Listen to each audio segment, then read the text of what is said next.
Hello. Hi. Sorry I'm here so early. I know you're supposed to get your full 2 minutes, but I forgot to start in the part that actually has music, so it'd just be you sitting here awkwardly waiting for something to happen. Because that's kind of the only way I know how to do this. Oh, now there's music. Of course, of course. Hold on a sec. God, this series is fucking cursed. I swear to God. I am actually at my wit's end with this series, chat. I'm gonna be totally honest with you. If something else causes this stream to crash again today, that's just it. I'm done with things going wrong during Ace Attorney streams. I am so done.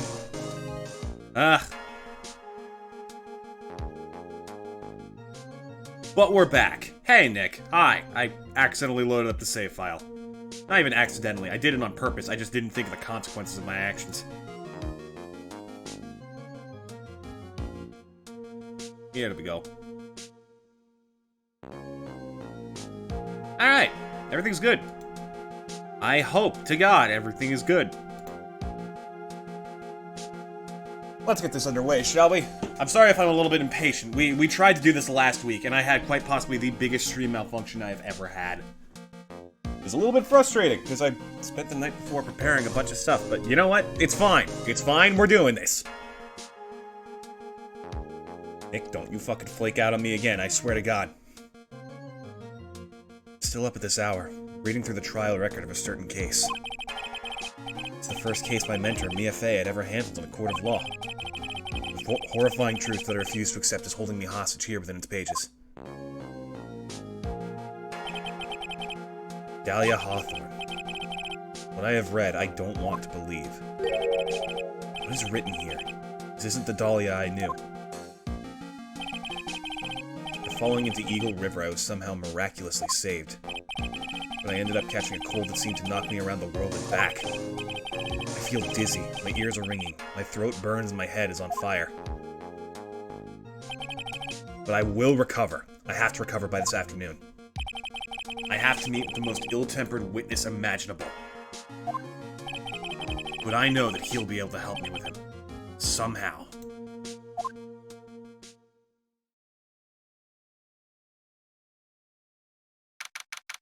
Alright. Right. Are you sure you're well enough to be doing this? No, not really. We have no idea. He could die at any second and take the entire stream with him, for all I know.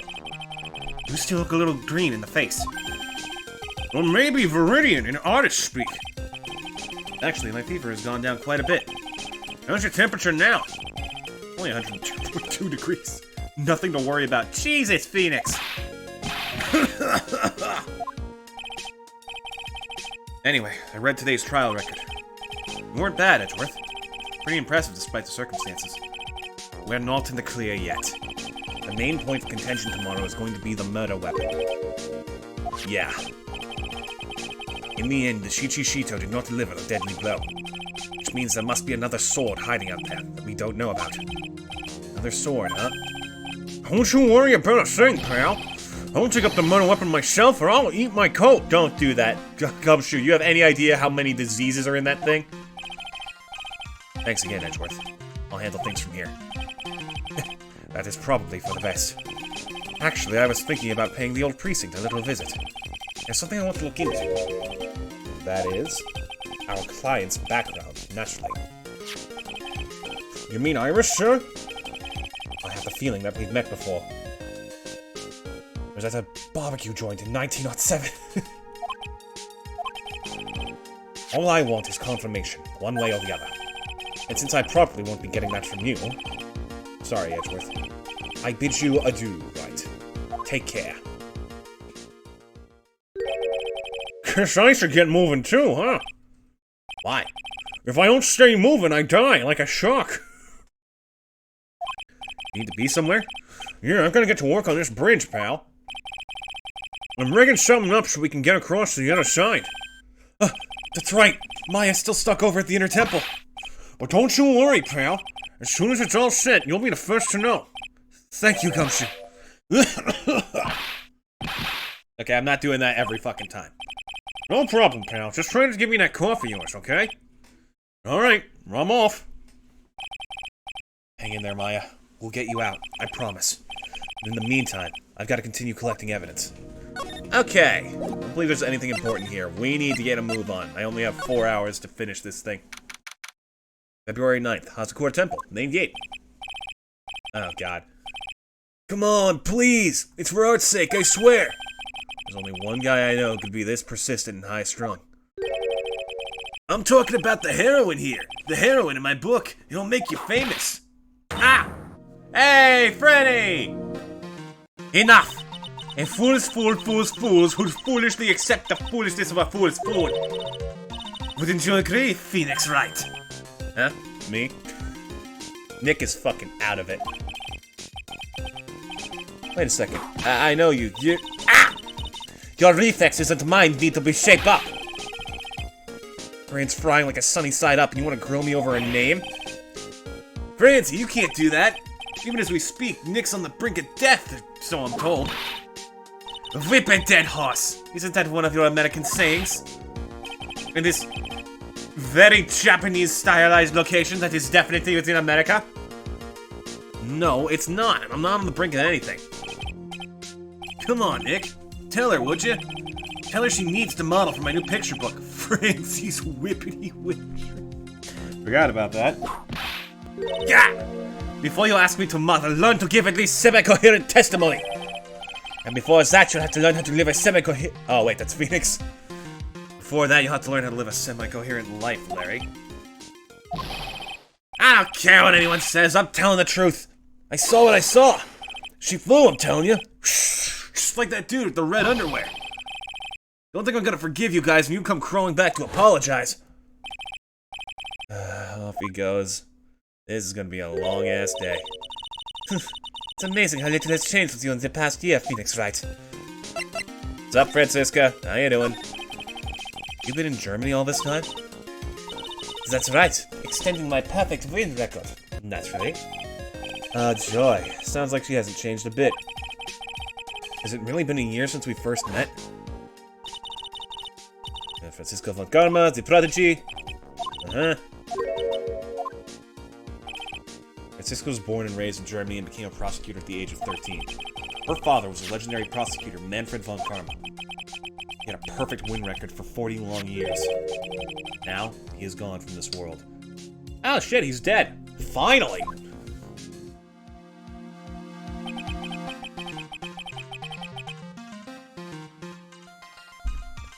Don't tell me you still hold a grudge against me. This is what happened to your father. Wow, you are fucking dense. Phoenix Wright, you will fall before me. This I promise. But it will be for my sake, not my father's. Are we clear? Good for you, Francie. Yes, Crystal. In truth, I was shocked. I came back to America with the intention of defeating you. Instead, it was my little brother who was leading the defense. He is like 8 years old.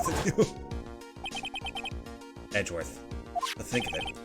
Edgeworth was pulled into being a prosecutor by Manfred von Karma as well. Miles Edgeworth told me something very interesting, you know? He said this case has a special significance to you. Because it does.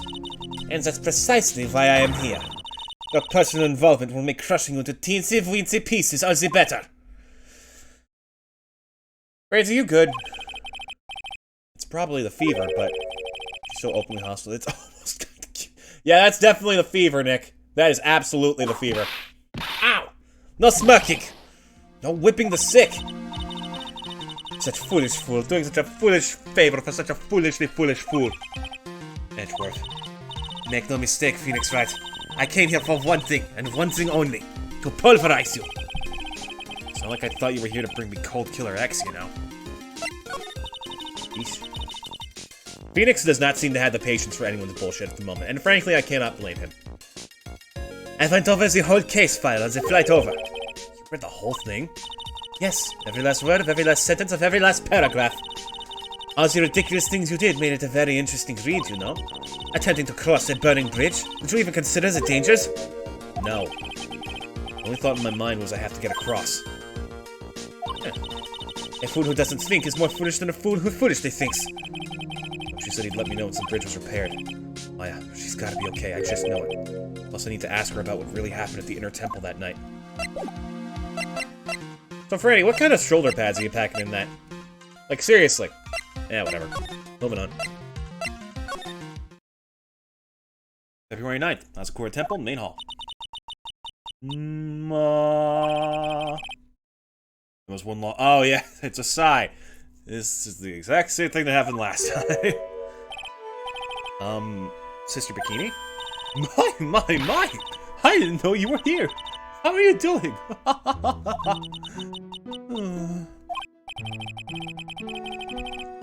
You don't have to pretend to be in a good mood for my sake. I suppose I've made a terrible mess of things, haven't I? I let Mystic Elise die, and then there's Iris as well. Mystic Elise? When I think about it. There's an acolyte stuck at the inner temple. And that poor little girl has gone missing too. That little girl? You don't mean Pearls, do you? Yes, I'm afraid I do. She hasn't been seen since the morning after the incident. Pearls? She's missing? Why didn't anyone tell me about this, Edgeworth?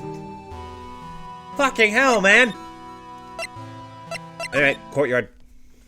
Oh boy, blood. Why is the cane still here?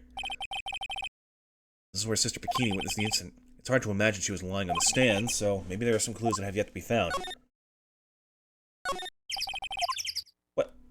Bitch! Miss Denim's staff. Definitely remember there being a crystal sphere attached to the staff. Oh, sorry. Guess Larry eventually found the sphere near the foot of Dusky Bridge, but what was it doing all the way out there? Shichishito. It's there in Mystic Ami's right hand. It was proven in court today that it wasn't a murder weapon. Given the design, it must have been used for some pretty gruesome things in the past. I don't think it was actually used in battle, Nick. That thing looks incredibly useless. Just too big and too many weird points to use effectively.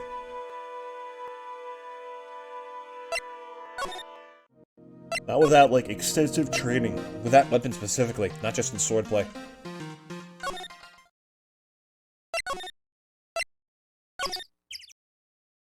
Alright, what's going on down here? Looks like no one's here. Larry! Maurice! Sure, he'd be hiding here. Gotta make sure we don't dead name him. Guess I'll try again later. Okay, let's see if we can get to... Nope, we're only here for now. Okay, I guess I need to keep talking with Bikini. What's up? I must be getting old. I think I've seriously lost faith in myself. You talking about your performance at the trial today? You believe me, don't you? I'm not a liar. I would never lie. I know what I saw. I saw Iris pull that sword from Mystic Elise's body that night. I'm certain of it. At least I was until this morning. I didn't see any Cyclops, so she must be telling the truth. Oh yeah, we have the Magatama back. So why are you so unsure of yourself all of a sudden? You know that artist who testified after me? I saw Iris flying, her white hood fluttering. Felt like I might start flying myself. When I saw that man testify so fervently about something so impossible, I started to wonder if I had acted just like him when I was on the witness stand. I wouldn't take that guy too seriously. He's an artist, but all he draws is trouble and nothing else. Both Bikini and Larry are telling the truth. That can only mean one thing. They both didn't see what they think they saw. Oh. Disillusionment, huh? The night of the incident, you met Iris at the Inner Temple. Is that correct? Hold on a second. Double-checking performance at the moment, because this is around when everything fell apart. All these good. What the fuck happened last week? I guess I just did a decent job of fixing it, but I could see no trace of what caused the stream to collapse on itself. I'm gonna keep this down here just in case. Iris claims she was in her room at Hazakura Temple. I knew I shouldn't have come back here that night. Because you did. Maya is stuck all by herself at the Inner Temple. I'm so sorry. The drafts in that place are nothing to shake a stick at. Winter is especially bad. I'll bet. The training hall looks like it's about to fall down at any second. Eagle Mountain has always been prone to earthquakes, just so you know. Earthquakes? Uh-oh. Yes, I wouldn't be surprised if the next big one levels the training hall. Gotta get Maya out of there fast. But still, there's really no need to worry. That area on the other side of Dusky Bridge is isolated like an island. It's like an island? How so? Well, the only thing on that side of the bridge is the inner temple. No one lives out there. It's surrounded on all sides by the river or the forest. I see. So a criminal will be trapped should they choose to flee in that direction. And as long as the bridge is out of commission, he or she will have to stay there. It means Maya could be stuck out there with a murderer and with no way of escape either. Oh, dear. Yes, I suppose it does. For fuck's sake, lady. Please, Gumshoe, get that bridge up faster. I'm curious about a few things, if you don't mind answering some questions. Oh? Do you need to know my measurements for your investigation or something? No! No, no, no! I want to know a little more about the victim, Miss Elise Denim. I'm afraid I don't know her waist size or her... Lady! No, I'm wondering why she came to stay in a place like this to begin with. And she told us herself that she wasn't here for spiritual training. My! You make it sound like this place is some sort of dump, Mr. Wright. Mystic Elise was here to soak up the natural beauty of Eagle Mountain, if you must know. There. You did it again. Sister Bikini, notice you always refer to Miss Donim as Mystic Elise. Oh! Yes. Now, why is that? After all, she's not here as an acolyte. We address all our visitors as Mystic. It makes their experiences feel authentic. And anyway, she's older than me. You must respect your elders, you know? How do you know that? How can you say for sure that she's older than you? Oh, shit. Okay, it's a big one. Damn. Seems Miss Elise Denim was no ordinary visitor after all. There's Pearls. She was with Miss Denim on the evening of the murder, and now she's vanished. It's all gotta be connected somehow. Why did Pearls have to get mixed up in this mess? Please, Mr. Wright! I know you're worried, but try to keep it together. Oh, man. My head's throbbing so bad, it's killing me.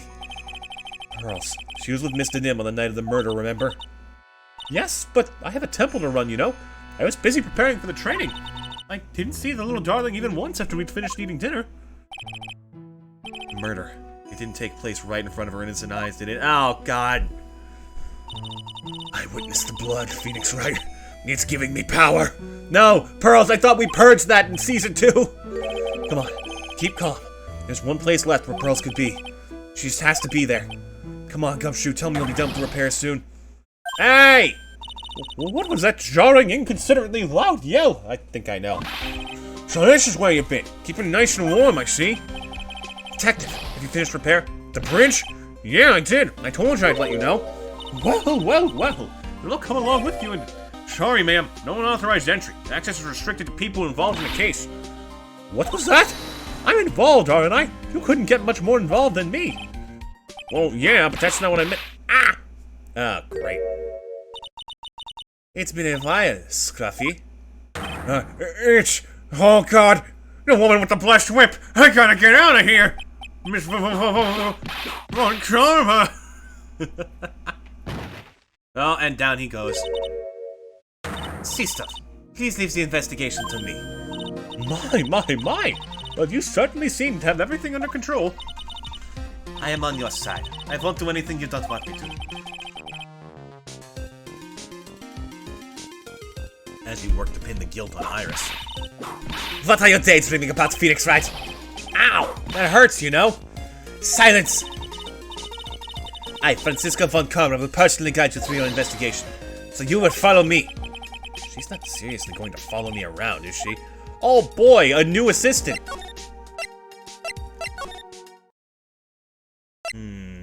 Not here. No. We need to get to the main hall.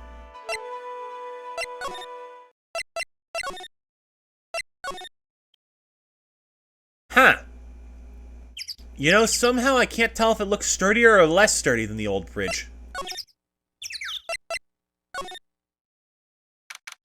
Alright, February 9th, Inner Temple Gate.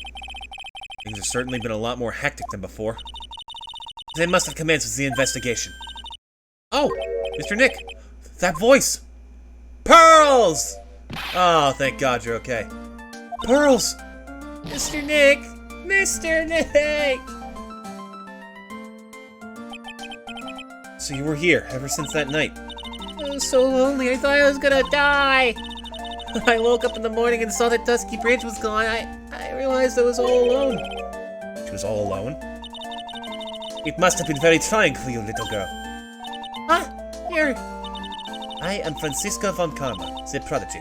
There's no need to worry now that I'm here. You're the prosecutor who was so mean to Mystic Maya last year. Well, children have better memory than I expected. I don't like you. You're nothing but a little girl without your wit. Oh, Pearl! What was the audacity of this bitch? Mystic Maya didn't do anything wrong, but you were so mean. I'll never forgive you.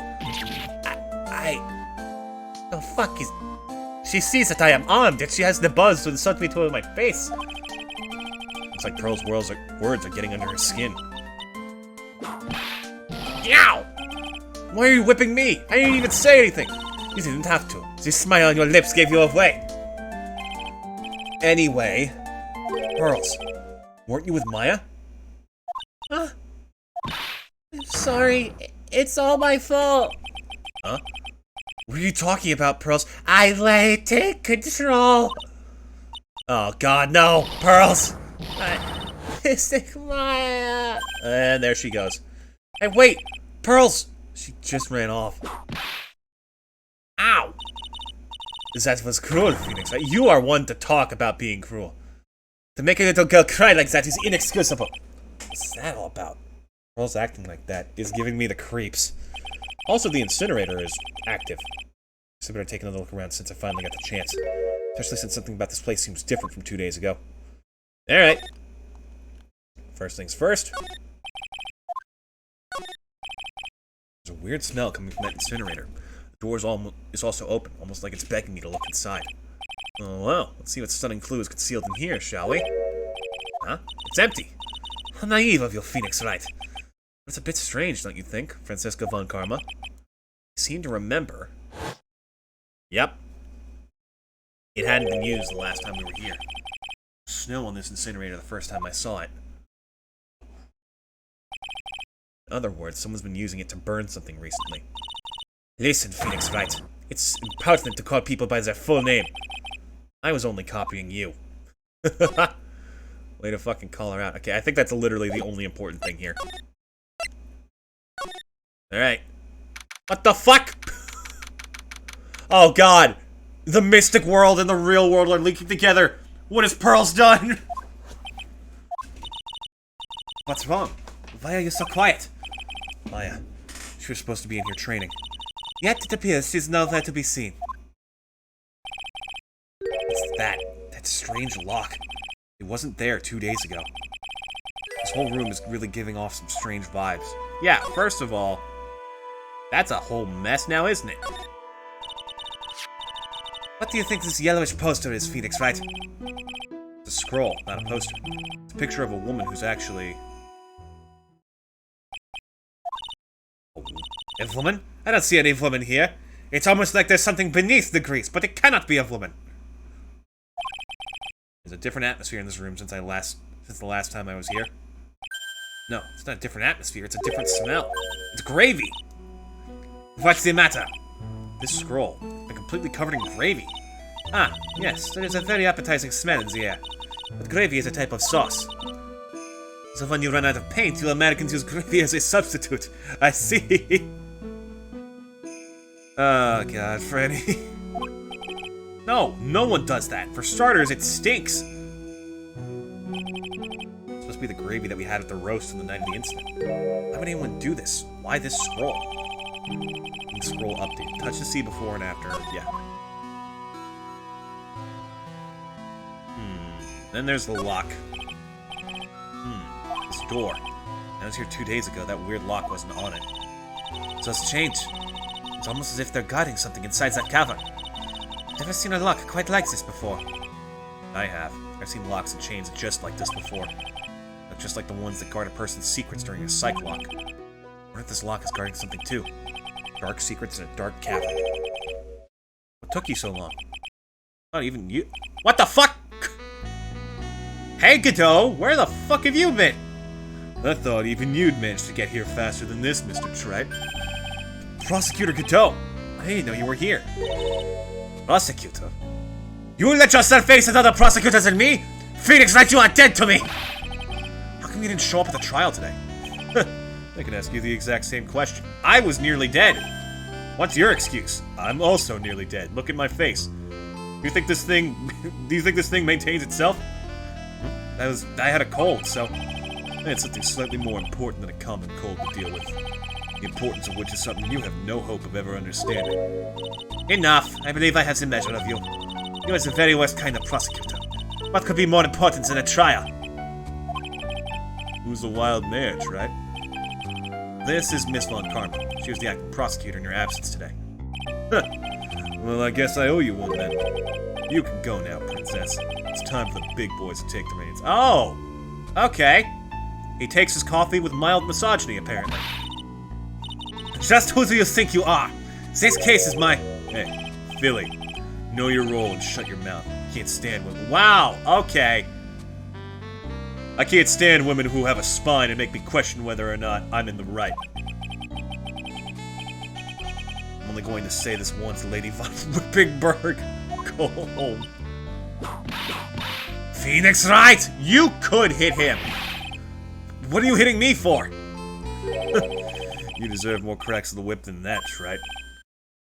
What? You still don't get it, do you? You don't realize that you set something in motion that you'll never be able to undo. Something different about Godot today. Getting such a strong sense of something from behind that mask of his. Is it anger, or is it sorrow? You're lucky you have a good song, you bastard.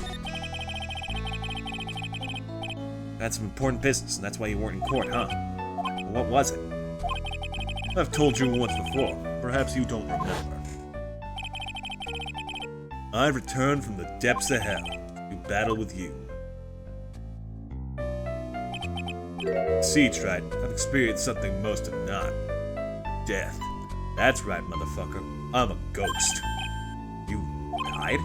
Of course, being extradited from hell is a tedious affair. Meticulous regeneration and adjustment of all your internal organs is. Well, let's just say modern medicine allows us all to live to a ripe old age. Even someone like me. So, you mean that mask you wear is this ugly device? I promise it's not a fashion statement, my unenlightened friend. Without this, I can't see your frequently dumbfounded face. I didn't know. My eyesight is pretty messed up. Even with these huge goggles on my head, I still can't see everything. Still, I keep this worn-out piece of junk of a body going with regular servicing. I'm sorry, but... You say you experienced death? How is that possible? What happened? Why don't you ask him? Huh? Me? Yeah, Tripe. You should know all about it. You know when my life ended, and who ended it for me. Well, Phoenix Wright? Do you? I don't know what he's talking about. Although, to be honest, I do feel a little tug at the corner of my memory. I think I do know about how Godot was killed. It'll all become clear in due time. Isn't that right, Trite? Really, you said I've done something I can never undo. What do you mean by that exactly? The inner temple here on this side of Dusky Bridge is an isolated island. That's what Sister Bikini said too. I wonder, Trite. You know what the police are doing here today. What do you mean? They're searching for any trace of an acolyte who went missing. Missing? As the leader of the search party, I can tell you this with absolute certainty. Maya Fey is not on this side of Dusky Bridge. Wait, what?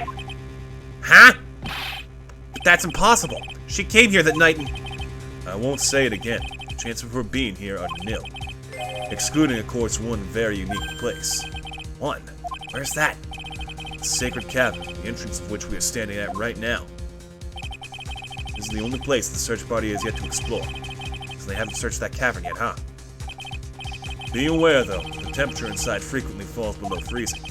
If she were in there, the chances of her being found alive are slim at best. No! Which means, Tripe, that you sent Maya Fey to her death. You fool! If that's the situation, why aren't you in there with the search party right now? You must have blinders on, my equestrian angel. Don't you see the big lock and chains? It's a trick lock. I'm making preparations to open it as we speak. Well, Trent, once again, a woman dies because of you. Again. What are you talking about? Don't tell me you've forgotten. It was only 2 years ago, after all. The last unfortunate woman died because of you. Because of me. You know who that was? It was Maya Fey's sister. That's right, Mia Fey. Mia? You killed her. Really? That's the angle you're going for? No, that's not how it was. It was 2 years ago. Mia Fey was pursuing someone. A man. She bit off more than she could chew. She made a very dangerous enemy. Yeah, that's one case I'll never forget. I got that guy, personally. Sure, Miss Fey's murderer was caught. But that won't bring her back. Well, no, but you were with her at the time. You and no one else. It was your responsibility. You should have protected her. You say Mia Fey was your teacher? Well then, I'd say you've learned nothing, trite. You robbed her of her life. Now, you've let her sister suffer the same fate. I haven't sentenced Maya to death. No. Jesus, this got way more fucking tense than I remember. Uh-oh. Okay, I just saw the frickin' bitrate drop for a second. That scared the crap out of me. We good? Still here? Picking up on any problems. We're well past where it crashed last time too, so I feel like we might be beyond the worst of it. But still, keep a close eye on that. What is this peculiar-looking lock? Why don't we just break it open? It would be a simple matter of... I'm afraid we can't do that. Syria has always been prone to earthquakes. Repeated tremors have weakened the foundations of the training hall. Any excessive force used to break the lock open would... let's just say the inner temple of the sacred cavern would be a thing of the past. Very well. Then dare I suggest the obvious solution of opening it with the key? Huh! Sure. Just show me where the keyhole is on this trick lock. There's no keyhole? That's right. Interesting puzzle, huh? The person who set this lock is the only one who can open it. And who was it? Simple. The accused. What? Iris? When an acolyte undergoes training inside the sacred cavern, the attending sister is responsible for locking the entrance.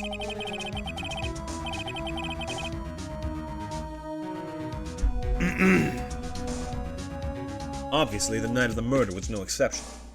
Maya Fey was trained in there. Sister Bikini did mention it a number of times now that I think about it. She said that Iris was left in charge of supervising the early stages of the training.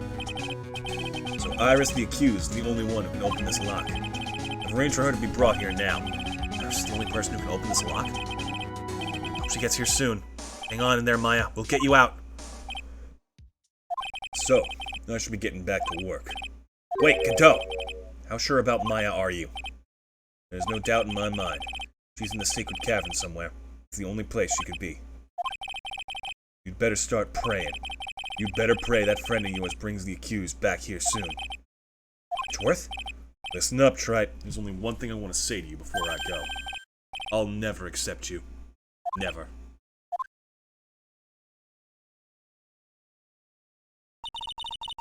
You should choose your friends more carefully, Phoenix Wright. That's what everyone says. Looks like I don't have much of a choice. So I'll just have to do what I can for now. Yeah, I think that's everything we can do here. I don't know. Should I or shouldn't I? Sounds like someone's talking to himself, but where's that coming from? Oh, Gumshoe. Yeah, I guess I better wash that off. That's what I'll do. No, but I can't do that. I'm a detective. Oh, my brain! This is driving me nuts! Sorry. Ah! Is something troubling you, Scruffy? Please don't whip me like that all of a sudden, sir. It was merely a simple greeting. A friendly tap on the shoulder. With my whip. So what's up, Gumshoe? Something on your mind? How did you know, pal? Perhaps you were trying to decide if you wanted to wash that off or not. How did you know, sir? Oh, yeah, I nearly forgot. Can't go through that little gate there, okay? You mean the one that says no entry on it? I, kinda already snuck in there. Is he trying to be clever or something? So what's behind this, Scruffy? Oh, a kind of garden-like garden. A garden? Yeah, the garden's being guarded. Yeah, anyway, it's under investigation right now, so keep out. Sorry. I'm not telling you, I'm asking you, pal. You got me? Isn't it normally the other way around? Well, see you later. Well, guess where I'm going then? So, shall we adjourn to this garden, Phoenix, right? Of course, what else would we do? I really want to know what Gumshoe was thinking of washing off. Garden. Oh, no, not this crap again! There's a strange feeling in the air. I wonder what it is. Strange feeling? Forget about that. What's that strange writing on the stone lantern? What are you doing here, sir? I thought I said you can't come in here. Don't you know, Scruffy? If uncommon, we'll always show up wherever there's a clue. And there are plenty of clues to be found here. But... Okay, first things first, what the fuck is this thing? There's a charm or something poking out from the snow. It's pretty old. There's a leather cord tied to it, too. Apparently it belonged to the victim. Police released on him. Yeah, there was a broken leather cord around the lady's neck. The ends of the cord found on both the victim and on his charm match exactly. Sounds to me like this little trick is going to be my ticket to getting some very big answers. Owned by Elise Nim, found in the garden of the inner temple. Wait, what the fuck did that say? Karain Master's Talisman. Methinks that's a little bit suspect. What the heck is that?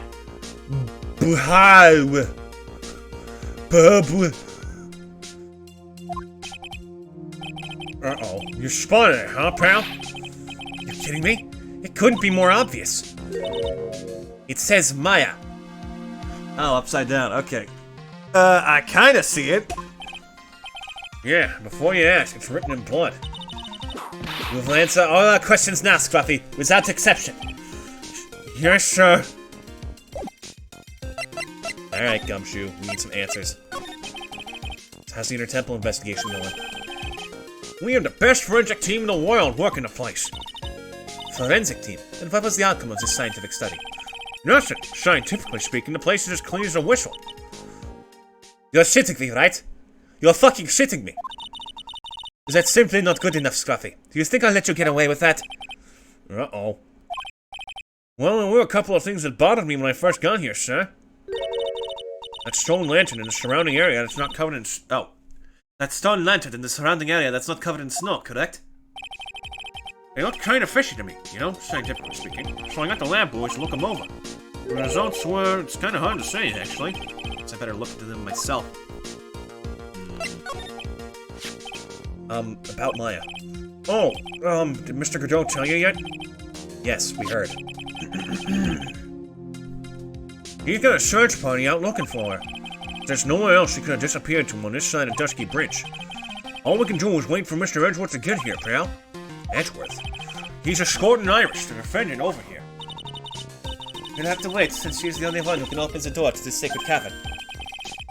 Oh, I think Mr. Edgeworth wants to talk to you about something too, pal. Huh? I don't know what it is. Just don't be expecting any good news when you talk to him. When I spoke to him, Mr. Edgeworth sounded so down, I felt like I was drowning. Sounds pleasant. What about the bloody writing? Maya. So these letters are written in blood? Gee, where have I seen this twist before? In another murder case involving a member of the Faye family.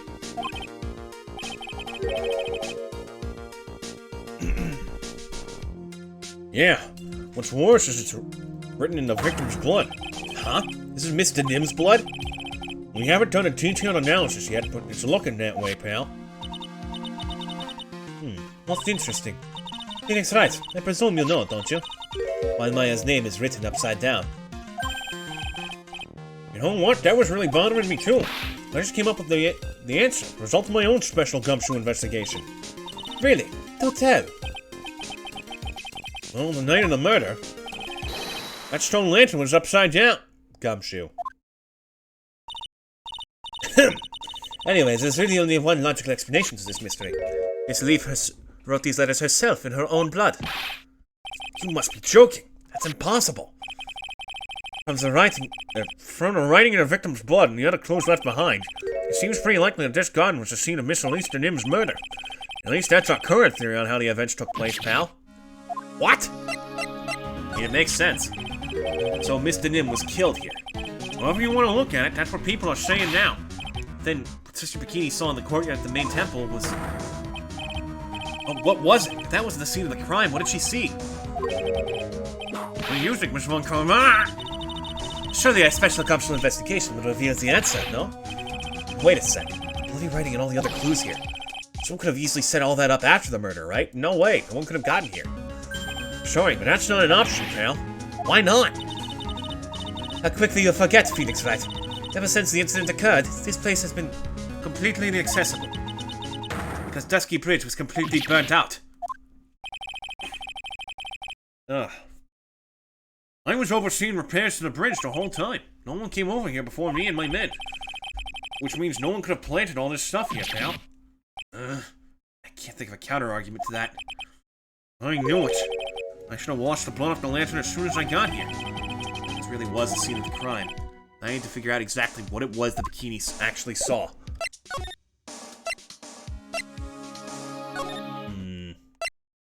Hold on, I think there's something else we can spot here, too. Phoenix Wright! What? And why would you stop would you stop calling me by my full name like that? Was this once a prosperous port? Port? Yes, that metal hook is a mooring post for boats, you know. Oh, that's an anchor for one of the wires that is used to hold up the bridge. I think the wire that was tied to this one probably snapped when the bridge burned down. I mean, there's no way there was ever a port all the way up here. Don't get smart with me, Phoenix Wright. I didn't say anything. Okay. Important to note, at least. Let's see. Things should be spicing up soon. Nothing at Heavenly Hall. Suspension Bridge. To the main gate. Eh? It seems you'll have a visitor. Ah, shit! Mr. Wright! Iris, I'm really glad to see you. Guido managed to mobilize the police by claiming a state of emergency. Not him again! Never mind him. We've got to hurry and unlock the sacred cavern. I'm sorry, Mr. Wright. It's my fault someone so important to you was locked in there. Mr. Edgeworth, can we finish our conversation later? Alright. Let's hurry to the inner temple then. I'll see you later, Wright. Wait, Edgeworth, I'm coming with you guys. Sorry, Wright. I can't allow you to come with us. What? I hate to be the one to break it to you, but IFA is in a rather delicate position. What do you mean by a delicate position? This isn't simply a rescue operation, right? It's also an investigation. That being the case, we can't allow members of the public to interfere. Bitch, I am a fucking attorney! Come on, Edgeworth. If anything happens, you'll be the first to know. Please understand, right? It's Maya! Mr. Wright! All that matters is that Mystic Maya is rescued, correct? Listen to the voice of reason for a change, Phoenix Wright. Francisca's just done. Like, for fuck's sake, Phoenix Wright. You're almost dead, for God's sake. Just leave it be. Now on, consider anything beyond Dusky Bridge to be off limits. We're going now. Excuse us. Oh, shit, that's a problem. Ah! This is no time to be standing around, Phoenix Wright. Answer other things that demand your attention. She's right. Thanks for reminding me. Alright. There's Boogie. Is Bikini still here? Yep, she is. I need some answers from you, lady. This Bikini looks like she's shrunk some since I last saw her. Don't be so rude, Phoenix Wright. I mean, imagine, fucking no common decency with you. God. Greet with a polite and friendly whipping. My. Hello, you two. How are you doing? The sound of that sigh, I guess she's still pretty down. Iris was just here, you know. She was accompanied by that handsome crimson-clad prince. Talking about Edgeworth? Hey, back off, lady. He's Phoenix's. It was just a courtesy call. I wasn't allowed to talk with her at all. Oh dear, it's all my fault that this has happened. Poor Iris, she was worried about my back, would you believe? What have I done to her? Only what you had to do, sister. You bravely and truthfully testified about what you saw. There's no shame in that. And we'll see to it that your testimony wasn't made in vain. Well, I don't hear anyone else saying that. Mr. Bluesuits doesn't seem to share your opinion, I see. Huh? Me? Ah! Oh, yes. You did great, Sister Bikini. Absolutely spectacular! You two are the only ones who said that to me! I can't shake the feeling that I just became a shill to a screw. What the fuck does that mean? You have a problem, Phoenix, right? Surely she was brave to testify so truthfully like that. I know she's still hiding something. It's time to break those psych locks of her. Alright, done deal. Take that!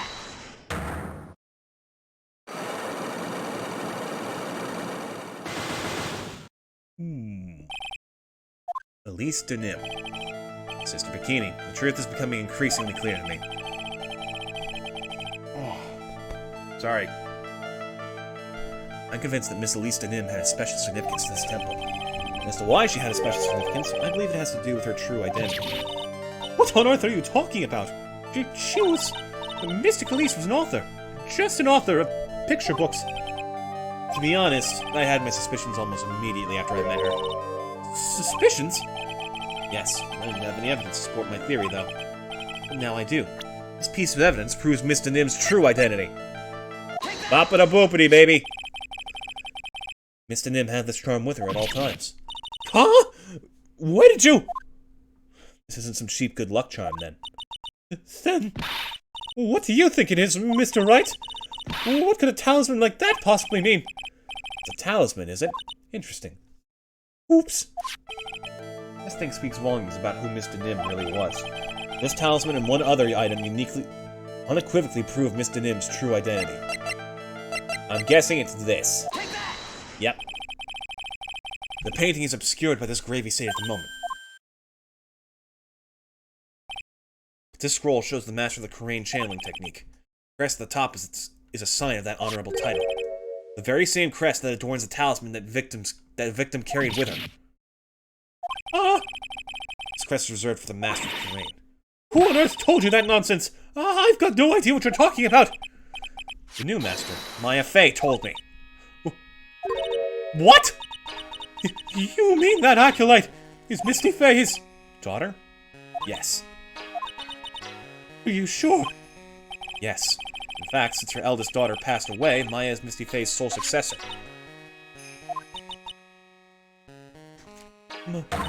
Mystic Misty!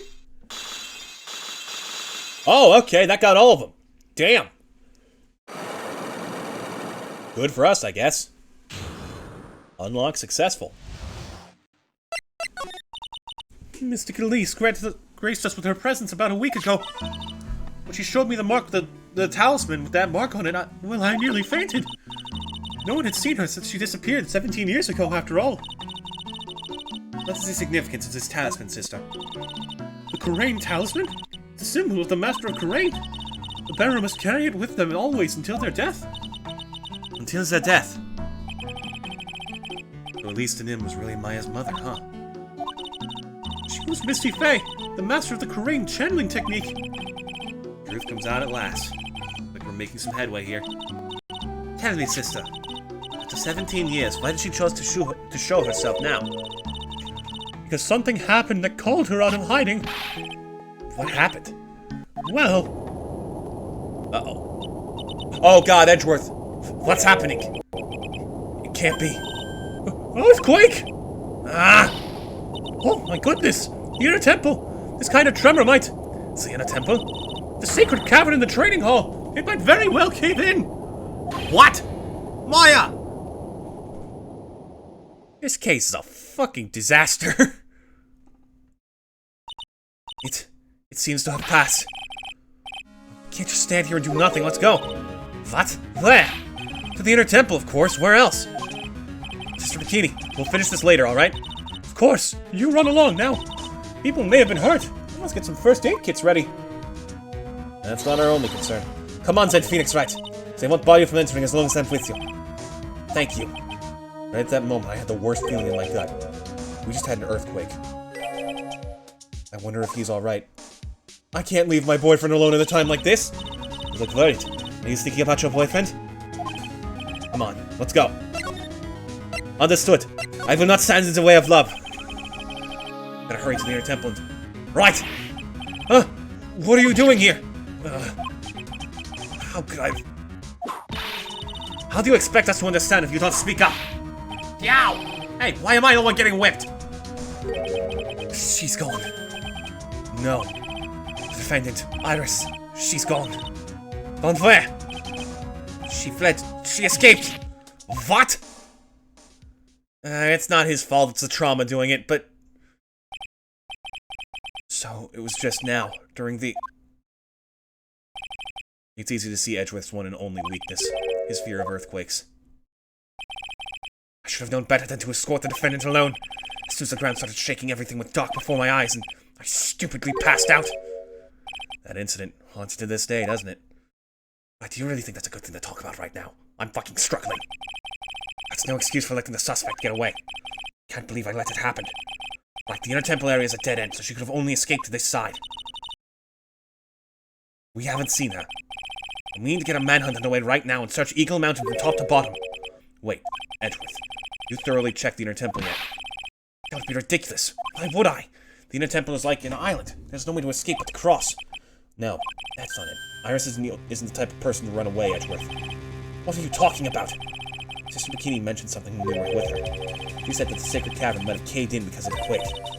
So do you think Iris might have gone to the inner temple to check on the situation? Listen, Edgeworth, I'm sure she's at the inner temple. A manhunt is not necessary.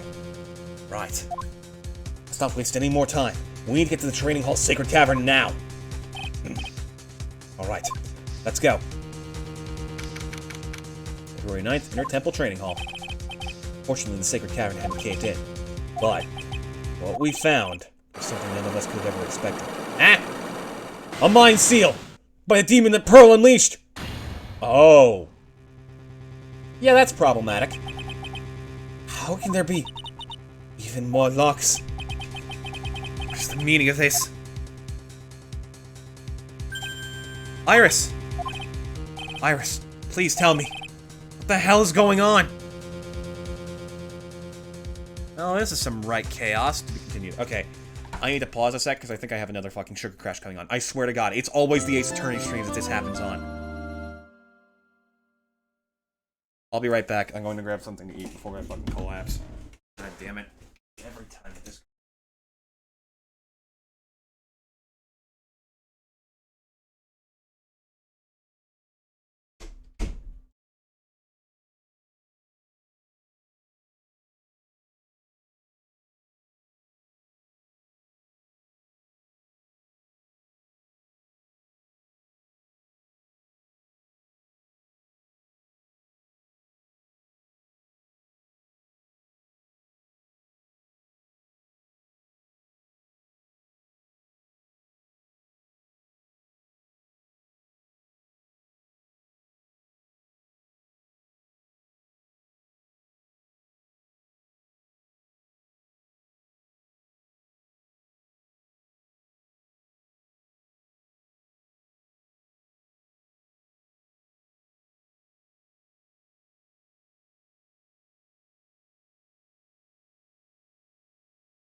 Back, just give me a second.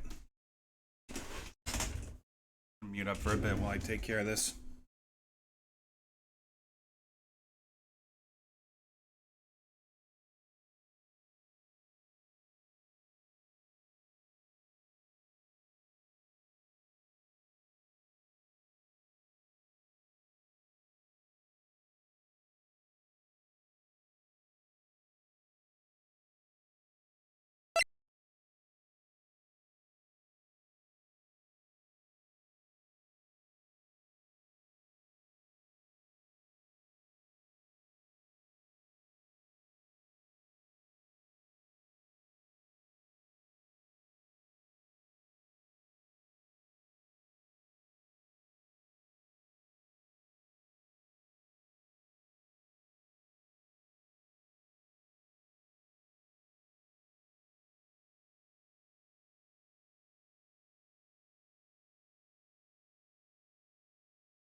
Alright.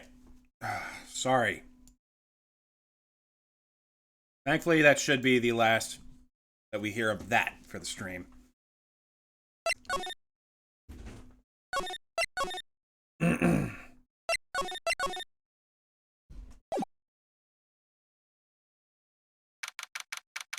see what we can get done. With any luck, we'll finish this game today. Right. Is this what Godot was talking about? Yeah, the trick locks. Now then, Iris, please remove these at once. Mr. Edgeworth, I'm afraid I can't. It's not possible for me. What? During the earthquake, when the cabin was in danger of caving in, Iris escaped. I know that there was only one lock when I last came here.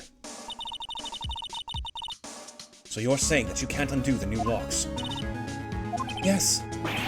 If only I was stronger. Edgeworth, how are you feeling? You look a little pale in the face. Like you all want to talk with your face all green. Aya's Edgeworth. Go and get some air. Aw, she's actually being sympathetic. I'll watch over the suspect. You go and get a grip on yourself. Don't be ridiculous. I'm perfectly fine. There's no telling what sort of mistakes you could make in your current state. Go and get some rest. That's your only concern now, Miles Edgeworth. Fucking love Francisca.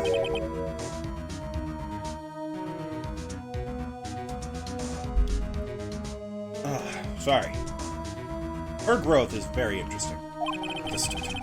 I'll handle the investigation in the garden. You take care of things here. Edgeworth. So much pride that he's probably off crying in a corner in the garden. Pride is simply another trap that hinders us in our lives. You are one to talk. Okay. That said, one must have pride to be effective on the job. Oh, fair enough. Okay. At any rate, it seems that this is where we part ways, Phoenix Wright. I'm going to stay here and see if I can't help solve these bothersome puzzles. I'm okay. I already feel way better. I'm getting better at picking up on those warning signs. So hopefully that'll be less of a problem going forward. I haven't even had that much that was sugary lately. Oh, you know what it might have fucking been? We, I'll be honest. We're in, like, a bit of a rough situation at the moment. We received some, like, food from friends who were very kind. And they had this, like, fake-ass, synthetic-ass, like, peanut butter and chocolate Cheerios things. And I thought, okay, well, if it's Cheerios, surely it can't be that bad for you. Apparently, I was wrong. I knew it tasted bad, but I thought fucking, like, oh, maybe it's just, like, I'm not fucking used to healthy foods and my taste buds are oversaturated and shit. No, that's just fake. Damn. Now then, do you mind if I ask you a few things, Iris? No, not at all. Now, keep an eye on everything that happens from this point out, chat, because this is where the case gets fucking nuts. Why did you make a run for it, Iris? I'm sorry. I heard the inner temple had been severely shaken by the strong earthquake we had. I was so worried. I just had to come and see. In other words, you didn't run away to escape the law. At least we're clear on that. I can't tell you how relieved I was when I saw the sacred cavern was alright, but... But what? When I saw these chains here. I saw all these extra locks that someone had put on the sacred cavern's door, and... Who in the world would do something like this? These trick locks are a sacred treasure of the Korean tradition. There are hundreds of ways to set them. That's why only the person who set the lock can open it. And Johan's the one who sets these locks. I don't think it's that simple, Francisco von Karma. When we were here the first time, there was only one lock. But now somehow there's 5 of them. What does that mean? It means that someone wanted to secure the place even more. They wanted to secure it before you got here, Iris. Presumably because they wanted to make sure Maya couldn't get out. This means that Iris can only open one of these locks, the first one. Yes, that's correct. What? Iris, try to think, please. Isn't there any way around this? Well, like I said, there are hundreds of different ways to set these locks. Suppose if I went through every combination with each one, I could remove them. But it will take time, won't it? Yes, about a day if I had to guess. A whole day? Well, that's better than leaving the locks in place. Will you do this for us? Sure, I'll do whatever I can. Got to wait another day? In there, Maya, you're gonna have to call on your inner strength now. You know what, Iris? There's still one thing I don't quite get. And what might that be, Phoenix Wright? I think it's obvious. Iris, on the night of the murder, where were you? Please, Iris, don't give me that look. You told us that you were in your room at Hazakura Temple at the time of the incident. You were seen that same evening at the Inner Temple. And then, you were spotted at the scene of the crime in Hazakura Temple, too. Being spotted at both Hazakura Temple and the Inner Temple. It's as if you were... Well, Iris, I think it's about time you told us the truth. Oh. 3 of them, huh? I knew it. There's something going on here that we don't know about. Alright, fine. Check on Edgeworth. What? I thought something changed, but no, the tree is just naturally bent that way. Even if it looks... What is that? Is that like a... Like, you can see the oak, and then there's like these bands around it, and then it changes color at the bottom. What? Sure. Why not? Cops are still combing the place. They look pretty nervous. I'd be nervous too. It's gotta be a tough job. Edgeworth! Especially with someone giving you the evil eye the whole time. How could I have done that? Oh, I can't believe it's still bothering him. Edgeworth? Ah! Hey, don't you dare run away! What do you want, right? I want? If you came here to laugh at me, then get on with it. Go on, laugh away.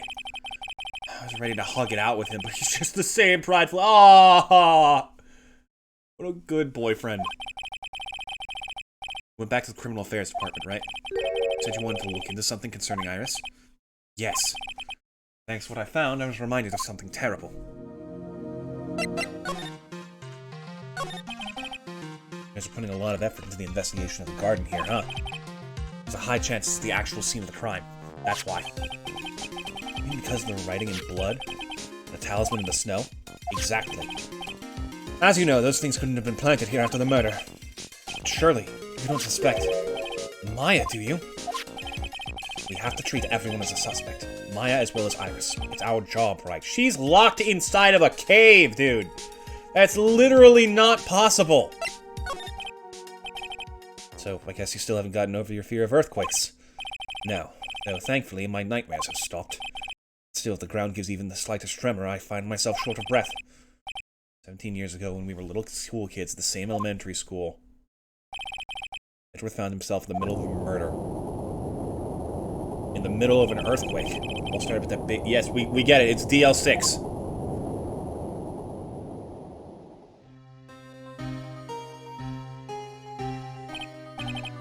Yes, I was stuck in the elevator with my father, who was a defense attorney. We understand. Phoenix, I'm currently recovering from a fucking panic attack. Could you not go over my most traumatic memory? Or at least don't make me go over it for you? For the love of God, Phoenix. You obstinate fuck! I lost everything that day, all because of that earthquake. My dreams, my family, and myself. It's been more than 17 years now. That case was finally resolved 2 years ago, right? You think I don't know that? I was there! But it's such a shock. I never imagined I could be so wrong about myself and my life.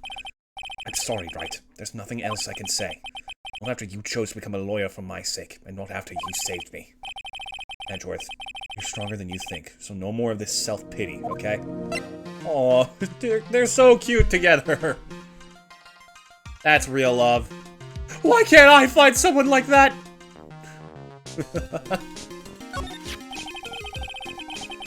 Now, something that bothered me about her from the moment we met.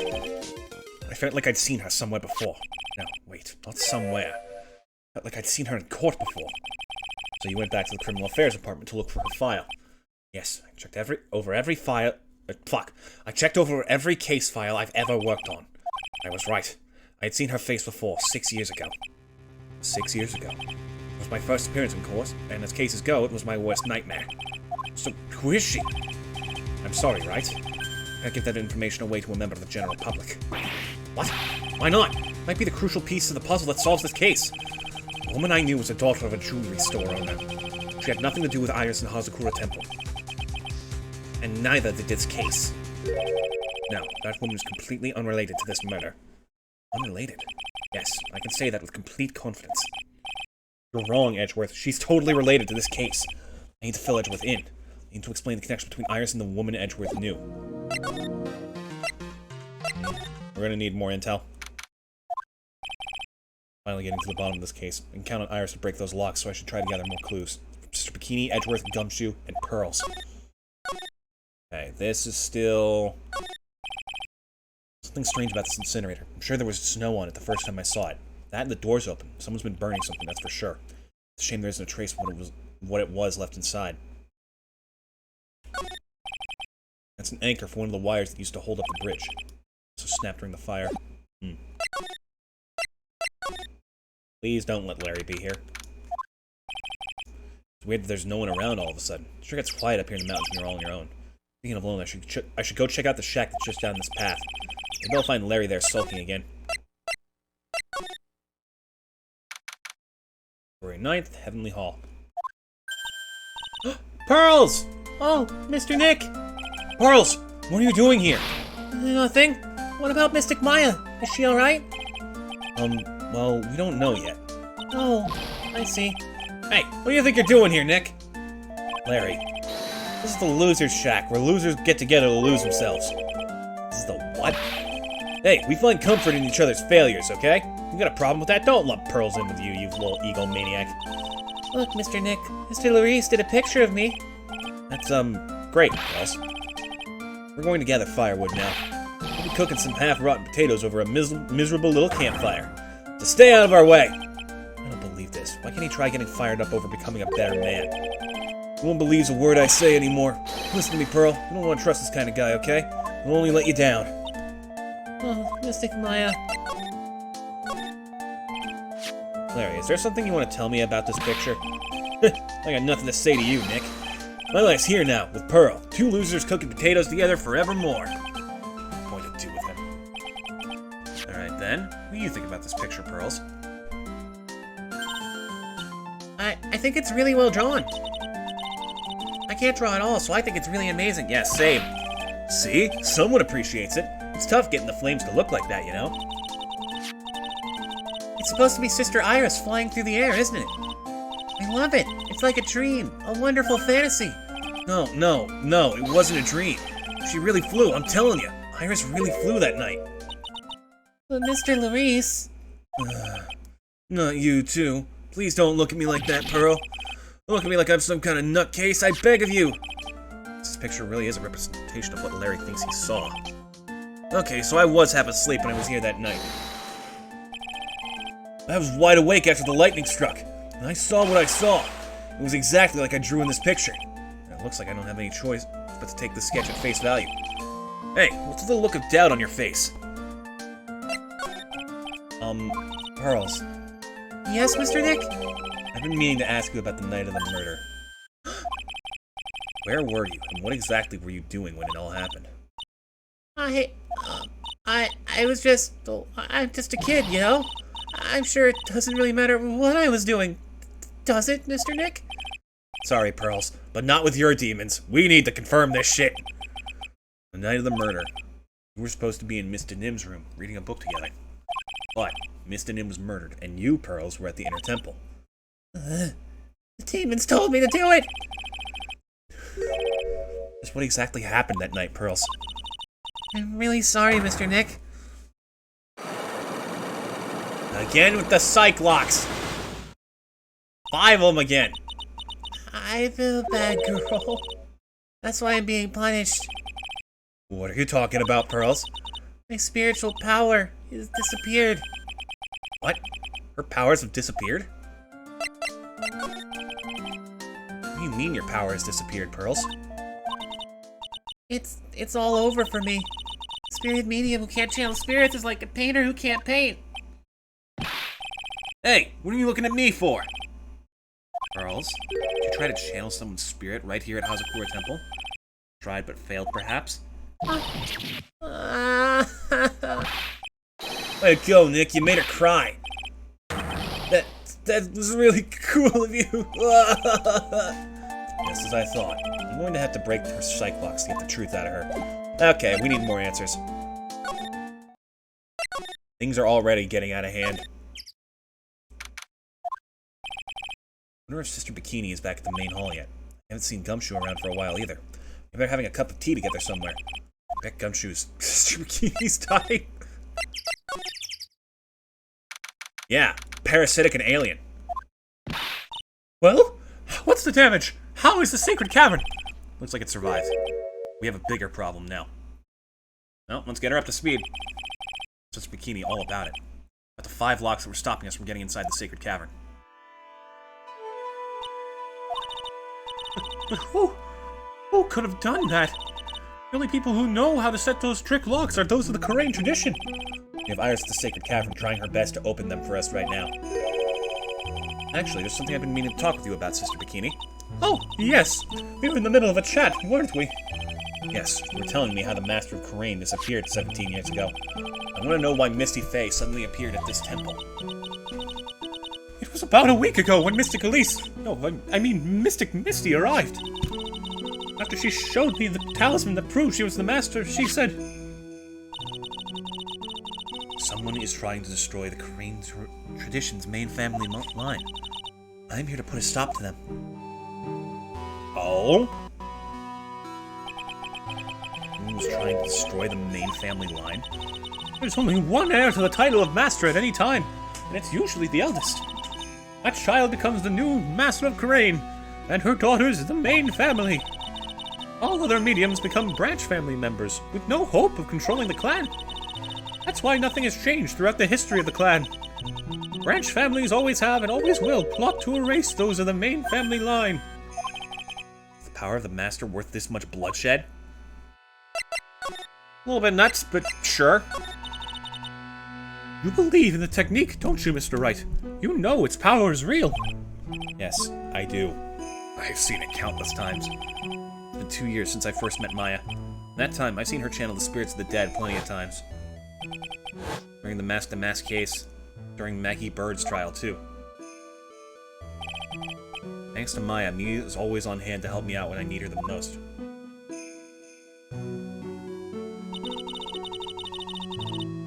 The Korean technique has made a huge difference to the world, you know? I mean, the ability to commune with the dead. That's true psychic power, you know? Members of the tradition have always been there, behind every important leader. Who wouldn't respect such a tremendous skill? I suppose so, but... all that power and influence, I kind of expect you'd be really rich by now. Are you saying we're poor, Mr. Wright? You're very direct, aren't you? People don't believe in it anymore, you see? All because of one little mistake. Mistake? What mistake? It was 17 years ago. That's when everything came crashing down. All because of that incident. That incident? She's talking about what I think she is? I'm sure the records still exist if you're interested. Locked up, of course. It was called the DL6 incident. That's the name of the file. DL6? DL6 incident. I knew it. The DL6 incident. I know it well. I handled a related case just 2 years ago. Oh, that's right. So it was you who was the defense attorney on that case. Murder that took place 17 years ago. The first time in the country's history the police ever used a spirit medium. The idea was to show the victim's spirit to learn the identity of the murderer. The medium who performed the channeling was Misty Faye, Maya's mother. Through Mystic Misty's channeling, the name of a certain man surfaced. Armed with that as evidence, the investigators were spurred into action. That man, yeah, we know all this. He was found not guilty, wasn't he? That's right, he was. The case remained a mystery. In other words, we failed. It's the first case the world had ever seen the Karain tradition openly involved in. It was all over the media, the public, the judiciary, the people of Karain Village. Everyone judged her. Everyone said Mystic Misty's powers were a sham. And then she just disappeared. Vanished, while everyone still thought of her as a fraud. I know the truth. Misty Faye's spirit channeling wasn't a sham at all. Of course it wasn't. And since you managed to reveal the truth, we're finally making a comeback. Karain tradition is starting to recover at last. With a new master wielding the power of the clan. Does she mean Maya? This is getting out of hand fast. The spiritual power of the Karain channeling technique is in the blood. Lance told me the exact same thing before. We, the women of the Fae clan, have always been spirit mediums. It's because the power to communicate with spirits flows strongly through us. But now I'm a spirit, Nick! According to Maya, only the women in the family can inherit that power.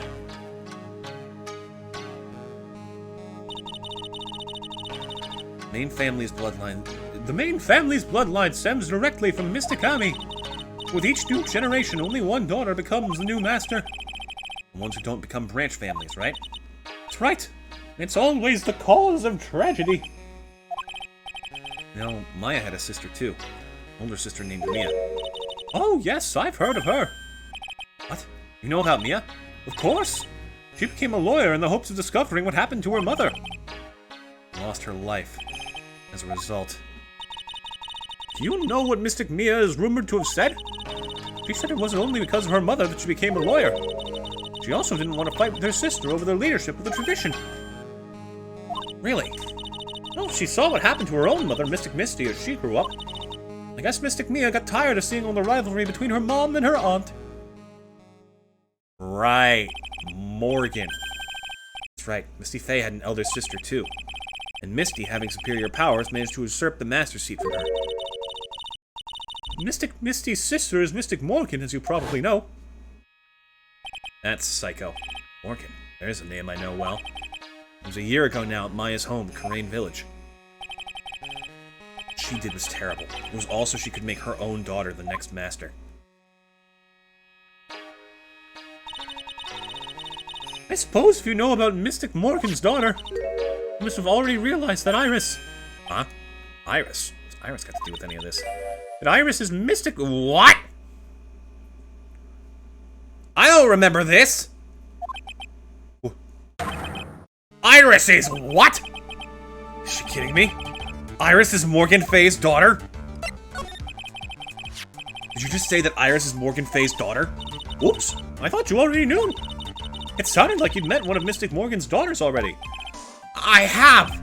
I know her very well. Oh? Yes, Pearl Faye. I always thought she was an only child.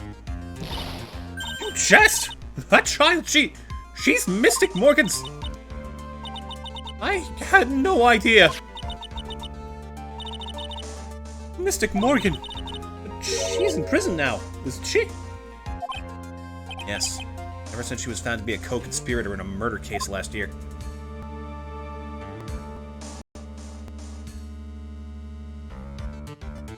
Yep.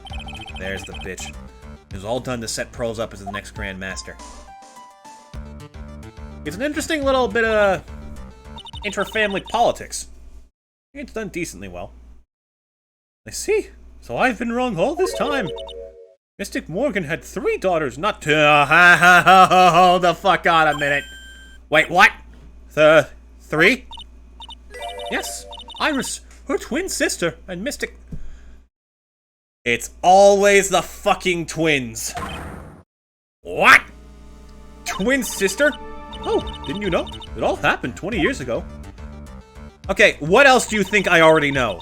Just to be sure. After the clan leadership was taken from her by her sister, Mystic Morgan's life crumbled.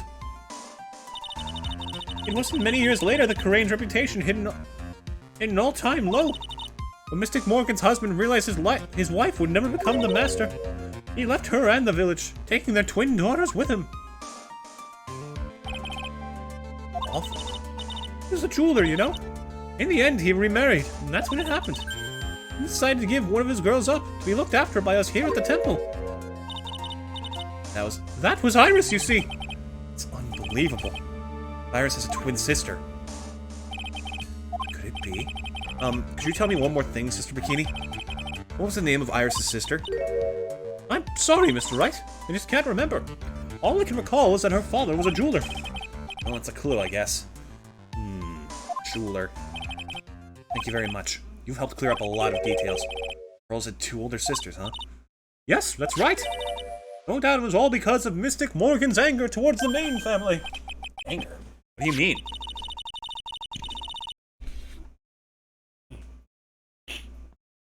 Give me a second.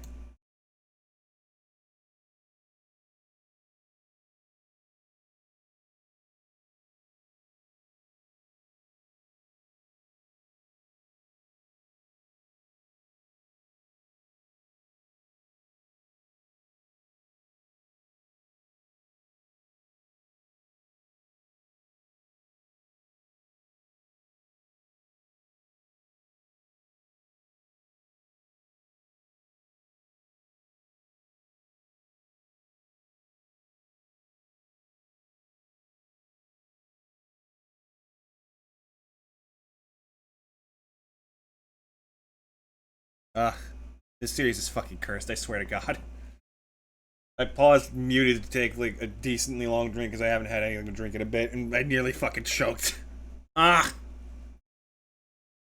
Okay, God, what the fuck is with this game? Like, I think every single time I have tried to stream this game, something has gone wrong. What the fuck? Oh, fuck you, curse, or whatever bullshit it is. You're not stopping me. Her twin daughters were taken from her by her jeweler husband. But even that couldn't destroy her dream that a child of hers would one day lead the clan. That's why she had pearls?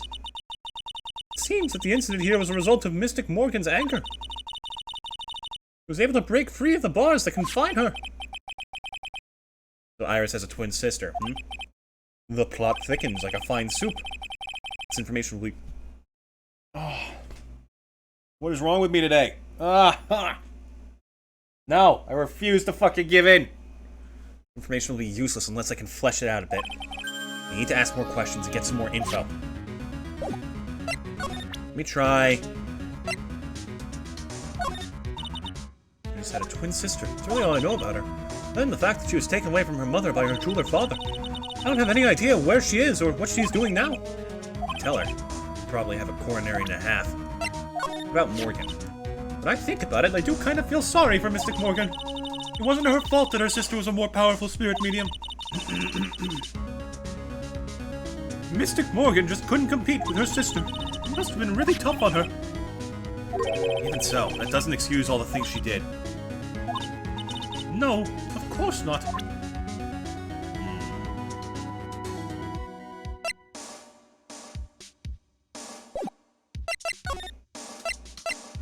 Check the courtyard again. There might be something going on here. Sounds like someone's happy. What tune is that they're humming? Oh, Gumshoe. No motive, no crime. No motive, no crime. Sing it with me. No motive, no crime. I remember when we used to search in the channeling room in Karain. Whoop, I love my job. Who cares if the clues I find are no good? It's not what investigating's all about. Investigator investigates for the love of investigating. It's a passion. Cases we have, good cases we've lost along the way. I never guessed that Gumshoe was into reggae. Every case is gonna be airtight. Every case is gonna be airtight. Hey, pal. Huh? Oh, me? How long have you been there? I just got here. Oh, okay. What are you up to, detective? I'm investigating, pal. I made a promise to Mr. Edgewood. I promised I would find a real murder weapon. Real murder weapon? That Bob Short thing turned out to be a false lead, right? I've done my best shot here, but I still haven't turned up any clues. Just found these weird scraps of paper. Looks like a letter or something. Doesn't seem to have anything to do with the case, though. Letter? Talk about it. Not that letter you found. Don't remind me, pal. I'm busting a gut here trying to find the murder weapon. All I find is some burnt-up old letter. Be careful. Once night falls, should be there. As soon as you hear the lights out bell, you must channel her spirit. Leave everything up to her. That seems a little bit interesting. Yeah, it was in the incinerator right outside the inner temple. The incinerator? I knew it. I knew I wasn't imagining it.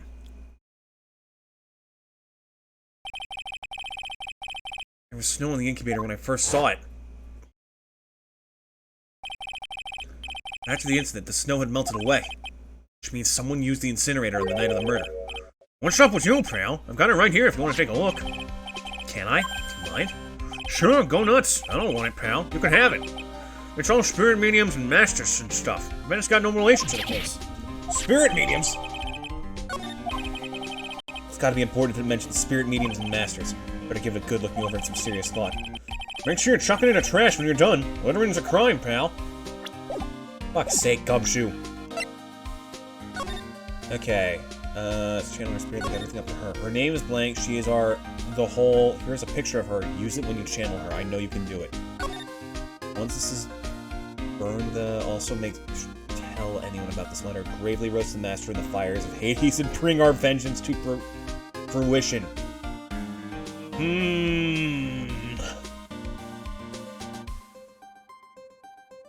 I wonder what this could possibly refer to. Okay, so her name is something. These are ally. A whole blank. Once this is done, burn the letter. Also, make sure you don't tell anyone about this letter. Okay, that makes sense.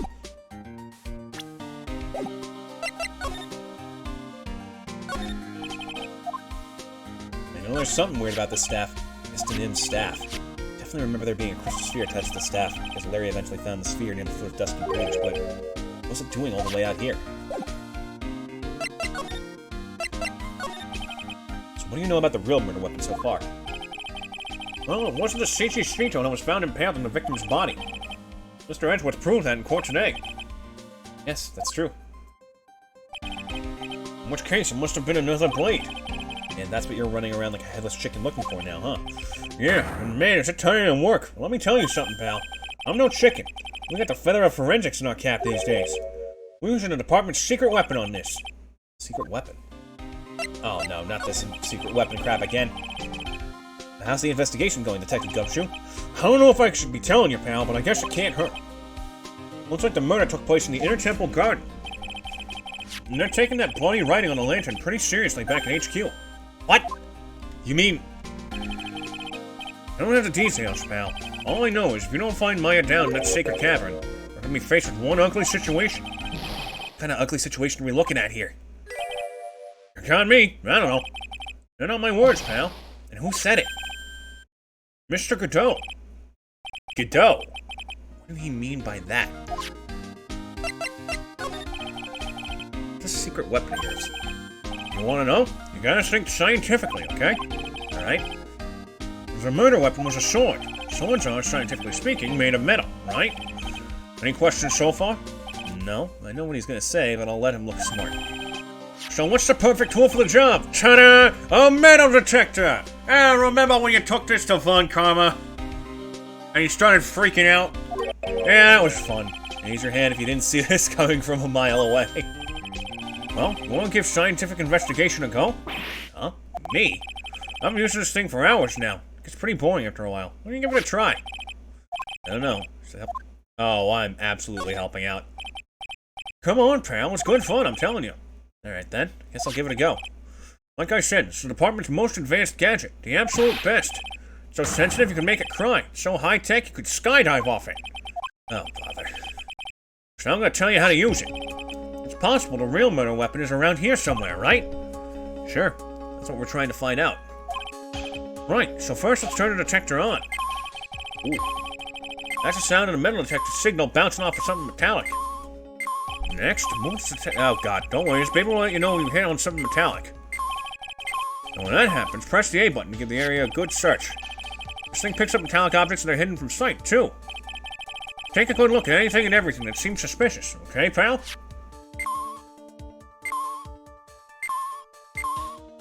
Well, obviously this is metallic. But did you realize... this? This is Mr. Nim's staff, isn't it? Scientifically speaking, they're usually made of wood, but the detector is reacting to it. Yeah, but how are you looking at this thing's made of wood, alright? Don't bother investigating anything unless it looks like it might be metallic. Isn't the whole point of a metal detector to find metal where you can't see it? It's weird this thing's causing a racket. Here, let me take a look at it.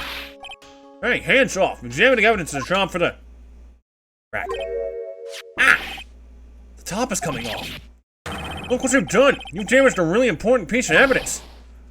Ah! Oh! That's a sword. Inside the staff. Could it be? This is a murder weapon? Oh, shit! I'd never have guessed it'd be a sword concealed in the victim's staff. They call this kind of thing a sword cane, pal. This one's a real gem. The workmanship is really something else. Thank goodness it wasn't a cane sword, or else the victim could have stabbed her own foot. I officially give up on trying to figure out how Gumshoe's mind works. The real scene of the crime was the inner temple garden. Why was the sword used to kill the victim found in the main hall courtyard? Well, we don't know that yet. Hey, Gumshoe, who knows about the hidden sword? No one. Even the police didn't know about this until I discovered it just now. As they say, there's no team in Gumshoe. Doesn't look like there are any traces of blood on it. I guess this isn't the murder weapon, huh? No. I'm sure someone just wiped it off after the murder. Yeah, of course. This thing's definitely the murder weapon. Great job, pal. It's about the same length as the Shichishito, too. This must be the murder weapon. Okay, I'm gonna run over to forensics. There's gotta be some traces of blood left, even if most of it has been wiped off. See you later, pal. Every case is gonna be airtight. Wait up, detective. Huh? What is it, pal? Pretty busy guy right now, you know? We're going to get that staff analyzed, right? Would you mind holding off for just a while? Huh? What are you talking about, pal? Please. Just until we find Maya. Maya? What's this got to do with her? I don't know, but I'm starting to get a really bad feeling in the pit of my stomach. Well, how so? Look, Maya's trapped inside the sacred cavern right now, and, well, we don't even know if she's okay or not. The more evidence and testimony I hear, the more uneasy I feel. You don't think? Maya's been please, detective, let's just wait until we can get inside the sacred cavern. You're looking kind of Viridian there. Okay, just stop it with that face, pal. One thing, though. This staff's secret trick. Let's keep it between you and me, alright? If it gets out that we knew about it and didn't say anything, we're finished. I understand. This is just a regular run-of-the-mill staff, you got it? Okay, now you take good care of it, pal. Thank you, detective. Don't worry, she'll be fine. Gumshoe. You know, there's a place at the base of this mountain that has some really good pasta. How about I take you there when you find Maya? Huh, pal? Sure. Thanks. Can't help but wonder, though. Who's Elise and him doing with a staff like this in the first place? Alright, that's new. Let's see. What can we do next? We need to figure out Pearl's shtick, and then we need to get Edgeworth to open up about the other person involved.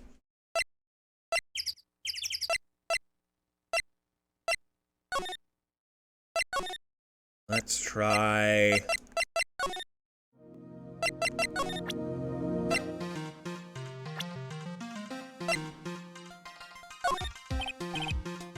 Edgeworth, did you know that Iris had a twin sister? What?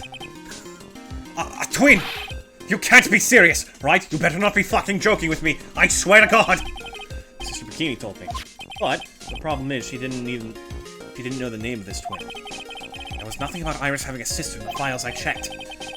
Iris was taken by the temple when she was really young. Apparently her sister was raised by her father. A jeweler, I think. A jeweler? Right. I just might know who this twin sister of hers is. I had a feeling you'd say that. Let me guess. Her name is Dahlia Hawthorne, right? Yes, exactly. How the fuck did you know that? She may be my ex. Please tell me what you know about her, Edgeworth. Oh, shit, I'm taking this bitch down, absolutely! It was my first court case 6 years ago. I was a greenhorn when, due to my inexperience, the defendant died. You're talking about Terry Falls, right? Yeah, he deserved it. You know about that case? Not the only one who noticed something about Iris and Dahlia Hawthorne. I checked one of Mia's old files from 6 years ago. Yes, Dahlia was a key witness in that case. Dahlia and Terry Falls conspired together to stage a fake kidnapping 11 years ago. Sploosh. They stole a jewel worth $2 million from Dahlia's father, a jeweler.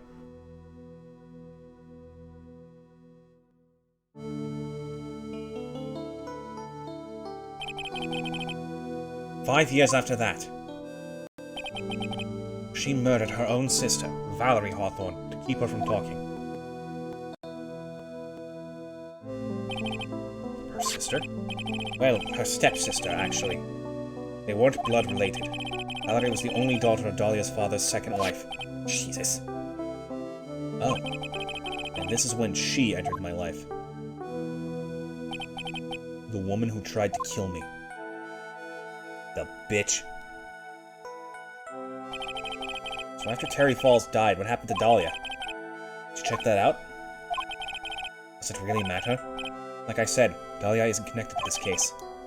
Why are you so sure about that? It's simple. Dahlia Hawthorne is dead.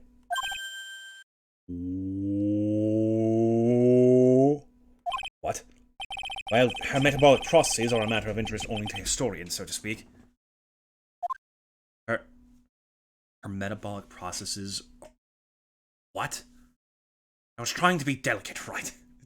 It's this fucking, like, amazing animation someone did of an interaction between Phoenix and Edgeworth. I don't remember their name, but they're so good. They do this one where, Phoenix talks about, like, he reads a popsicle stick joke about about a ghost taking the elevator. Edgeworth is like, my father died in an elevator, right? What the fuck? It's so good. To lift his spirits. What do you mean by Dahlia Hawthorne is dead, Edgeworth? Right. I must confess that in reading her file, I came to know of the murder case you were involved in during your college years. Thank goodness you're alright. Dahlia Hawthorne was found guilty. Thanks to the persistence of Mia Fey. Mia Fey! Mia Fey! Oh god, that's the demon that Pearl tried to seal away! No!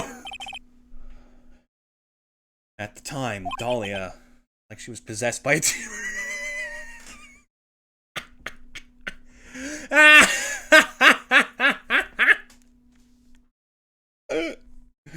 Oh no! Stop making the bits real! Oh god!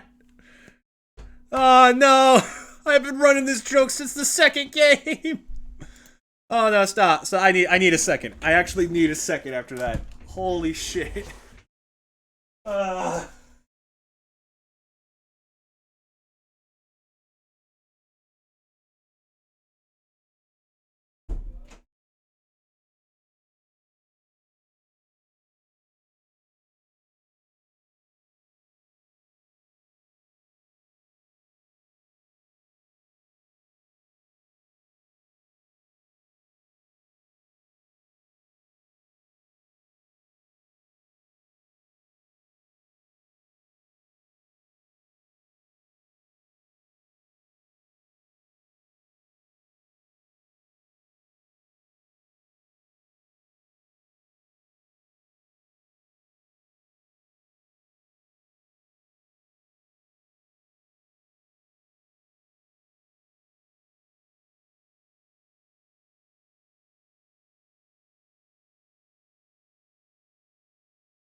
Sorry, that, my fucking god. I swear I don't remember that bit. Like she was possessed by a demon or something.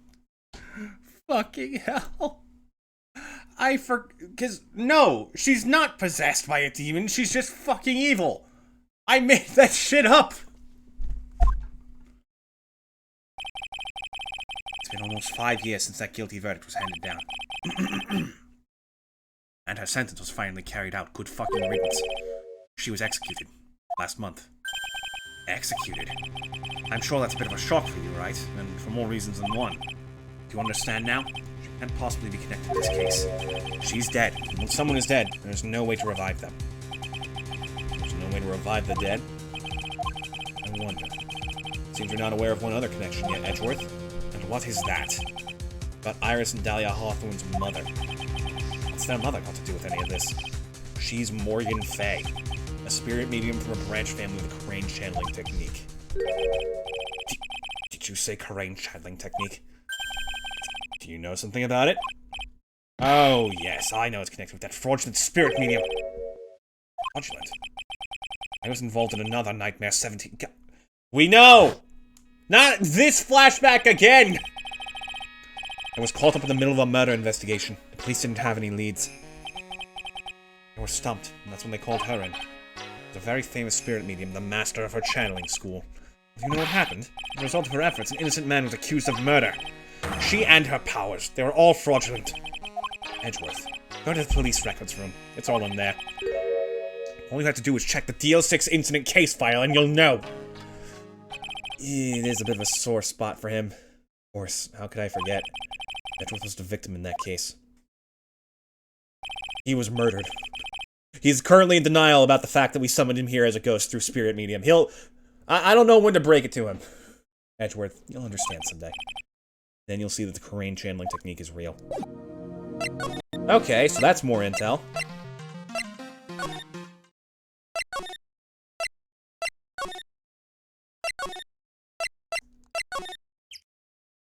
Oh, yep, it's changed. Okay, time to break Pearl. I was expecting Larry and Pearls to be here. She must have gone to collect firewood. Suppose we'll have to check back later. Okay, maybe not then. Oh, good. That means that I still have to go looking for stuff. That is good game design. They do that a lot, where like characters will straight up be gone, so you don't accidentally think that you're ready. Okay, so where do I start with? How about this? Right for us discussing so intimately. Wait, what the fuck? You want to repeat that, Edgeworth? What do you think about this, Edgeworth? Goes in for a fucking kiss. Sorry, right, I can't. You're a defense attorney, and I'm a prosecutor. It wouldn't be right for us to discuss things so intimately. Not here, it wouldn't, but what about back at my place? Oh, you genius. Oh, I love it. Okay, thoughts on this? Nope. Sorry, I just need more reasons to kiss you. I'll show you every single item I have. Sexual attorney's badge, interesting. No, Edgeworth! I never imagined I'd ever see you wearing one of these, right? Because of you that I became one, Edgeworth. Not that I have any regrets. I really don't. If you're trying to say thanks, you could start by saying it a bit louder. Oh, he did a little mouth move. We couldn't hear him. Lies! What do you think about this? Perhaps, is it worth a kiss?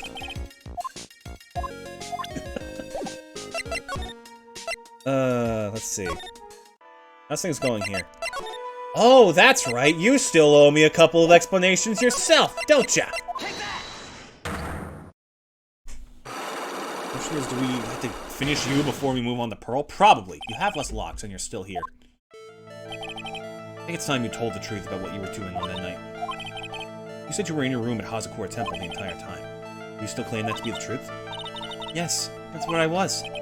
Iris, I believe you're innocent. That's why I want to believe that you're telling me what you're telling me too. I can't. This person saw you somewhere else on the night of the murder. Just a bikini? What about that is new? I'm talking about Sister Bikini, of course. Sister Bikini.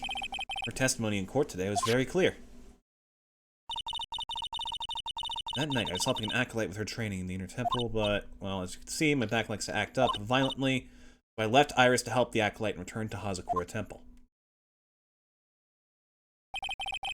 Sister Bikini didn't just see you, she spoke with you. We talked about Maya's training that night. So you see, Iris, you were there at the inner temple on the night of the murder. That's very impressive, Mr. Wright. The acolyte's actual training was due to start after 10 o'clock that night. I left the main hall early so I wouldn't be late.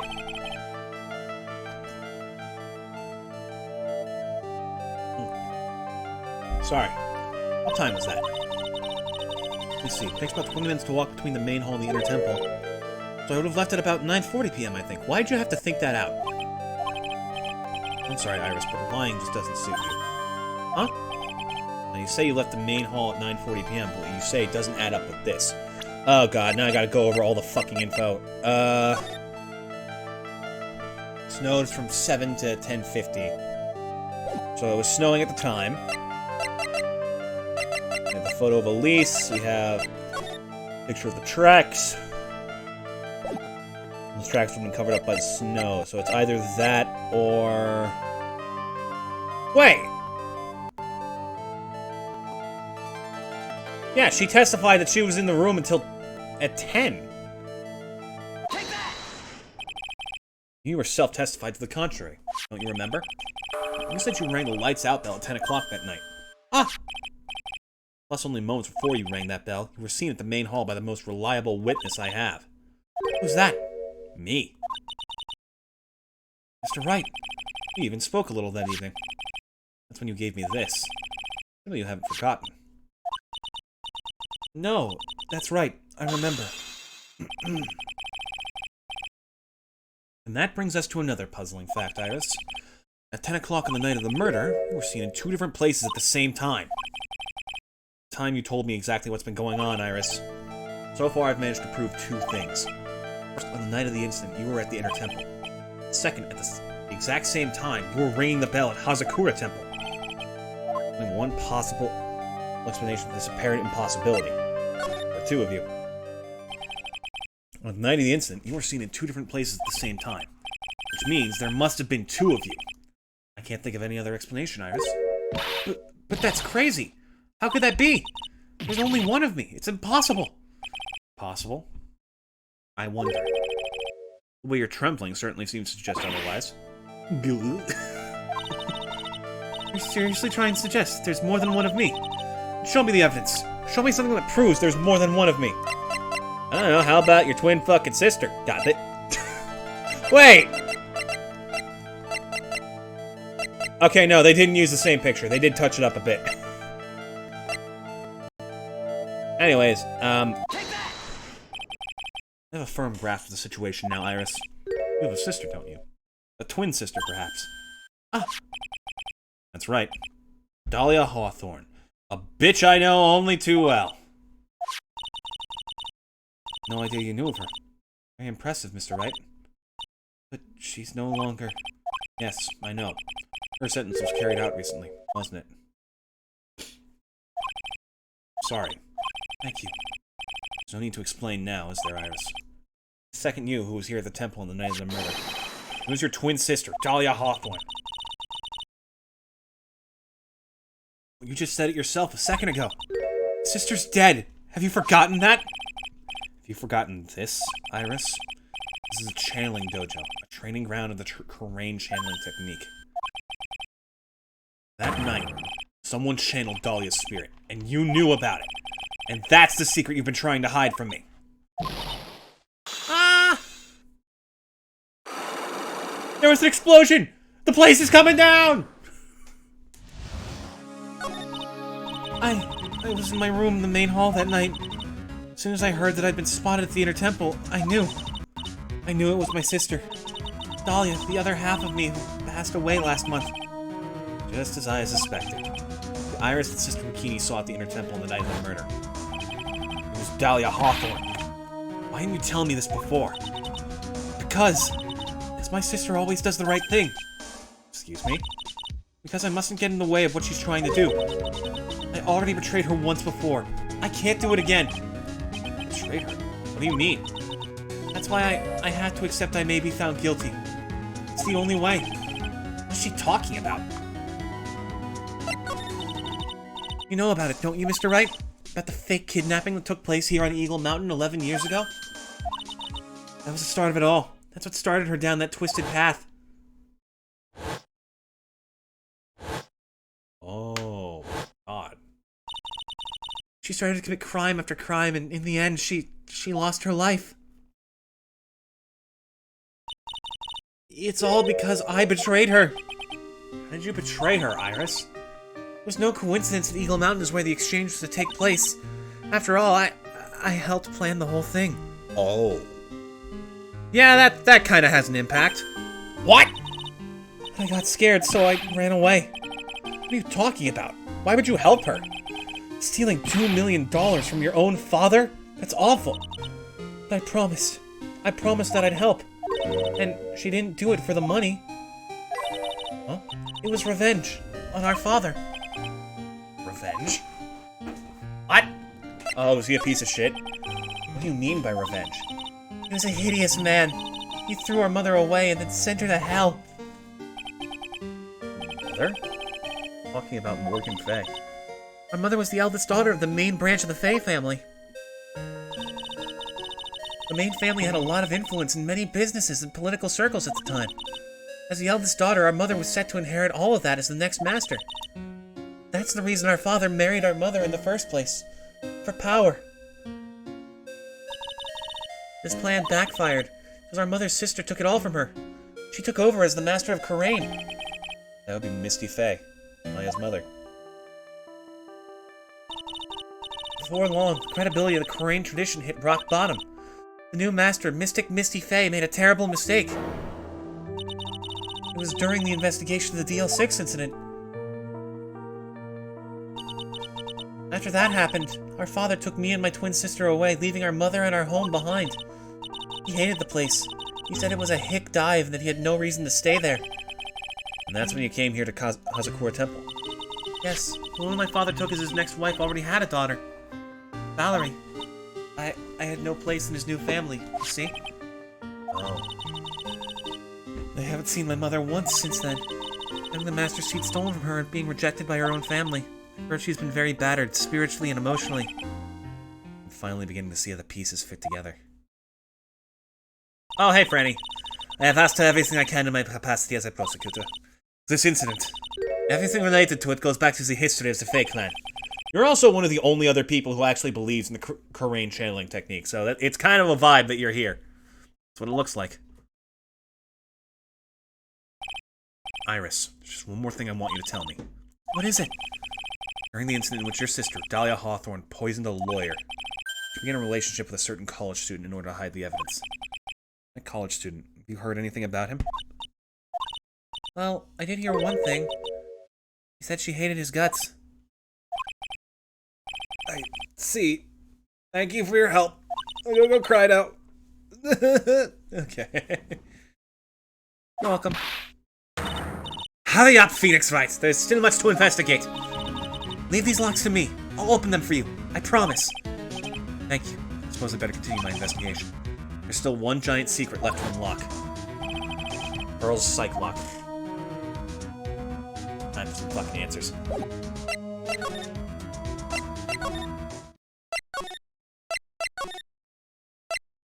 Boy.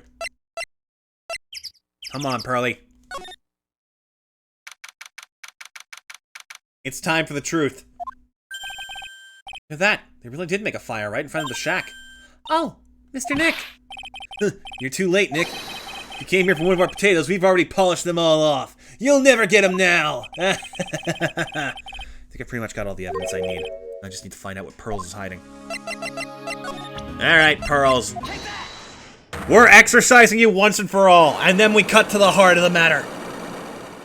Try if you dare, Phoenix Wright. After dinner on the night of the murder, we were supposed to be in Elise Denim's room reading a book together, correct? Yes, he was so happy that she invited me. But I didn't go in the end. Didn't go? No, there was somewhere else I had to go instead. I was so worried, I had to go. I didn't know what to do with myself. I was so nervous. So Pearls never went to Mr. Nim's room. She was too worried about something or someone else.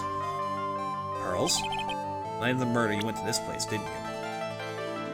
The Inner Temple. You went here, didn't you, Pearls? Like she's still not going to open up to me. This is where you went because you were so worried, right? Next question is, who or what were you so worried about? I'm going to take a guess, and you can tell me if I'm right or wrong, okay? You mean you know? If I'm right, will you tell me the whole truth? Okay. I went to this place for one very simple reason. And that is Maya. It's obvious what you were so worried about, Pearls. It was Maya, wasn't it? Ah! You knew the training Maya was undertaking was dangerous. After all, it was a special course. I signed up for your special course. Well, my. Quite brave of you, considering how cold it is. Young people can be so reckless with their health. Don't blame me if you become one with those who channel.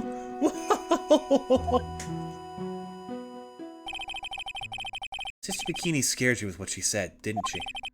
Because it was you who introduced Hazakura Temple to Maya in the first place, you felt responsible, didn't you? Thinking about what could happen to Mystic Maya made me more and more worried. I couldn't sit still at all. That's why I decided to go and find out how she was doing at the Inner Temple.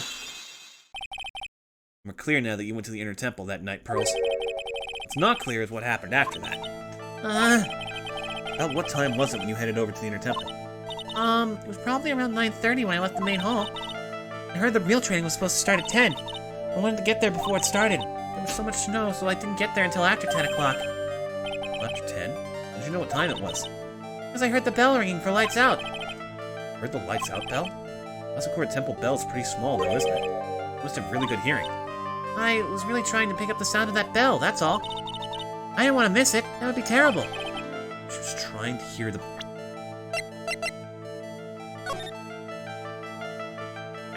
Oh, fuck. Oh god, Pearls, what have you done? She unleashed me, Phoenix, right? I roam this world freely now. You'll never find me here. Okay, Pearls, we need intel. Where did the demon go? Tell me, Pearls, why are you so worried about hearing that bell? Huh? Oh, I think I know why. The reason you were so worried about that bell, because of this. You were given some instructions to follow for that night, weren't you? Huh? I presume you recognize these pieces of paper. Huh? Where did you? In the incinerator at the Inner Temple. Pearls, you were following the instructions in this letter that night, weren't you? That's why you couldn't afford to miss the sound of the lights out bell. I'm speechless, Mr. Nick. You're amazing. These instructions that were found in that incinerator. I believe they were written for you, Pearls. For me? No. You can see a large portion has been burnt. The last section is still fairly legible. As soon as you hear the lights out bell, you must channel her spirit. Who was it, Pearls? Whose spirit were you supposed to be channeling? Taking into account the author of the note and their purpose for writing it, whose spirit would Pearls have been trying to channel? Don't overthink it, Phoenix. Pretty obvious who Pearls was supposed to channel. The person you were trying to channel that night, Pearls. Dahlia Hawthorne. It was Dahlia Hawthorne, wasn't it? That was the name that was in the letter. It's just as I suspected. God, Pearls, what have you been wrapped into? It wasn't Iris who Sister Bikini met at the Inner Temple that night. It was Dahlia Hawthorne. Do you know anything about her, Pearls? Do you know what kind of a woman Dahlia Hawthorne was? No. Never heard of anyone by that name before reading those instructions.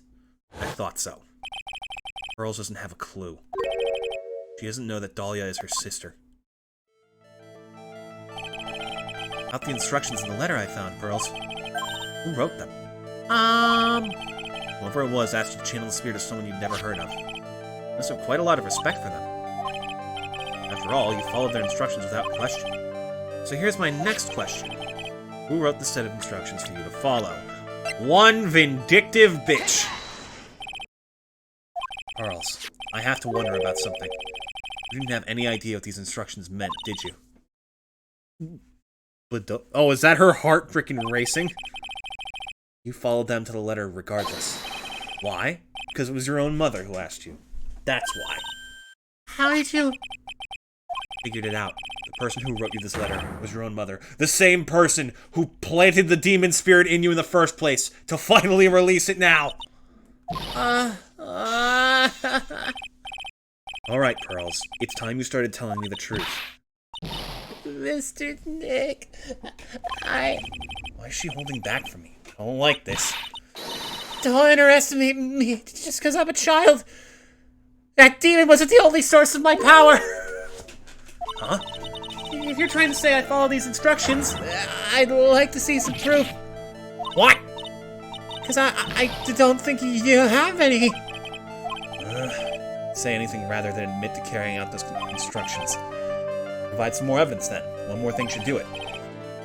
Alright, Pearls. We both know someone carried out these instructions on the night of the murder. You're right. There's no evidence that proves it was you. I knew it. However, I do know that whoever did it was a child. Huh? How do you know that? It couldn't have been an adult. No adult would have made a simple mistake like that. Simple mistake? What do you mean by that? I'm sure you thought you were carefully following the instructions you'd been given. You misunderstood some of the words, and this is the evidence that proves it. That's right, she was talking with Elise Dernim about this that night. She thought it was gravy roast, not gravely roast. It was you who splattered gravy on this hanging scroll, wasn't it? What? Why would I do something like... Remember what was written in that letter? Bravely roast the master in the fires of Hades and bring our vengeance to fruition. You didn't know how to read the words gravely and roast among others, right? How do you know that? Remember the conversation you had with Miss Denim on the night of the murder? Perhaps we can read some books together. Really? I'd love to. I'm not very good at reading.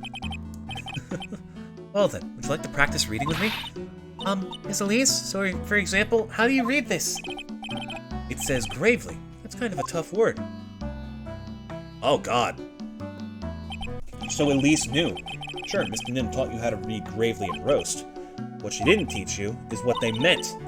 Gravely Sounded like gravy to me, and the only roast I could think of was the food. And that's why you did it.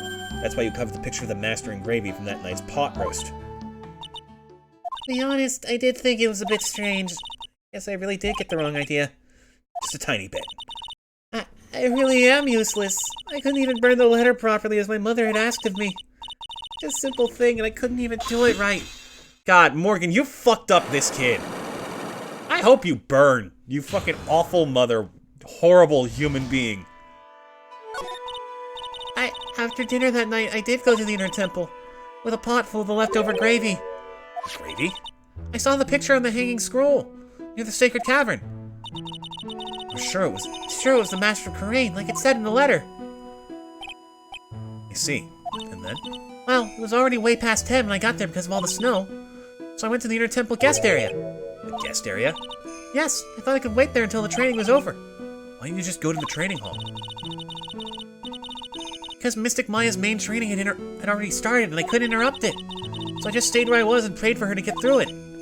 But then Pearls, did you fall asleep?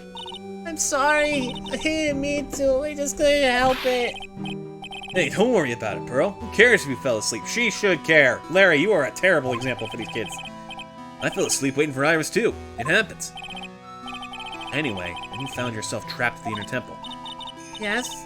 When I woke up, it was morning. I tried not to cry, but Husky Bridge wasn't there anymore, and there was no one in the training hall. I thought everyone had left me because I overslept. I threw the letter into the incinerator, and then I heated up the leftover gravy and... You let off some steam by chucking the gravy on the scroll while you cried?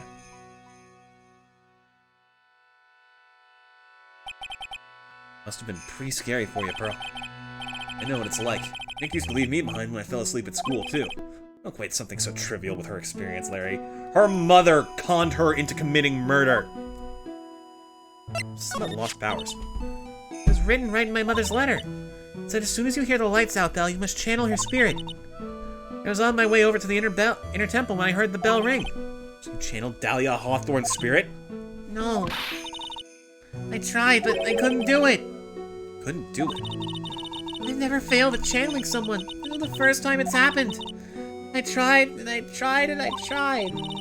Yesterday, this morning, the whole time, but I just couldn't do it. Don't let it get you down, Pearl. It'll all work out. If you want, I'll come flying through the sky for you. Whoosh, just like that. Never managed to channel the spirit. Is that why you think your spiritual powers are gone? Yes, I don't know what to do. Isn't there any other explanation for why you couldn't channel a spirit? I suppose there's one other possibility. It's not very likely, though. Please tell me what it is anyway. Could happen if someone else was already channeling the same spirit. Someone else? What do you mean? Well, there's only one of each spirit, right? Yep, it's like dating a girl, Nick. Can't see a hot chick if she's already taken. Larry, I'm gonna throw you into that river. That would mean on the night of the murder, someone else channeled her spirit before Pearls could. When someone channels something with the technique, their hair stays the same color. So if someone thought they saw Iris in two places, then Dahlia must have been summoned and had black hair. Meaning either Iris somehow did it, which would make no sense. Either Maya did it, which would make no sense. Or Mystic Elise, who saw Pearl's letter, did it herself. Someone else channeled the spirit of Dahlia Hawthorne. Yep, we're fucking onto this shit. I'm a failure. Couldn't even grant my mother's final wish. Her final wish? Yeah, this letter. This is my last wish, she said. So make sure you follow the instructions carefully. This letter. I definitely need to find out more about it. My mother has gone to a place called a penitentiary. Yeah, I know, Pearls. I visit her every month. And last month, she told me... The time we've been waiting for has come, Pearl. There's something I need you to do for me. Don't ask how I got this cup in here. They couldn't have pried it from my hands if they tried. I hid a letter for you at our home before they brought me here. I want you to read it and do exactly what it says. It's for the good of the Fae clan, my angel. You'll be doing a great thing. Now listen carefully, and I'll tell you where the letter's hidden. That bitch! My mother is always nice to me. I love her very much. Yeah, moms will do anything for their kids, right? Yeah, you have no fucking clue, buddy. She said it was for the good of the Fae clan, so I knew I had to help her. I mean, Mystic Maya's part of the Fae clan, so it had to be good for her, too. Right? Oh, God, Pearls. Oh, no. That's right, isn't it, Mr. Nick? I guess so. Yeah. I even got rid of the demon inside me, and I'm all better now. Oh, God. There's a picture with her letter, too. A picture? Of Miss Dahlia Hawthorne. Usually a picture is enough to channel someone's spirit, but this time... Pretty weird, huh? Larry knows anything about this stuff. There's something else that was strange about my mother's letter. The seal on it was broken, as if someone had already opened it once before. Hmm. That sure is pretty strange.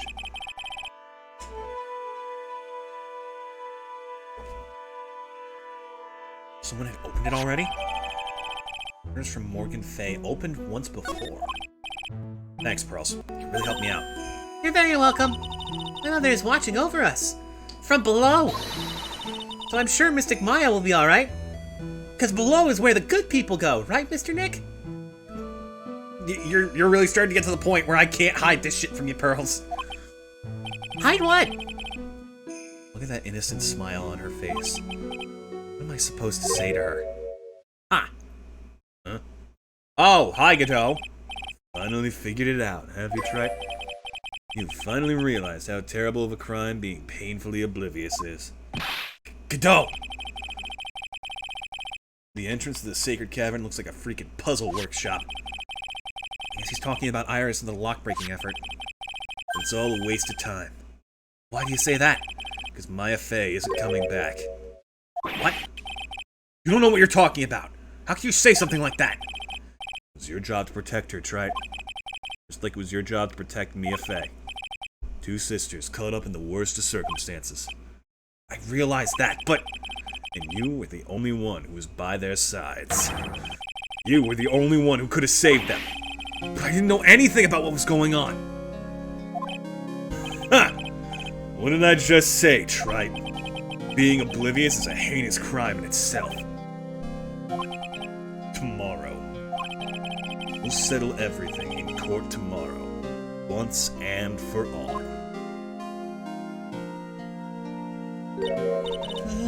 Mr. Nick, that guy's scary. Is what that man just said true? You'll be alright, Pearls.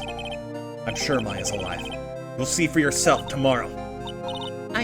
Yeah, that's right. I know I could trust you, Mr. Nick. Oh god, Pearls, what have you fucking done? My dear Pearl, you've done so well, my child, my Pearl. You fucking psychopath. It's better that you don't know what you've done. I knew this day would come for you. The blood of the main family is no more. Now, finally, after all this time, the Master's seat is yours. My last great wish. It seems I was just in time. Yeah, go burn, you fucking demonic. Ugh. Alright, chat. This is it. The final trial in the main trilogy. Let's get this shit done. Good morning. Oh, are you by yourself? Morning, Pearls. Mr. Nick, please tell me. What's going to happen to Mystic Maya? Sorry. We don't know yet. The investigation is still going on, so I wasn't allowed into the Inner Temple. Oh, I see. So is Sister Iris still trying to remove those trick locks in the training hall? No, she's defendant in this case, so she can't be at the Inner Temple. She's required to be here in court. Then how come she's not here in the defendant's lobby? I have to admit, it's kind of strange. If you're looking for Iris, she's in the prosecutor's lobby. Edgeworth! Edgeworth! What's Iris doing over there? She's going over today's testimony with the prosecutor as we speak. His testimony? You heard me. Iris is going to be testifying as a witness for the prosecution. Wait, what? The prosecutor is squeezing her for a confession, or so I heard. Franziska von Karma, what are you up to? I know what you're thinking, but Franziska isn't going to be the prosecutor today. What? Then who is? Who else would it be but Godot? Godot? Franziska is engaged in some important work at the Sacred Cavern. Sacred Cavern? You don't mean that she's... Exactly. She has been out there all night trying to remove those strict locks. With the head nun's assistance, naturally. We estimate that the last of the locks should be taken care of in about 3 hours. I hope everything continues to go smoothly and receive some good news soon. Yeah. Thanks, Edgeworth. Prosecutor Godot intends to nail this case sharp today. Be prepared to fight like there's no tomorrow, because there definitely isn't one. I'm sorry, we ran out of time. There is no more depth to this case. You don't have to tell me that. Touché. I can already see it in your eyes. You're not the same fever-ridden, frantic maniac who you were yesterday. It's strange. On the way here, I decided that today would be the end of all of this. Almost immediately after I made the decision, I felt myself getting stronger. Interesting. Maybe you've passed your cold onto someone else, literally. And with that, I leave the case in your capable hands. My dear partner. Thanks. Oh, that one kind of gave me chills. I'm not even gonna lie. Oh, I'm so hyped for that. We still don't have answers for most of the riddles plaguing this case.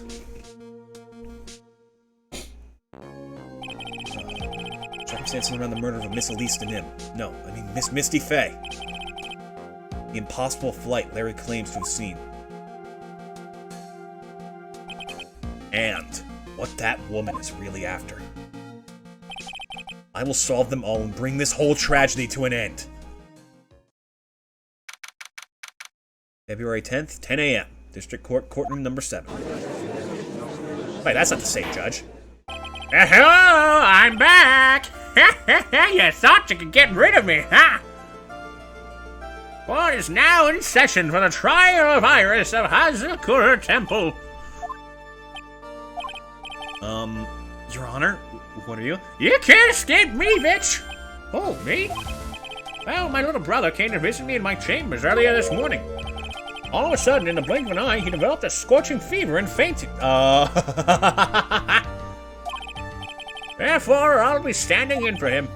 I see, Your Honor. They're brothers. That explains a lot. My poor brother. He looked a bit pale, not to mention sad that he couldn't be here.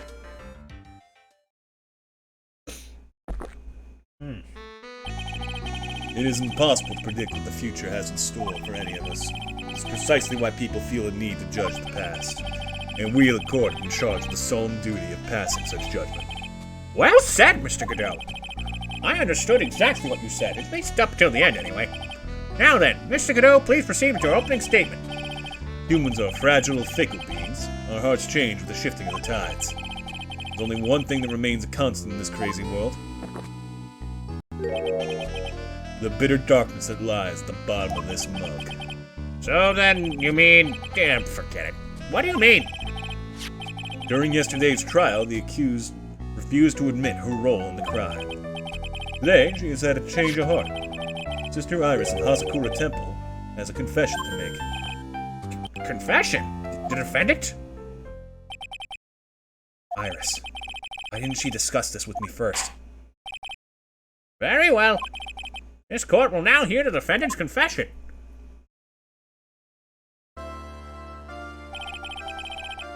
While meeting a beautiful lady, always ask for her name and profession. That's one of my rules. My name is Iris. I am but a simple nun undergoing training at Hazakura Temple. Witness, is there something that you want to confess to? Yes, but first I want to apologize to Mr. Wright. That pose. Iris had not taken that pose until now, has she? I can't continue lying to everyone anymore. It's alright. What is it? Mr. Wright, I have to admit that I did play a part in this terrible incident. Are you actually confessing? Are you saying that you were the one who murdered Miss Elise Nim? No, I'm not, Your Honor. I dealt with the cover-up after the murder took place. After her spirit left, I took the lifeless shell of Mystic Elise and carried it to the Hazakura Temple courtyard where I desecrated it. What? Order in the court! Order! Witness! Are you fucking serious? Are you saying that you were an accomplice to the murder? Yes, that's correct. What? Not even in court and I'm already covered in a cold sweat. Everyone on the planet is an accomplice to something. It just happens to be that in this case it's to murder. Yeah, no shit, Godot. Isn't that right, Mr. Trite? You know what, Godot? That's it. I'm tired of you. You're being replaced. Get out here, Edgeworth.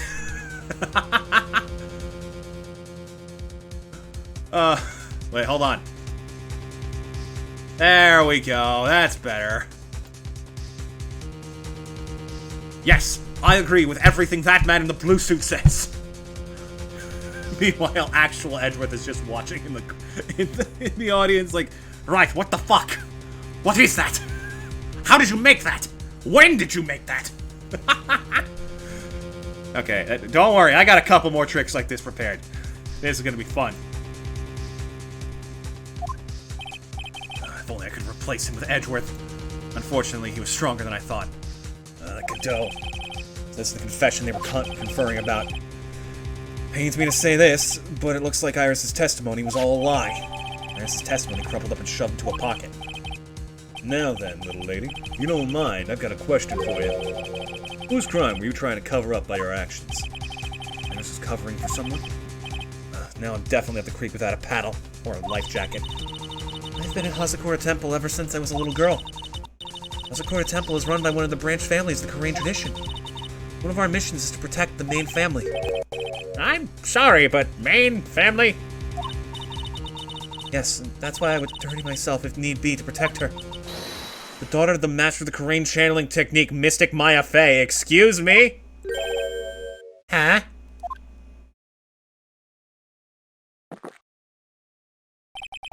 Wake up and smell the coffee, Trite. She is naming Maya? You little conniving bitch. I know it's you in there, Talia. You can't fucking fool me. Order! Order in the court! So not only did you witness the murder, you know the name of the murderer! Holy fucking shit! I'm terribly sorry, but it's true. And I've suddenly decided to confess everything now that suspicion's being thrown onto me. Oh, how convenient. I saw her commit the crime with my very own eyes. And I cleaned up the area to try to protect her. Bullshit! That's ridiculous. I could never do such a... The defense will refrain from commenting until the appropriate time. Shut up, right? Now, witness, let's hear your testimony. I gotta fucking see this. What exactly happened on the night of the crime? Yes, Your Honor. Thought I was prepared for the unexpected, but I never imagined the case would wind up going in this direction.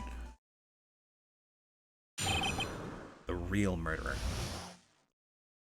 Went to the inner temple that night and saw it all happen in the garden. I saw Mystic Elise strike Mystic Maya with her staff. When Mystic Maya was still stumbling, Mystic Elise moved in to deliver a fatal strike. Mystic Maya tried desperately to defend herself and stole the weapon. It was only in self-defense. You can't blame her for it. So it was in self-defense. Yes, Mystic Elise was the one who attacked her first.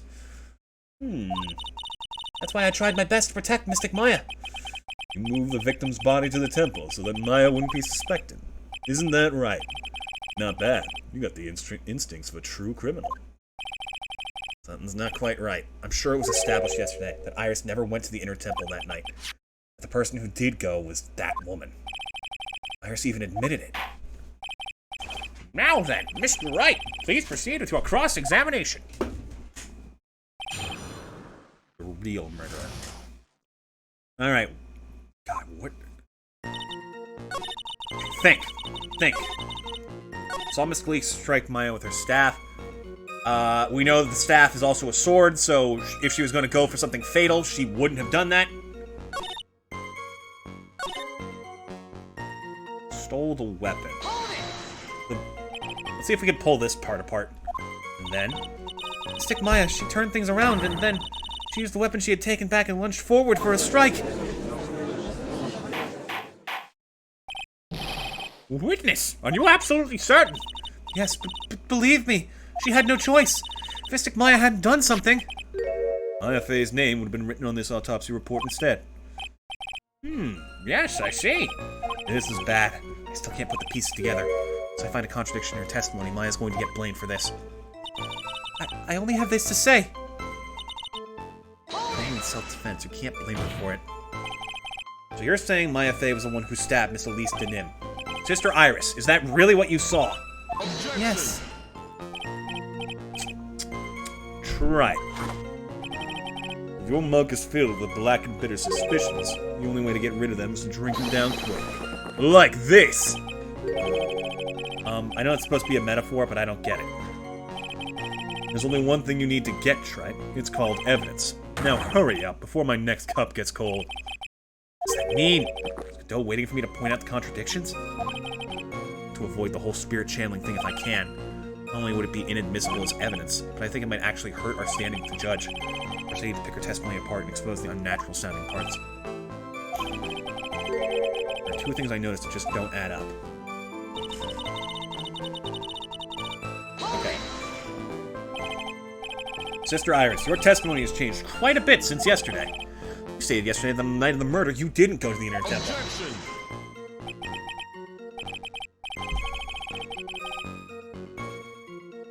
Sorry. I swear to God, this fucking we need to end this today. This playthrough has been cursed from front to back. By the way, where were you when she claimed that she didn't go? It was in the Inner Temple's training hall. A private conversation between the two of you does not constitute testimony. That would be properly described as hearsay. The one and only time we're actually going to use this fucking excuse in Ace Attorney. What do you have to say, witness? I just couldn't tell him the truth at that time. Mystic Maya, she's your girlfriend, isn't she? Fuck no! You should know that. You're the one who turned me to men. Oh, I fully believe that Phoenix has had trust issues ever since he fucking encountered Dahlia. Now Edgeworth is the only person he feels safe with. I didn't want to be the one to break it to you that I saw her commit murder. There, we all understand how difficult this is for you. Now then, let's continue with the testimony. What did you witness in the temple garden? Well, Your Honor, Mara strike Maya with her staff. You're saying that the victim attacked Maya, I mean Miss Faye. yes, it was a truly frightening scene. Mystic Maya was struck hard in the head and looked like she was going to collapse. What were you doing at the time? Why didn't you stop them from fighting? I'm terribly sorry, Mr. Wright. I was frightened. I couldn't move. I couldn't even speak. I was in such shock. That's perfectly understandable, my dear. This doesn't sound right. I don't believe this testimony for a minute. What happened after that? Judge is just sitting there. Wait, hold on. I'll do it when he pops back up, but I have something for this. While Mystic Maya was still stumbling, moved in to deliver a fatal strike. I don't think we pressed this one. She moved in to deliver a fatal strike? Yes, I'm sure of it. She threw down her staff and reached into her robe for a weapon. Wait a minute. What was this weapon? It was some kind of dagger. Dagger, huh? And Elise and him tried to stab her with this weapon? To kill Miss Faye?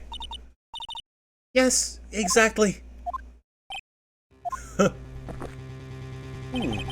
You look like I did after I mistakenly took a swig of Worcestershire sauce. Oh, God!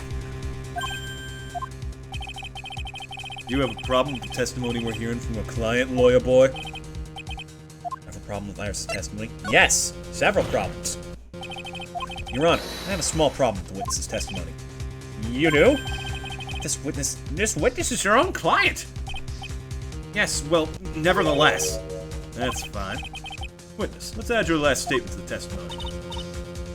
Yes, sir. Hey, just a moment. It's my job to say that. Wait, hold on. Now's the perfect time.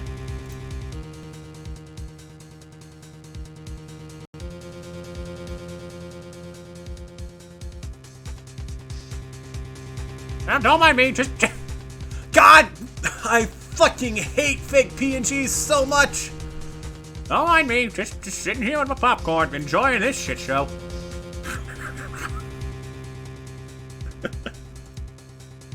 Alright.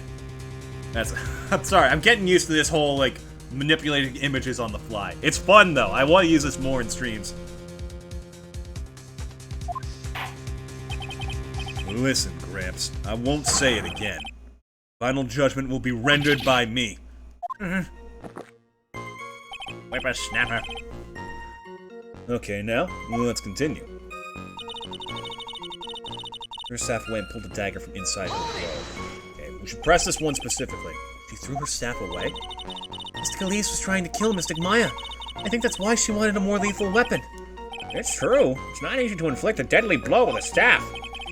Sister Iris, let me make sure I've got this straight. The victim herself chose to throw away her staff.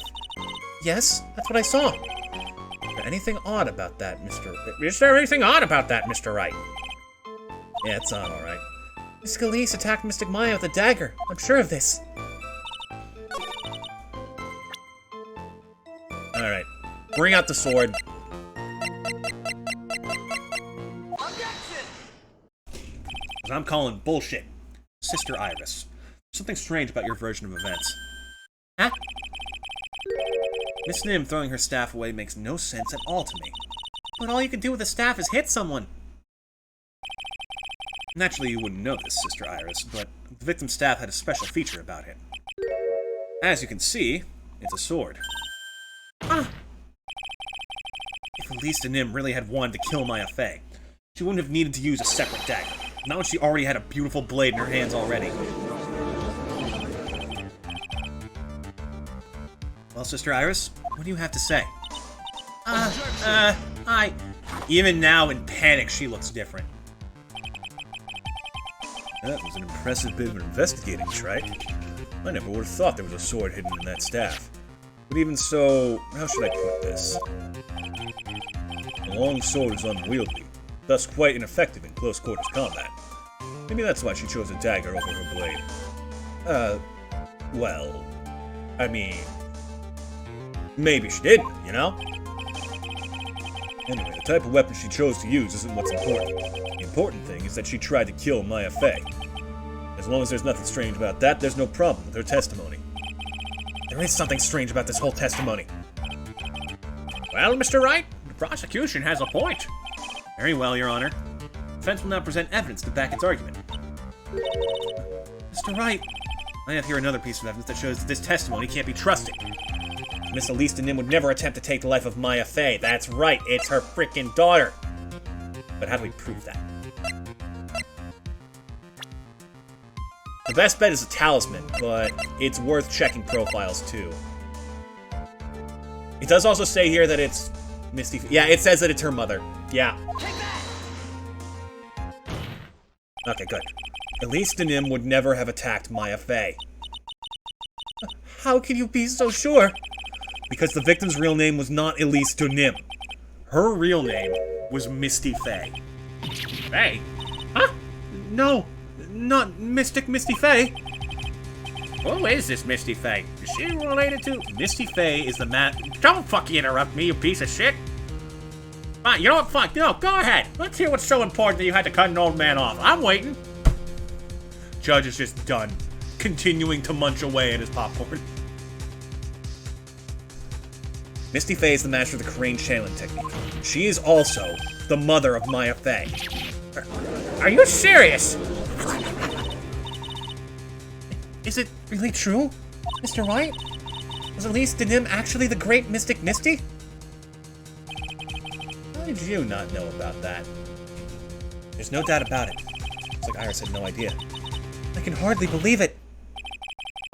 The idea that she would try to kill her only daughter, one she hadn't seen in 17 years. Perhaps the prosecution can offer some explanation for why she would do such a thing.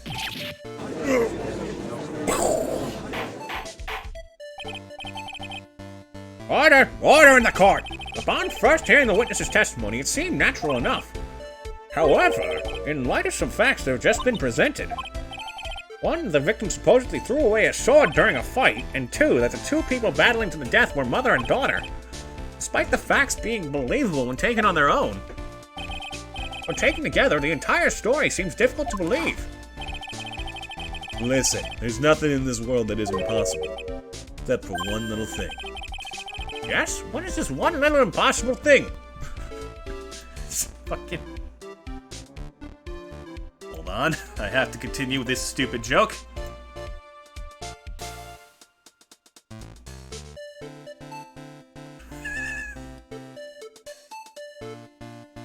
On it.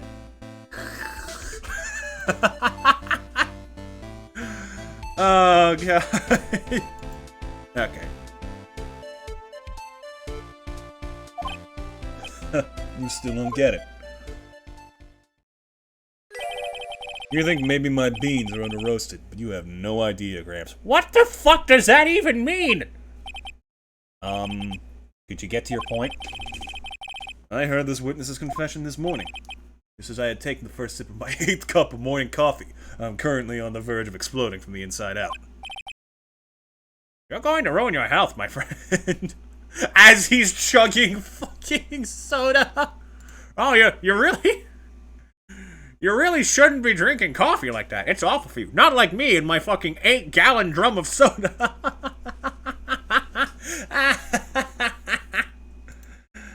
Oh, God. Anyway, after hearing this woman's confession, I had a detective who loves to investigate sent to the scene of the crime. And he discovered this little beauty. Whoa. Is that the dagger the witness testified to seeing? I don't know what to believe anymore. Obviously, Your Honor. Do you not notice something else? Now that you mention it, if you look closely, there appears to be blood on it. Where did you find that? I didn't see that when I investigated the crime scene. Did you investigate the pine tree at the crime scene? Huh? A pine tree? This dagger was stuck in the back side of the pine tree. The last blow was struck, ending the violent battle between the two women. This little baby was thrown in the direction of the back of the pine tree. Which means the blood on this dagger belongs to the victim, correct? Huh. Were you even listening, old man? I first heard this confession this morning. This is I had taken the first sip of my 13th cup of morning coffee. You say it was your 8th just a few minutes ago? I didn't have enough time to get the blood analyzed on such short notice. In any case, the court will accept the dagger as evidence. Furthermore, I ordered that a blood test be performed on it immediately. This is my sweetheart. Make sure you treat her right. Guess we both brought our special pieces of evidence to this. Bailiff, get this piece of evidence to the crime lab for testing immediately. Out behind a tree in the inner temple garden, the blood is being analyzed now. Now then, the testimony we've just heard had numerous unbelievable aspects to it. However, after having found the very dagger the witness spoke of, I believe we can consider her testimony to be credible. Cute girls never lie. That is some bull fucking shit. Ever. In any case, witness, If you could please testify against this court. About what, Your Honor? About the incident you saw. The battle between the two women. Yes, Your Honor.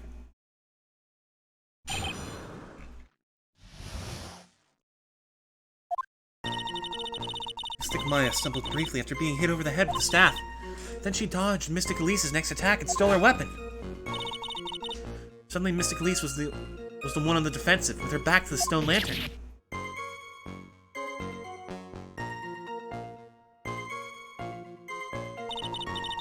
That's when Mystic Maya stabbed Mystic Elise. Mystic Elise managed to fling the knife away, but then she collapsed.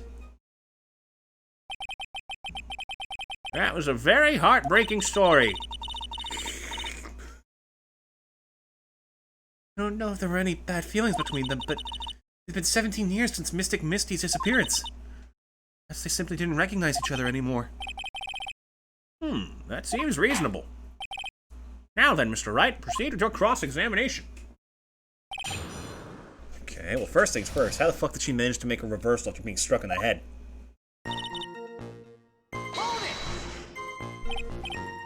Iris, where were you standing when you witnessed all this? What do you mean? Well, if either of them had noticed you, they might not have continued their battle. I wonder if that's true. The two of them, they were standing near the garden stone lantern. I was watching the whole thing from behind. You were that close? It was dark where the two of them were, so I think that's why they didn't see me. It was dark in the garden when the murder took place. Tell me, what did Miss Maya Fey do after she was struck? Next attack and stole her weapon. What happened to the victim's staff, then? I'm not sure. The area was very dark, so I really couldn't see. I think it got knocked away somewhere as the fight escalated. Wait a minute. How did it get to the other side of the... Ooh. Weird. That makes sense. That would explain the need for the dagger. Mystic Elise raised the dagger to strike, but Mystic Maya dodged it at the last second. The dagger struck the lantern and fell to the ground, but the picture you show had it reversed? And at some point, Mystic Maya picked it up. It sounds especially strange yet. What did the victim do when the weapon was stolen from her? Sorry, it's slowly devolving into Gumshoe's voice, and that is throwing me for a loop. You're saying that Maya turned the tables on the victim? Yes. Mystic Maya wasn't herself at the time. After all, her life was in danger. I still can't believe it. The idea of Maya cornering someone at knife point is just silly. What is this, her third or fourth time being arrested for murder? I've lost count. As they say, a cornered fox is more... Oh, as they say, a cornered fox is more dangerous than a jackal. I believe the correct description of a cornered fox is scared and petrified. Your animal analogies have grown tiresome. You're the one who started it. Anyway... So after Maya Fey backed the victim into the stone lantern, what happened next? That's when Mystic Maya stabbed Mystic Elise. Why'd you show the picture here? You absolutely certain that's what you saw? Yes, I'm almost certain. Almost? The garden was dark. Couldn't really tell who was who. Did she just say? So in other words, it could have been someone else entirely? We know that Maya Fey was at the Inner Temple that night. That the woman that was killed was Elise Danim. Isn't it fairly obvious who attacked who?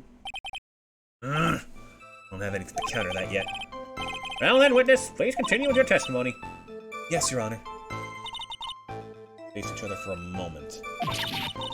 Mystic Maya rushed straight into Mystic Elise. Mystic Elise doubled over and fell to the ground. She was stabbed in the stomach, huh? Yes. She flung the knife away, but then she collapsed. Where did that dagger go? I had no idea. It was dark and I couldn't see. According to the detective who found the dagger, it was stuck into the pine tree in the garden. Most likely it was falling towards the tree after the struggle. That is the most likely explanation, yes. Being stabbed in the stomach, the victim collapsed right away. Now that I think of it, he seemed to stare at Mystic Maya for a while. Mystic Maya stood there, not moving an inch. Felt for a moment like time had just stopped. And suddenly, as if the spell had worn off, Mystic Elise fell over. Seems like a reasonable story at first, but there's one thing that is completely impossible. The very idea of Maya stabbing someone. That alone is impossible. Which means, this faulty testimony must contain another contradiction in it somewhere. Okay. Huh. Alright, pause for a second. I promise this is the last interruption of the stream. I'll be right back.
We need to figure this mess out, like yesterday. Okay, we understand that Mystic Maya and Mystic Elise are battling against each other in this room. Struck her with the staff, got knocked away.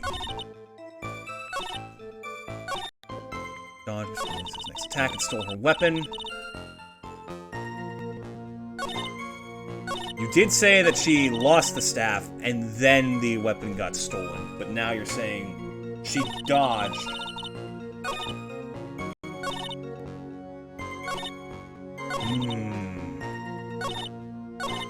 I can't see the contradiction.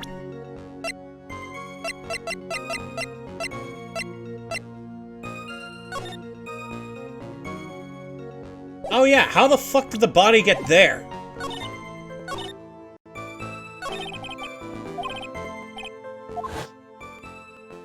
Yes, I get it.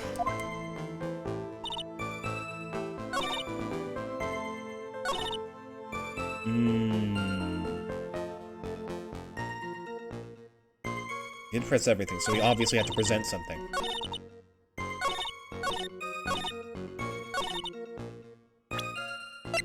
Oh yeah, I should check the autopsy report to see the damage. Aha!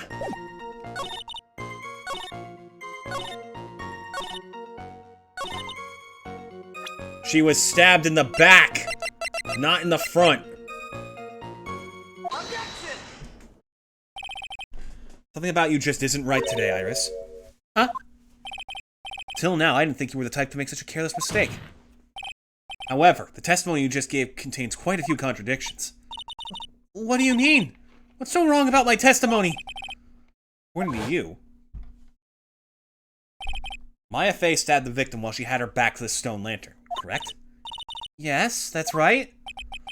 But in that case, the victim would have been stabbed in the stomach, right? Yes, I think so. But, according to the autopsy report, the cause of death was due to a blood loss from a stab wound in her back. Ah! Yeah, that's a bitch, ain't it? This proves the victim was stabbed from behind, not from the front. Sister Iris, it appears another seed of doubt has sprouted from your testimony. Ah! What? What is the meaning of this, Mr. Wright? Ah, shut it with you with your popcorn. This ain't a fucking movie theater. Lives are on the line. Get in the game, Gramps. It's simple. People who like books, we've all got a front and a back. You get my drift? Yeah, we're also full of needless amounts of story. Is that all you have to say? I thought I'd keep my metaphors simpler since y'all are too stupid to understand them. You can also say that darkness loves to play with the human mind. Could you please knock it off with the cheesy proverbs and illogical metaphors already?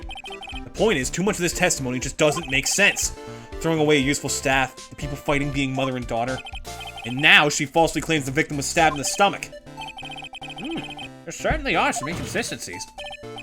Well, Iris, how about it? Well, it's just... If you ask me, you're just being too naive about the whole thing. What do you mean?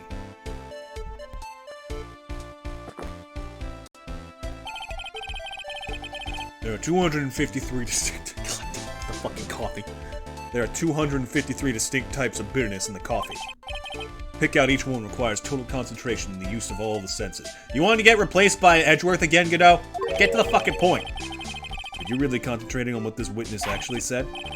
Prosecutor Godot, explain yourself! The witness is quite unambiguous about her own ambiguities when she said, "And the garden was dark, and she couldn't see clearly." Human needs one thing to see clearly, and that is light. Light! By the way, did you know? Hazakura has a rule that on nights when an acolyte is at the inter-temple training, the stone lantern in the garden must be kept lit.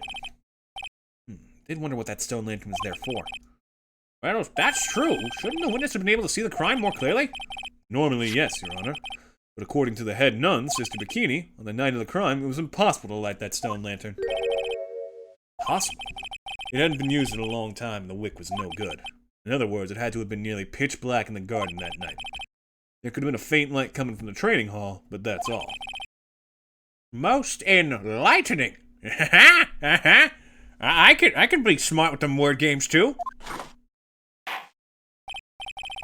Yes, well done, Your Honor. You took the most obvious joke in sight. Yes, that illuminating fact has chased all the contradictions away. If the staff was dropped, it would be difficult to see. It also explains why they didn't recognize each other. We can't see the demons that lurk in the night. That's why humans are weak. Isn't that right, Trite?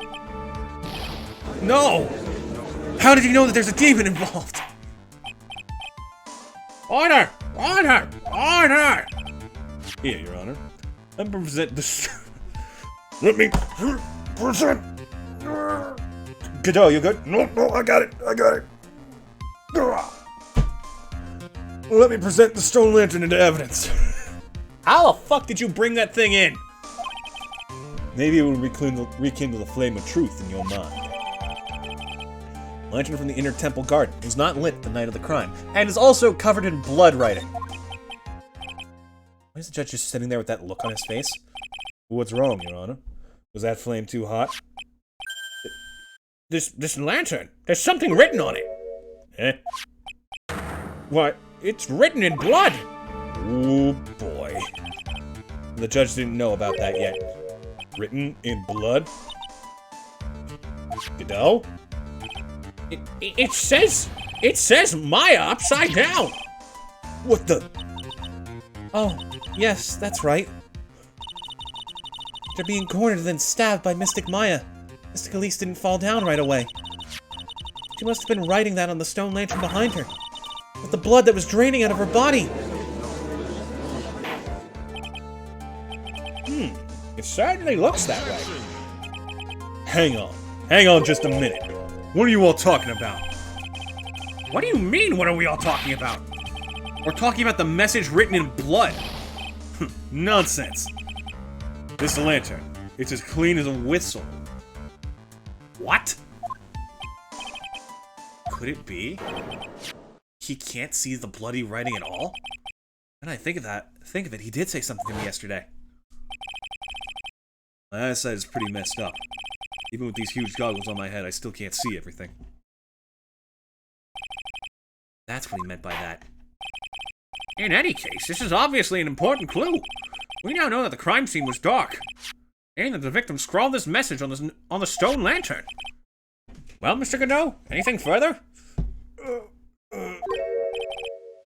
Mr. Godot? Okay then. Let's move on. Godot is literally shaking. Somehow, I don't think it's from caffeine overdose. I believe it has now been established that Mr. Nim was killed by Maya Fey. That's just wrong. Now it's time to turn our attention to you. Yes, sir. After the victim died, you did something, didn't you? Let's hear it. We're all ears. Iris's cover-up, huh? After Mystic Elise died, I called out to Mystic Maya. I thought it was my duty to protect the future master of the Korean tradition. So I removed the body from the inner temple by myself. I dragged it behind me all the way across Dusky Bridge. Then I used the snowmobile to carry it back to Hasakura Temple, and I used the Shichishita to alter the way the wound looked. So you moved the body? Yes, I was raised in Hasakura Temple. I owe a great deal of thanks to the Fei clan. But even so, I never imagined that Elise Nim was actually Misty Fei. I've committed a terrible sin. A terrible trick of fate. I believe you're looking for Twist of Fate, Your Honor. I intended to return to the inner temple after taking care of the body, but You were spotted by the head nun, correct? yes, and that's why I couldn't go back. Our story makes sense, I suppose. Mr. Wright, go ahead with your cross-examination and whatnot. Out of here enjoying my popcorn. I have an old potato chip bag in here. Don't ask why. Long story. I like to recycle, like, snack bags to use for garbage bags instead of, like, well, garbage bags. Cheaper. And the less plastic we use, the better. After Mystic Elise died, I called out to Mystic Maya. Okay, start with pressing. So you waited until everything was over before making a move. No, it's not like that. She saw someone murdered right in front of her eyes. It's not surprising that she was a little timid. Yes, I suppose that's true. Excuse me. It's 2 o'clock in the afternoon already. Time for my nap. Sometimes when I'm watching lawyers argue back and forth with each other, I feel so helpless that I just sit quietly and wait for them to reach a conclusion. Isn't it your job as the judge to mediate the argument? It wasn't until Mystic Maya saw me that it finally dawned on her what she had done. That was my duty to protect the future master of the Korean tradition. You can go into more detail than that. So then, you knew. You knew the significance of the name Maya Fey. Yes, of course I did. That's odd. Mr. Bikini didn't recognize Maya's name, let alone her position. Anyway, she was a very special person indeed. So I removed the body from the inner temple by myself. How? Why did you do that? Because I didn't want Mystic Maya to be suspected in any way. I thought the best thing would be to remove the body from the crime scene. You moved her body all by yourself? Yes, I did. It would have been impossible if it wasn't for the snow. Snow, huh? Find me all the way across Dusky Bridge. Pretty amazing you can make it all the way across. It's a rickety old bridge. It looks worse than it is. It's surprisingly sturdy despite its age. Well, like they say, idiots are too stupid to catch even a simple cold. Hey! Oh wait, I caught a cold. I guess that means I'm not an idiot. Thank you, Godot! That's the nicest thing you've ever said to me! There's one other thing that bothers me. Not just throw the body into the Eagle River.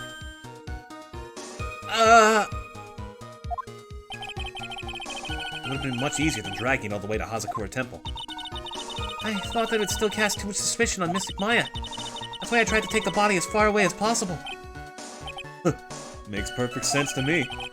For the time being. Anyway, what did you do after you crossed the bridge? It's a snowmobile to carry it back to Hazakura Temple. A snowmobile? I knew that would show up sooner or later. Yes, I had the key. I used the snowmobile to travel from Hazakura Temple to Dusky Bridge. This is the part that was in question the other day. Should I ask for more details? About the snowmobile, yeah. Let me hear more about the snowmobile ride. It was very cold that night, so I rode it all the way to the foot of the bridge. I'm sorry, witness, but now I've got a problem with your testimony. Excuse me?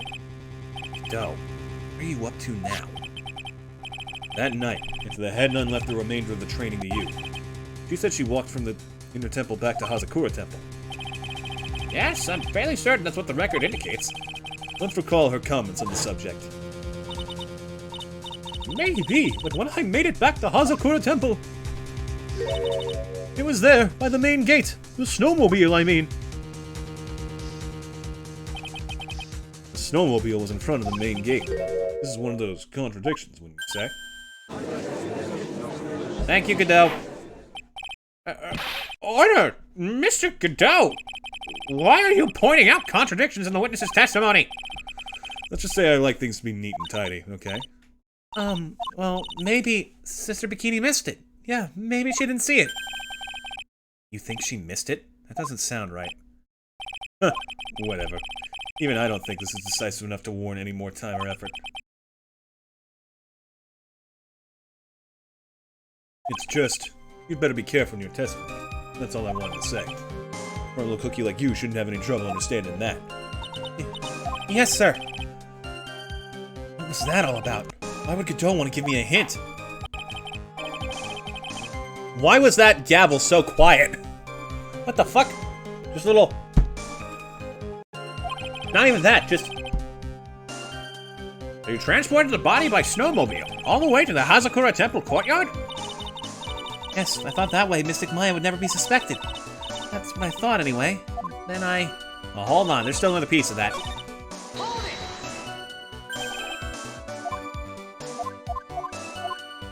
Got the tracks. Really did move her body by snowmobile. There should be tracks up in the snow, right? Well, yes, naturally, you would expect tracks. This picture was presented at yesterday's trial. Are these the tracks from that ride? Yes, I think they are. But I can only see one set of tracks here. I don't see what's so strange about that. Snow was still falling when I left Hazakura Temple. See, snow was still falling, huh? Then when the murder took place, it had already stopped. I'm so fucking confused by this. It's so many, like, steps that I keep losing track of them.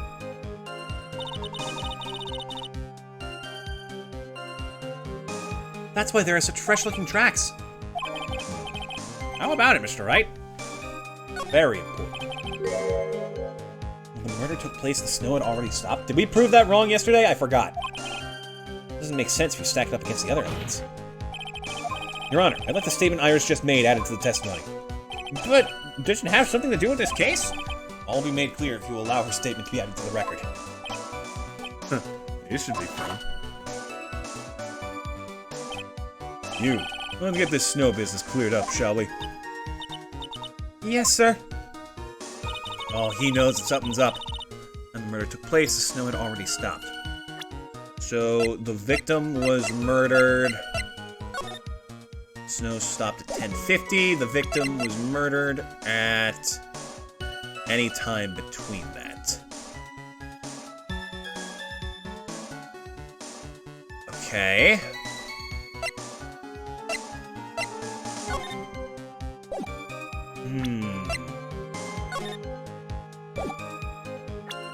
no snow on the body. That makes sense.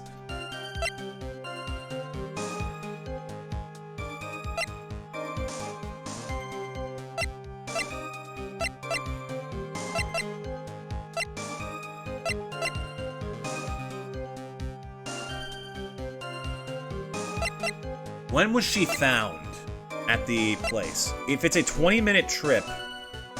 Oh, but I guess if she had the snowmobile, that time discrepancy would be taken care of. Well, since it's about time, I'm just gonna go for literally anything that discusses time. So, probably this? Nope.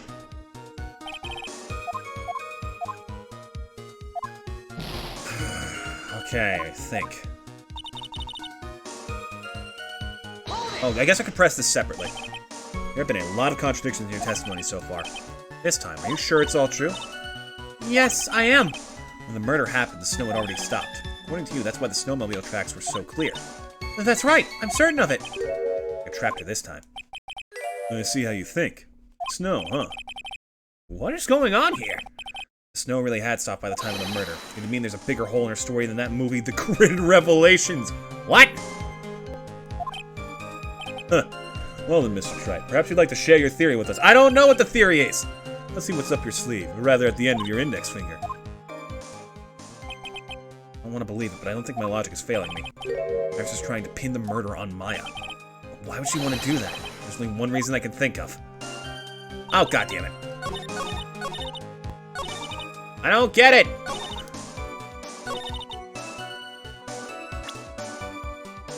When the murder took place, the snow had already stopped.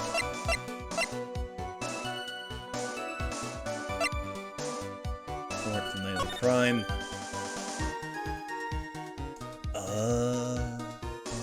Wait a minute. If it was after the snow had stopped falling, then the bridge would be on fire. So do I have to show a picture of the burning bridge? Is that it?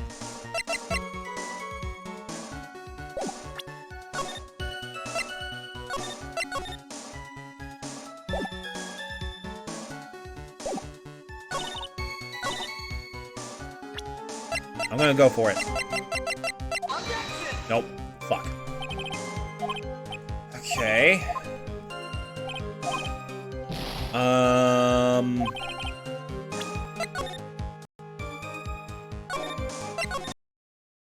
I don't have time to sit through game over screens.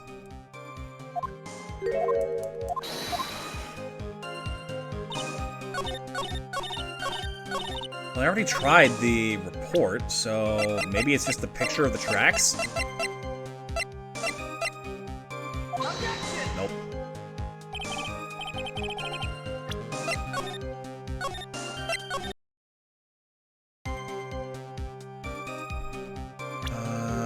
What else proves the snow had stopped? Like the orb, I know that was involved.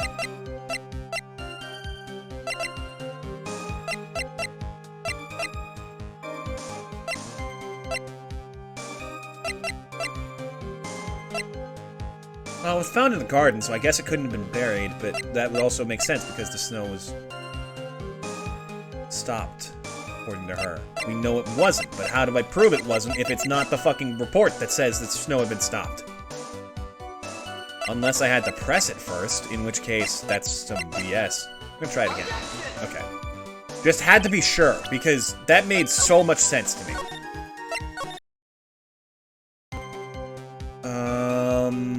Autopsy report?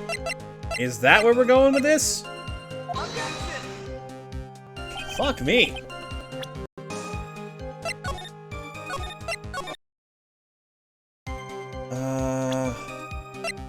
I'm actually running out of ideas. Temple map, maybe, to describe how the time frame works out? I don't fucking know.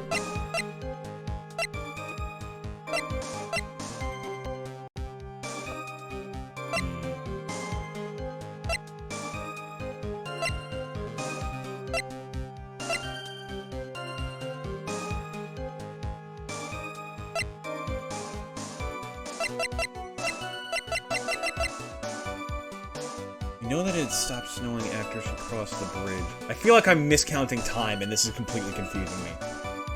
We don't know exactly when the murder occurred, but we do know somewhere between 10 and 11. We know that the bridge caught fire at 10:45 and was on fire for half an hour. She must have done this before then, obviously.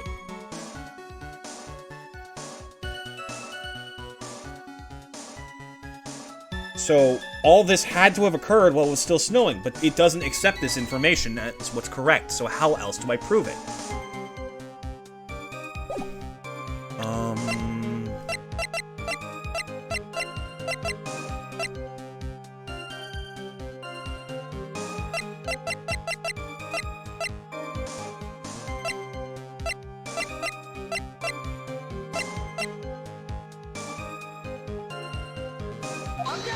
No, I don't fucking know. This is clearly the one I need to contradict, though, so I can just spam evidence at this point. Okay.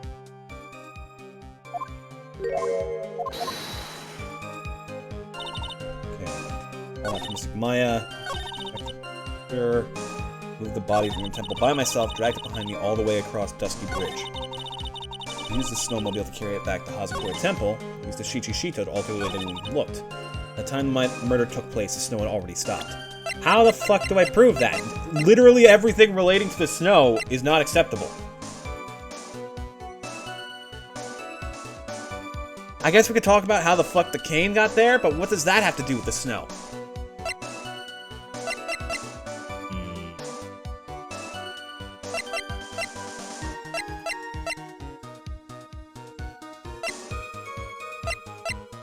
I'm also starting to lose track of everything I have and haven't tried.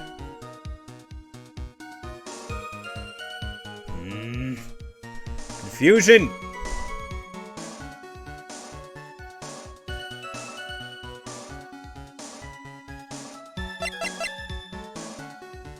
Oh! Wait a minute. The snow around the lantern was removed. So if you were worried about the snow, how come you didn't take care of that? Fuck.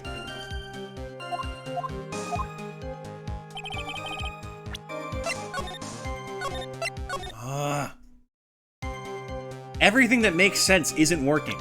So the only options are the stuff that doesn't make sense. Profiles, maybe?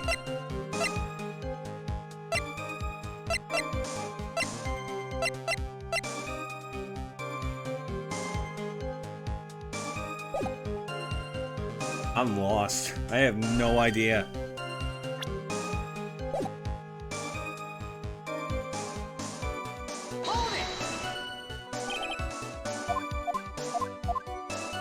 The snowmobile tracks were so clear.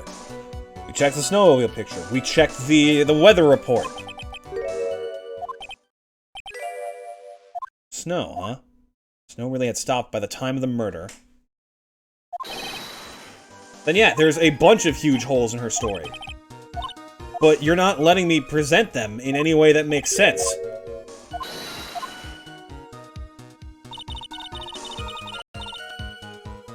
I'm honestly considering pulling up the walkthrough because this series has given me so much hell. I am losing a little bit of patience.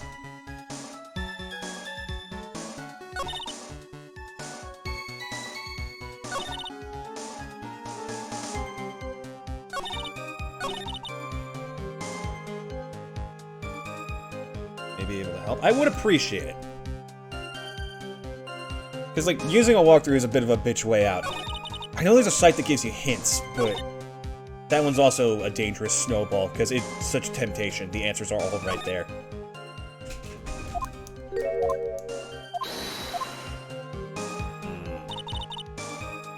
Achilles died. All that's Mystic Maya. Like the future master of the Korean tradition.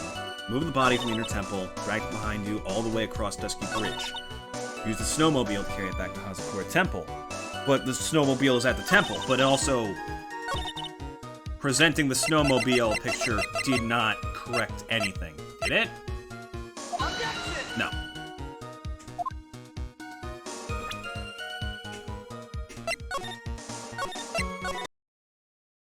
I mean, unless this section isn't what I need to counteract. Maybe it's like... Maybe I need to present the weather report here? Objection! No.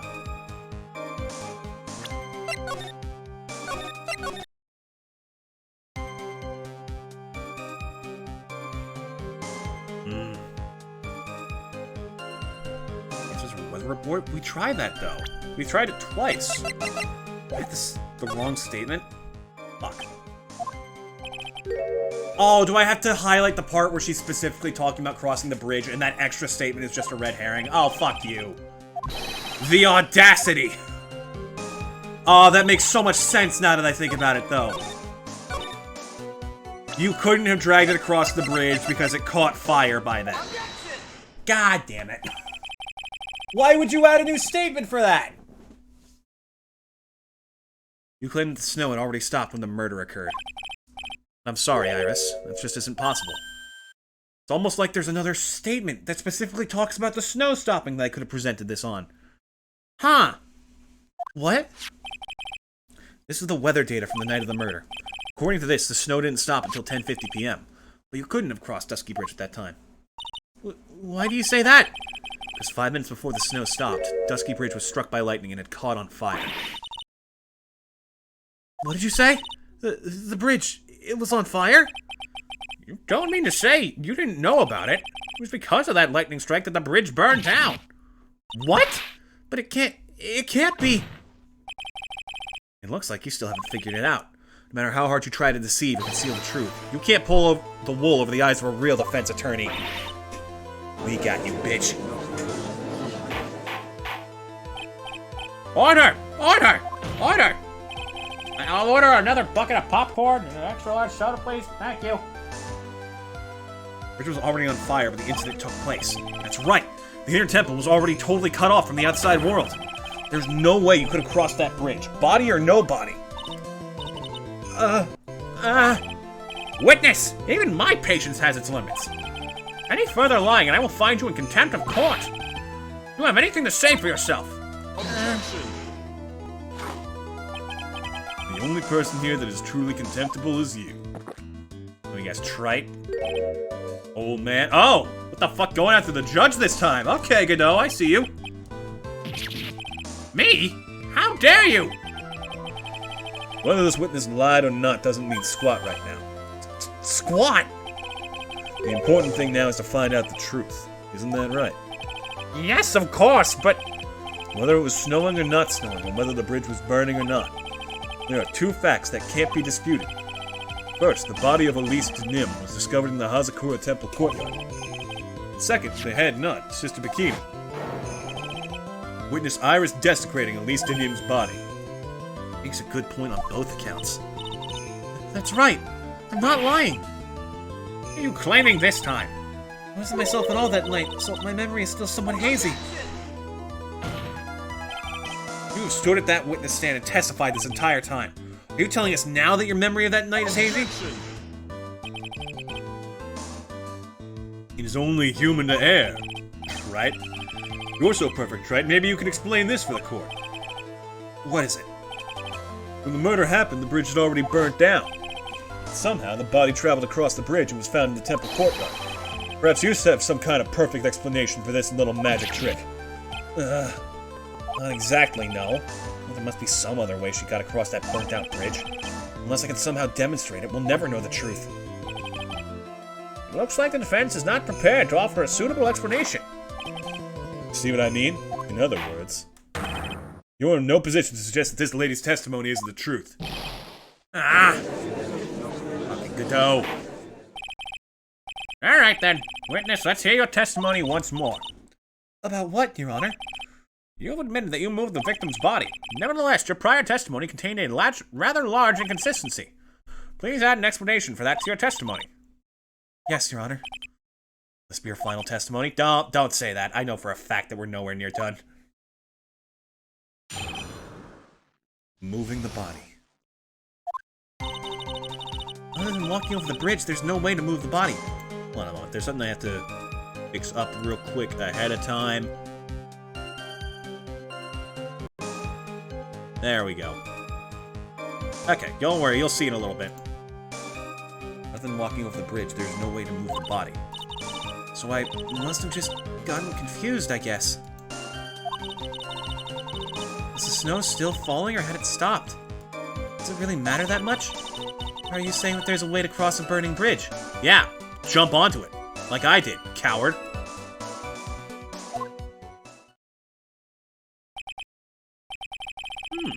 It was just a misunderstanding. I see. This is a photo of Dusky Bridge after it burned down from the lightning blast. It was taken on the morning after the incident.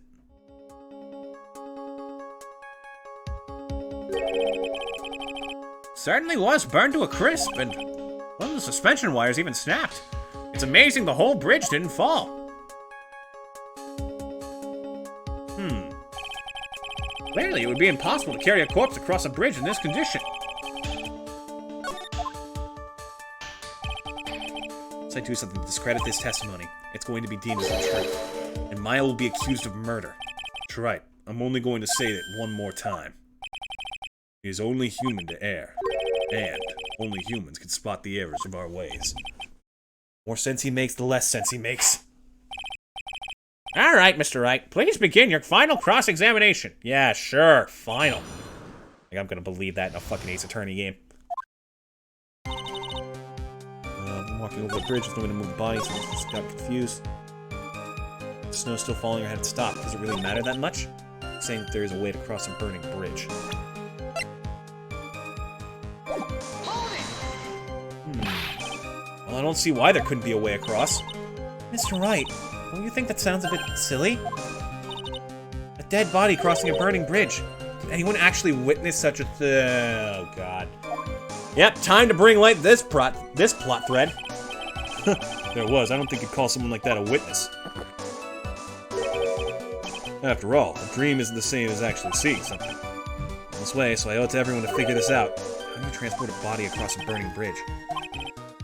Examine all my evidence and see where that takes me. Gotta be like a shark. If I don't keep moving, I'm good as dead.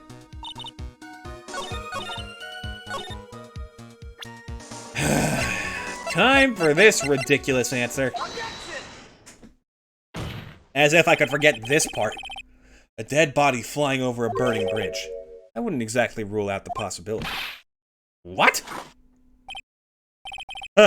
You're saying it's possible? Don't make me laugh. The only thing that's possible about your claim is that it's been pulled out of thin air.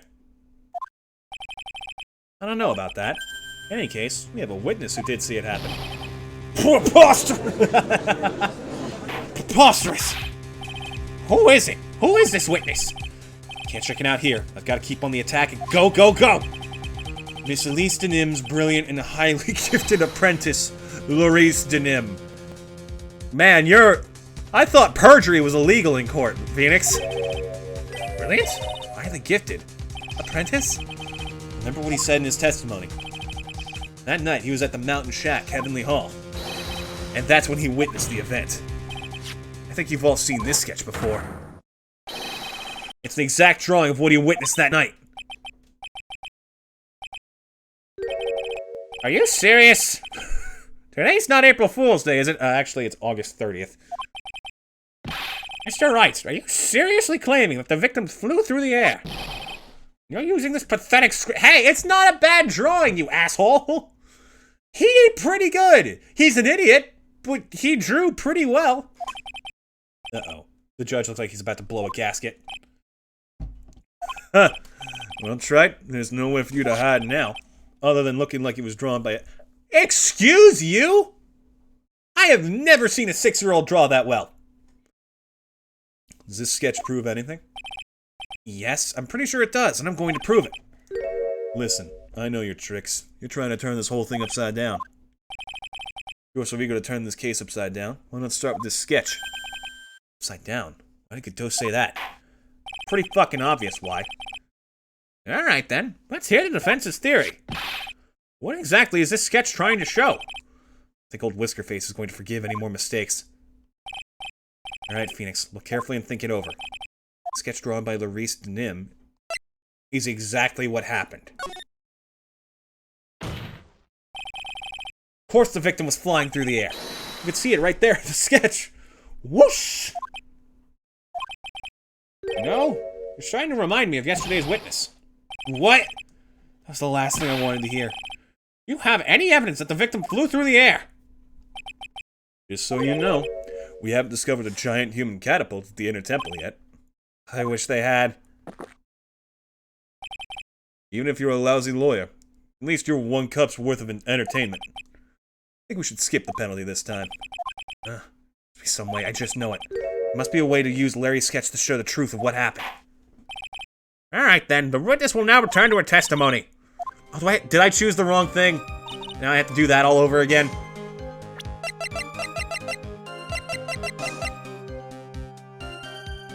Objection! Yeah, okay, I fucked up.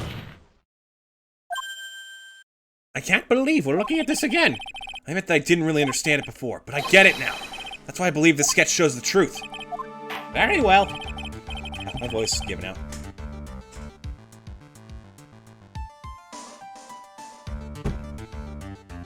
Alright then, let's hear the defense's theory. What exactly is this sketch trying to show? Okay, we're back here.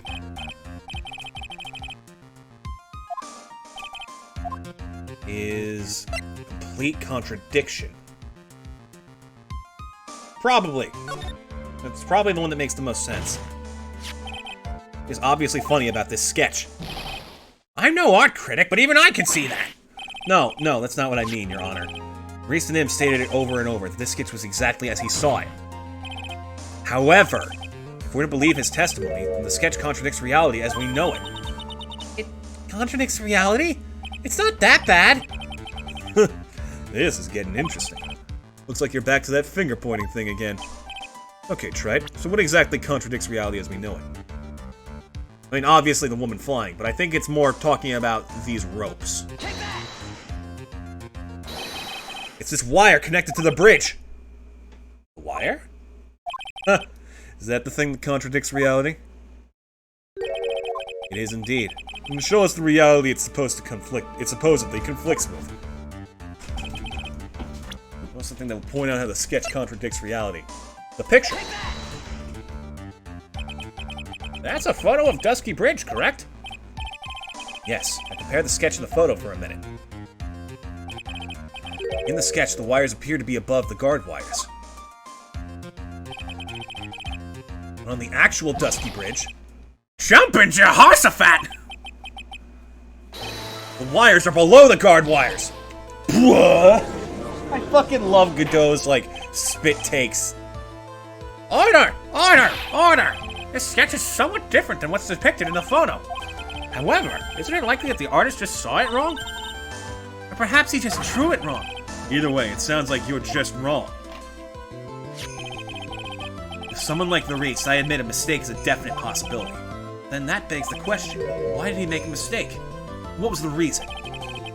You saying you know the answer to that? Listen, think back, alright? Remember what Maurice was doing when he witnessed this event? He was at Heavenly Hall waiting for a lover that was never going to come. He waited and waited, and finally he laid down.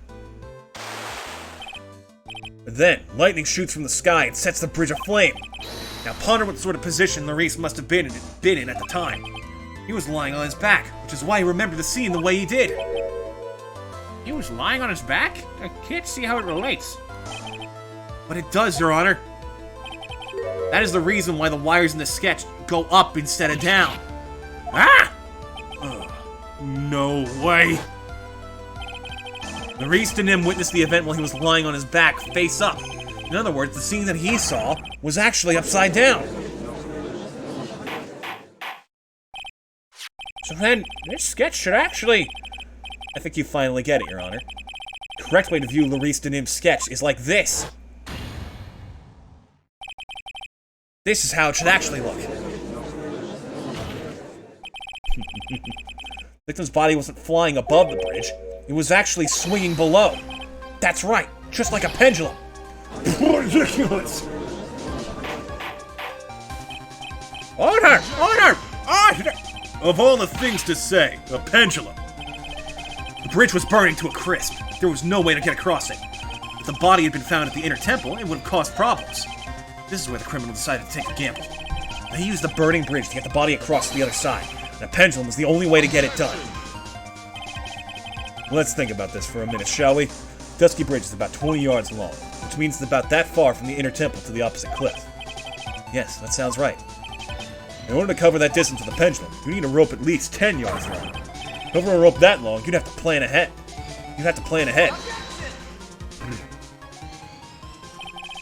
The lightning strike that night can only have been an accident. It doesn't make sense that the culprit would have prepared the rope beforehand.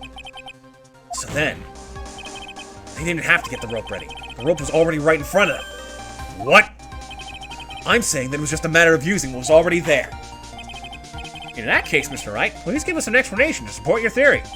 Nice and calm now. What makes you think the criminal had the rope on hand to create a pendulum? The picture. And the meaning of this is... If you want to know where the rope came from, it's hanging right there in front of your glorious beard. Oh, it is a glorious beard. I'm starting to think that Mr. Wright might be in the right on this one. Ah! This is one of the wires from the bridge. The lightning struck the bridge and set it on fire. One of the suspension wires came loose from its anchor. The criminal didn't have any time to waste, so they tied the wire around Elise Denim's body.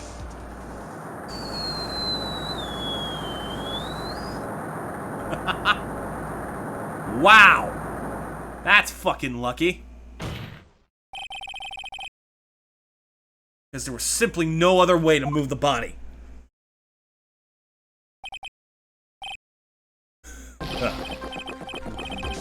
I'm not doing all those sound effects. Not on the fucking internet. Mr. Godot! It's an exceptionally long cup. Give me a second. Seems that Mr. Godot is more focused on his coffee than answering my question. It seems the odds of a rope being readily available were very high, so I suppose that it's not an impossibility after all. I'm done now! Yet there's still coffee in the cup to cause that splash somehow. Don't question it. I got a hose in my hand that connects it to the cup and constantly supplies more coffee, which then goes into my body, gets reheated, and funneled back out through said hose. It's an endless loop. Possible or impossible? That's not the question we need to ask. There's only one question. Did that really happen? Trite, I wonder if you can prove what happened to us. Do you have any actual evidence the body was swung over like a pendulum? In fact, I do. The body dropped 10 feet. Before I present my evidence, let me review what we know so far.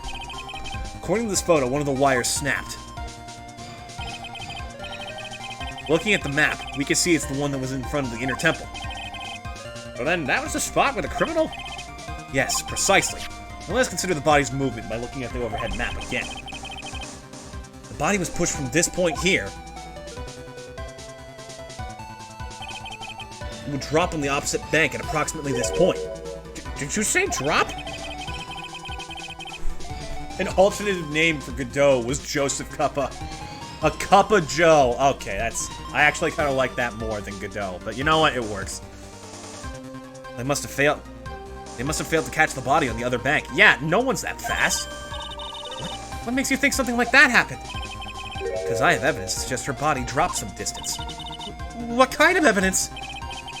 Take a look at this autopsy report. It's been freshly updated by my boyfriend.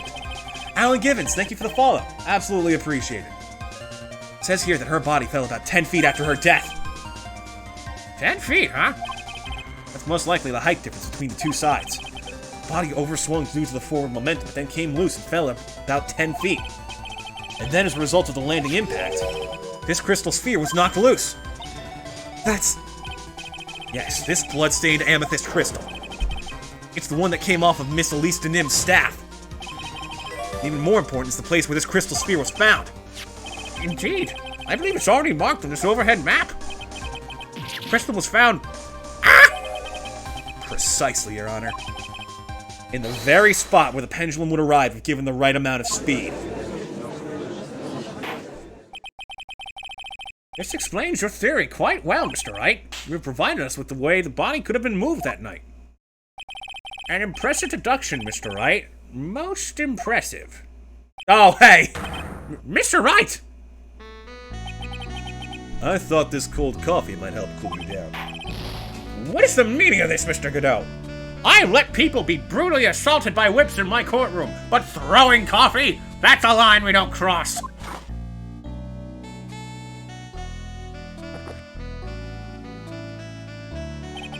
That was a dark and bitter guess that you made, Trite. You forgot about one thing. Oh, what would that be? The aroma. Eh. A coffee's most reliable accomplice is its deep and profound aroma. The rest of the court doesn't speak Coffinese. Can you elaborate a bit more? The criminal had sent the body to the other side, like you say.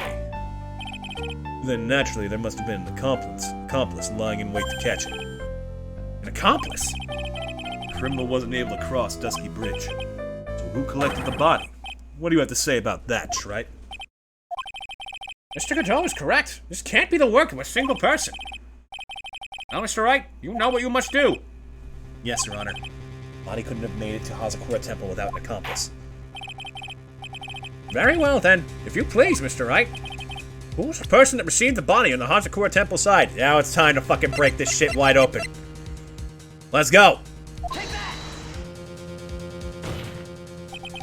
It'll only be you, Sister Iris. Ah! Ah! But I don't see why you're so surprised. The only way to transport the body from Dusky Bridge is by snowmobile. With her bad back, Sister Bikini could never pick up a body like that. You're the only one that could have managed it. Trite, were you even listening to the witness's testimony? The night of the crime, this little cutie pie was on cleanup duty in the Inner Temple Garden after the mother-daughter bloodbath. Objection! I haven't forgotten. Believe you, Mr. Godot. This witness was also seen at Hazakura Temple, desecrating the corpse of the victim. Strange indeed. It's almost as if, on that night, the defendant was in two different places at the same time. Sister Iris, let me ask you something. Why didn't you mention it when you first gave your testimony? mention what? The pendulum, of course. Using the sketch drawn by an eyewitness, I have established how the body was moved using the burned-out bridge, which means it's now a fact that this occurred. It's something you should have already known. No, I had no idea. I didn't know anything about a pendulum. The body couldn't have been passed along to the other side without your help, so you should have known about it. In fact, it'd be impossible for you to be clueless about this whole thing. Unless you're not really Iris to begin with. Let's fucking do this. What? How can you say that, Mr. Wright? What? What kind of nonsense is this? You're saying this witness isn't Iris of Hazakura Temple? Are you serious, Trite? You mean this woman is... There's no one besides Iris that could have received the corpse that night. Now I get it. Now I know why I've been sick to my stomach this whole trial. Because I've seen your face again. Why your whole demeanor changed so suddenly from yesterday. And why she's trying to pin this murder on Maya. The woman that's standing there at the witness stand. Her real name. The prodigal bitch returns! I never thought I'd have to utter your name again. Let alone see you. It's been a long time, Dahlia Hawthorne. Edgeworth's just in the fucking sand. Let me at her! I'll fucking kill her! She tried to murder him! I'll fucking end her! You saw that coming? I've played this before. I just have terrible memory. Which is honestly a blessing when it comes to, like, revisiting games I've already played. Because forgetting it makes it feel like I'm seeing it for the first time. It's great. I love it. Hawthorne? Sister Iris had a twin sister. And you're looking at her. Miss Dahlia Hawthorne. That name rings some bells. Distant bells, but bells nonetheless. It's just your imagination, Gramps. This file contains all the relevant data about Dahlia Hawthorne. Alright, well, let's give this a read. Oh, my God. Oh, Jesus Christ. How many counts of murder? And attempted? Holy shit! Have I played the Apollo trilogy? No, I have not. I have the first one on my phone, and I finished the first case, and that's as far as I got, because I had a feeling that the next trilogy would be coming out soon, and I wanted to do that properly. Oh, yes, I remember now. That case, 5 years ago. My name is Dahlia Hawthorne. I just want to say, it's an honor for me to be here in your noble presence. I do have both the Great Ace Attorney games, though, and we might do those after we're done with this. BrizzCG, thank you for the follow. Oh, hey, Winston Payne, back when he had hair. The honor is all mine. No, the honor is all mine. Well, welcome back to modern day. But according to this, Dahlia Hawthorne is already dead. It says her execution was carried out last month.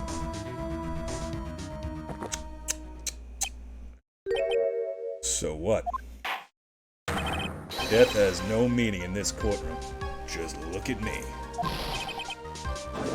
What? Well, thank you for the follow anyways. By the way, if you want to see like more accurate and consistent notifications, you might want to check the Discord, because we also hold polls there every time we swap out a new game to see which one comes next. I'm putting Great Ace Attorney on the list. Order! Order! Order! Wait a moment. How can you... My sister? She's already dead. What kind of... You of all people should already understand. After all, the blood of the master of the Korean channeling technique flows within that body. The Korean channeling technique? Now where have I heard that? That's right, you're not Dahlia Hawthorne herself. We're the spirit of Dahlia, Currently inhabiting the body of a spirit medium. What an exciting story. Exciting, but quite impossible. You're asking us to buy that Dahlia Hawthorne just happened to be channeled by someone on the very night of the murder to a temple where her twin sister Iris was? Well, if you're going to put things that way, then yes. We're supposed to believe a coincidence like that just happens. Naturally, it was no coincidence. The whole thing was part of a plan from the very beginning. It's all written right here in these instructions. What's that? These instructions were written by your mother, Morgan Fay. And part of the plan called for Dahlia Hawthorne to be channeled. That night, there were 2 irises at Hazakura Temple. 2 of them? Even the time of the channeling was planned out. As soon as you hear the lights out bell, in other words, 10 p.m. However, Iris was seen before dinner time. That means the Iris that was at dinner was the real Iris. And the Iris who gave me this hood in the main hall was also the real Iris. Meaning that the Iris Sister Bikini saw at the inner temple was someone else dressed as her, namely one Dahlia Hawthorne.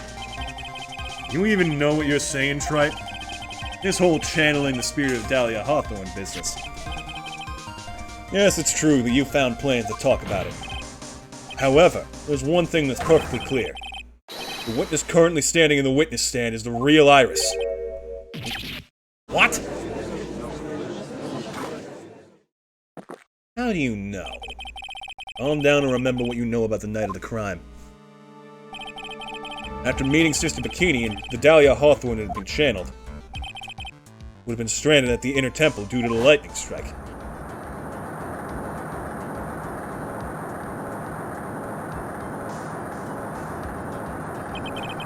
It was later that the body was moved by pendulum. That's right. Naturally, that would mean that the Iris that received the body was the real Iris. Are you with me so far? Yes? After being notified of what happened, the police came to Hazakura Temple's main hall. There, they found Iris in a room and arrested her. Ever since, she's been under police supervision at the detention center. Yes, I suppose. Can't deny any of that. Ew, thank goodness. It looks like he's finally convinced. Something still seems off. Way off. I'm still not convinced that the Iris here is the same one from the other night. Huh. I suppose we're about to say something really ridiculous. Like, the real Iris and the spirit of Dahlia somehow switched places. It's not like there was a incredibly convenient point in time for them to make the swap, where, she was completely unattended. Switched places? To be perfectly honest, there are still quite a few things I don't understand, but I do know that unless we confirm the witness's identity, we can't continue with this trial. Iris doesn't have the spiritual power needed to channel Dahlia, which means they must have switched places somewhere. Well, Mr. Wright, since the time she was arrested at Hazakura Temple, has there been any chances for Iris to switch places with Dahlia Hawthorne? There was one. There was one. Your Honor, I think there might have been one chance. Oh? Explain yourself. See, my boyfriend has some serious problems with earthquakes. Yesterday, for a few minutes, Iris's whereabouts were unknown. Unknown. What do you mean? What I mean is, there's a span of time in which Iris is able to move about freely, unsupervised. Well, who was it? Who would give a murder suspect time to move about freely like that? Don't say it like that, Judge. I'm sorry, hon. I know you didn't mean to. It wasn't your fault. The person who gave Iris the chance to freely move is one handsome son of a bitch. This is Mr. Edgeworth, isn't it? Your Honor, there was a fairly large earthquake yesterday, was there not? An earthquake? Don't worry, Edgeworth. I'll defend you in the frickin' irresponsibility suit you're about to get.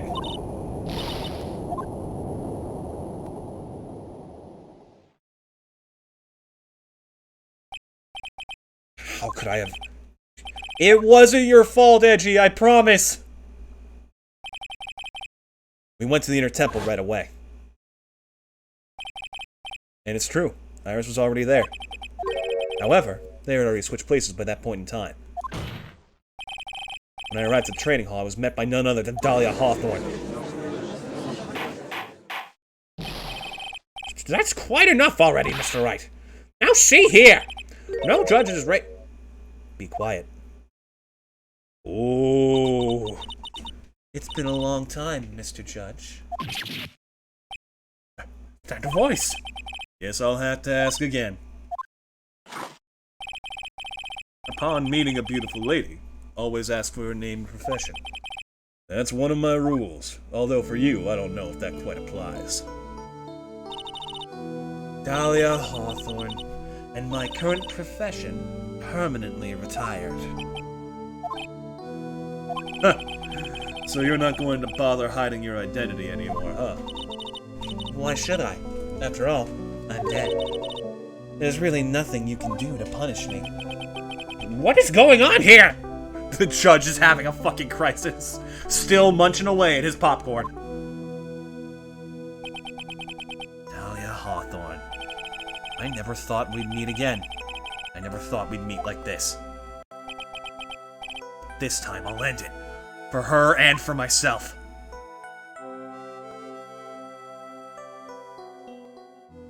Ooh, okay, it's getting a little bit late, but we're so close to the end, I can't stop here.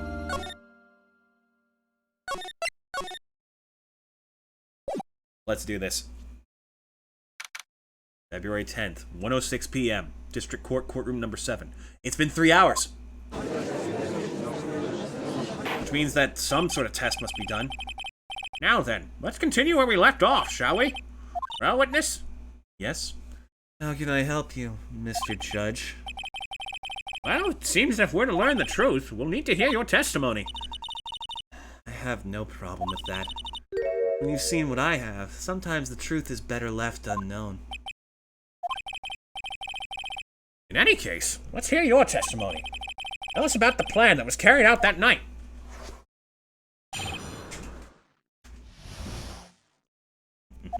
You're going down, lady.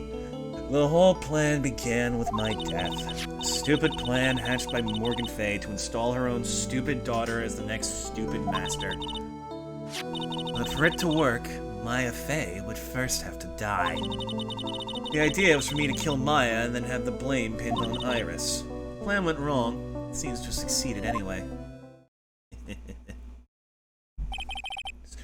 So that means you really are...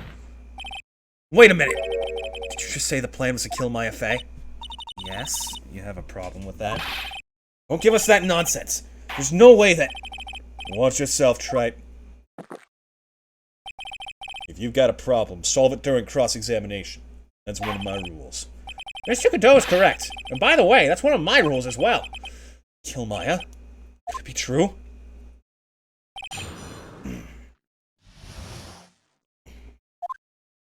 Well, plan began with your death. That's a little bit cold. Ah, she's fucking evil. Maya would have to die? But why? For our bloodline to succeed as the main family, thus making Pearl the new master or whatever, the remaining descendants of the current master had to be taken care of. Pearls would never agree to a plan like that. She adores Maya. How sad. You still don't get it, do you? What Pearl wanted had nothing to do with it. Morgan didn't care one bit about Pearl. The only thing she cared about was the position of the master. That's all. That's ridiculous! She was willing to sacrifice anything and anyone to achieve her goal. The life of her daughter, and naturally, the life of Maya Fey as well.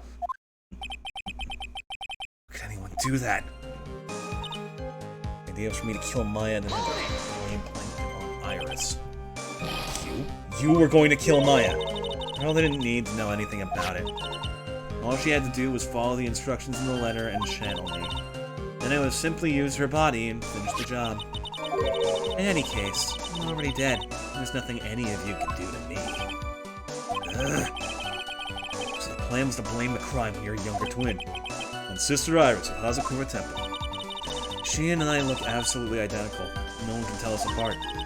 If someone would have witnessed me killing Maya, naturally they would think it was Iris that had done it. The witness in this case was the head nun, Sister Bikini. I never would have guessed she was going to return to Hazakura Temple that night. But she wound up seeing Iris's crime anyway. But why did you want to pin the murder on Iris in the first place? She's her twin sister, isn't she? Ugh. Twin sister? Don't make me laugh. She's nothing but a backstabber. I couldn't care less about her. Backstabber? You just don't understand. You never will. Anyway.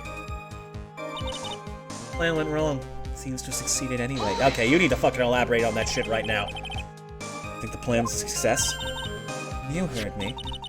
Just as that woman had hoped. Maya Fey is dead. Now the title of the master will pass on to Pearl Fey. That's absurd! Maya is she's just trapped. Trapped inside the sacred cavern. Really?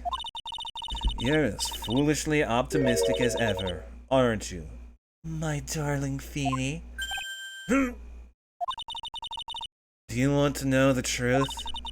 Ever since we met, I've despised you. Your sniveling naivety and your pathetic faith in other people. I can't believe it. She meant to kill Maya. I gotta keep a cool head. And I need to get more information out of her. I think we have to press everything, so back to the start. You were executed last month, correct? Yes, I was hanged. It wasn't exactly pleasant. When did you manage to discuss the plan? When did you talk with Morgan Fey? Last year, she was transferred to the same detention center as me. Since I was on death row and she was my mother, it was actually pretty easy to meet with her. I see. So that's when you discussed the plan. Huh. You crazy? First, that woman was planning to kill me as well, even though I'm her own daughter. What? All to make Pearl Fey the master of Karain? She's a cold, twisted woman. Thought she could finally regain her lost honor. The honor she lost when her younger sister, Misty, took her place as the master.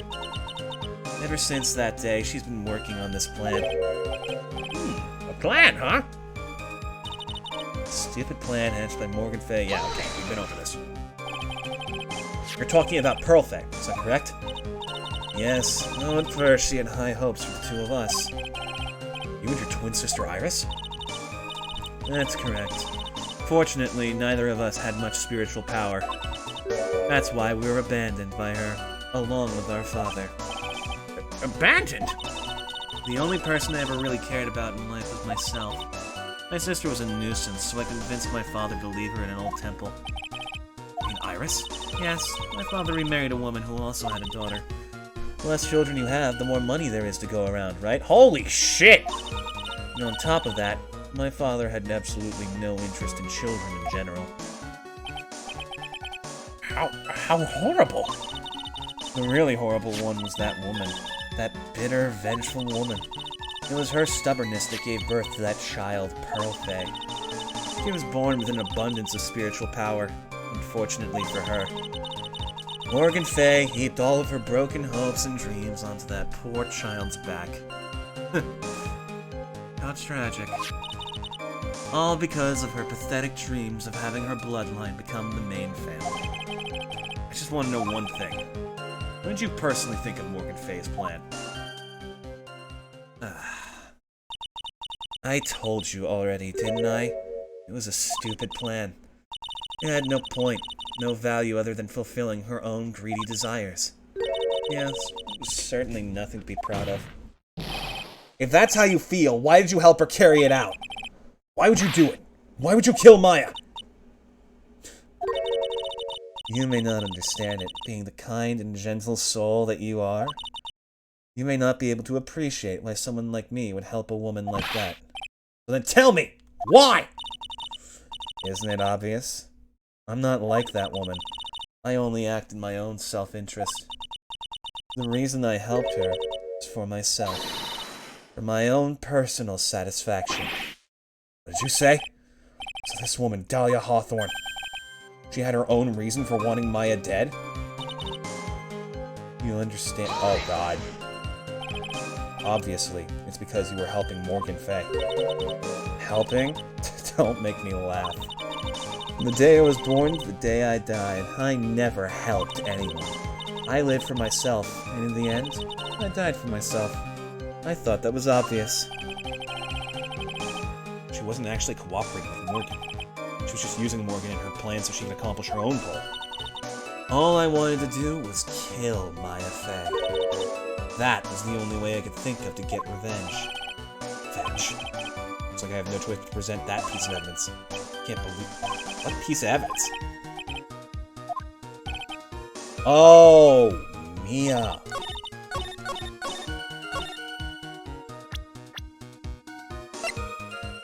Objection! Could it be that your actual goal had nothing to do with Maya Fey herself? Finally, you figured it out. As I said, none of you have the power to punish me anymore, because I'm already dead. Well, I had the same problem, you see. You can't punish the dead, and you can't take revenge against them either. You wanted to take revenge on someone? I was sentenced to die because of that woman, Mia Fey. Somehow knew this was it. I wanted to send her a message. It was at her hands that I suffered my first humiliation. I wanted her to feel the same pain she made me feel. Sadly, when I realized revenge was impossible, I gave up. And the reason it was impossible? Was it perhaps because Mia Fey had already died? Yes, and I realized there's only one way to take revenge against the dead. And how do you do that? Even when the body dies, the spirit, the ego, lives on forever. I wanted to take away the person that Mia Fey loved most. I wanted to kill her with my own hands. That would be the one and only way I could take my revenge against Mia Fey. That was the reason I helped out with that woman's plans. Just for that? For that you would kill Maya? Your goal was no different than that of Morgan Fay. So? As they say, the apple doesn't fall far from the tree. What a cruel plan. Cruel, cold, and heartless. Don't waste your time preaching to the dead. I've already told you, there's not a thing you can do to me. That night, at about 9:30 p.m., I materialized into this world. I quickly pinned my hair up and put on a demon warning hood. Then I picked up the staff that was by my side, and then I left Harlekura Temple. So it was Elise Denim who channeled her after all. That ridiculous head nun never noticed a thing. She left Maya Fey at the inner temple, and wobbled back, clutching her poor old back. What did you do then? That kid was easier to handle than I had hoped. I caught up with her in front of the stone lantern. Then I took out the dagger I got from the storeroom and... stab. So then you're saying you stabbed Maya? It's strange, but I don't have a clear memory of what happened after that. What does that mean? No clear memory? I don't know. I think I was stabbed. You were stabbed? At the last minute, Maya Fey must have stabbed me. I'm sure of it. It's not like her at all. Maya wouldn't stab a french fry with a plastic fork. Yeah, 'cause that's a fucking sin. Who uses forks for fries? Anyway, I suddenly lost consciousness. Before I did, I scrawled her name on the lantern. Just as I was passing out, I wrote Maya behind my back. I had hoped it would cast suspicion on her. I can't believe she was thinking of that until the bitter end. That's where my memory temporarily stops. It stops? I don't have any memory of actually killing Maya Fey with my own 2 hands. My very last memory was Maya's terror-filled eyes. I woke up after that. I was in the sacred cavern, surrounded by darkness. You were in the sacred cavern? The entrance was sealed with one of those trick locks. Somehow I had been trapped in there. How did you wind up in there? I'd like to know that myself. Anyway, I was worried. I didn't know whether or not Maya Fey was dead. And I swore I wouldn't return to the underworld until I knew I had killed her myself. For a ghost, you're one tough cookie. I wanted to get out of there and make sure she was dead. But I couldn't do it. I couldn't get out. The trick lock stopped you, huh? I didn't know how to remove it. So then you're saying you were actually confined against your will inside this sacred cavern? Yes, I wanted to get rid of that annoying lock as soon as possible. But it wasn't easy. I kept getting interrupted while I was working on it. Interrupted? It was early in the morning. Someone came into the training hall. What? Who? Could it have been Maya? I thought the same thing. I couldn't see. Why not? If someone had spotted me, I would have lost my chance to take revenge. So I made sure to hide myself well at the back of the secret cavern. That morning, only 2 people could have gone into the training hall. Maya and Pearls. Pearls went there to cover the hanging scroll in gravy. Still, I finally managed to remove the lock. But I was too late. What do you mean by that? The flies had already started to gather. The bridge had been fixed and the police had started their investigation, correct? Naturally, I couldn't go out, so instead I returned to the cavern and put the lock back on myself. I realized I wouldn't get a chance to see Maya's corpse as I had hoped. But just then, Lady Luck showed up. Lady Luck? After that big earthquake, she showed up all by herself. Real Iris? She said she'd come to make sure the sacred cavern was alright. Stupid girl. I came out for the sacred cavern and got a feel for the situation.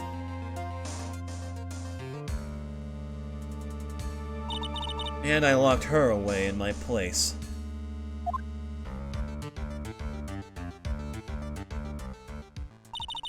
I had finally learned exactly what had happened. It was then that I learned that the plan had actually succeeded. You mean your plan had succeeded?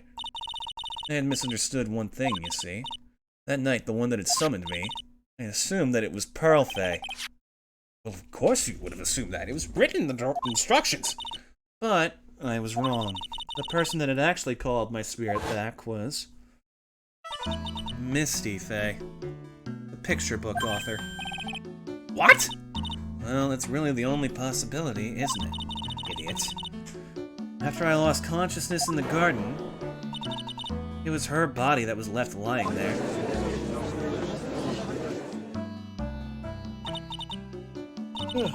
Maya Fey. I wasn't able to kill her with my own hands after all. Even so, I made her commit the most vile sin a human can commit. And that is? Matricide. The sin of killing her own mother. No way! I fucking love this case. It's so brutal.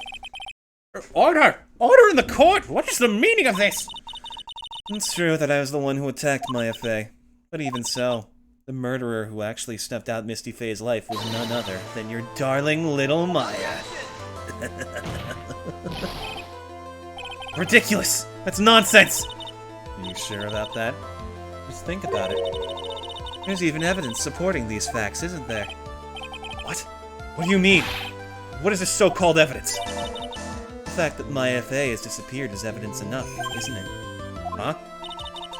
The idea that she's still in the sacred cavern is just ridiculous. She wasn't able to escape from the inner temple. That much is obvious. In that case, there's only one place she could be. Where? Do I have to spell it out for you? The bottom of the Eagle River. Where else? Eagle River. Maya Fey killed her long-lost mother. Can you imagine the guilt she must have felt when she realized that? That's why she threw herself into the Eagle River. Most bodies that wind up in there are lost forever.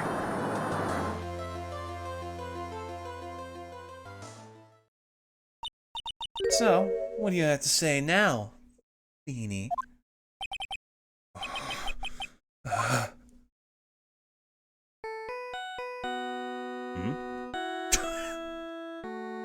His ringtone is his own theme song? God damn it! Oops. Sorry, that's my phone. What kind of ringtone is it? It's a fucking good ringtone, though. Godot here. Okay, thanks. Was it something important? They just finished removing the locks for the sacred cavern. That's great. What about Maya? There was a woman in the cave. Was it Maya Fey? It was the accused, Sister Iris. Huh? Don't look so surprised. I locked her in there yesterday. Just finished telling you that. So, what about Maya? Where is she? There was no one else found inside the sacred cavern. No. It can't be. I told you, didn't I? She's dead.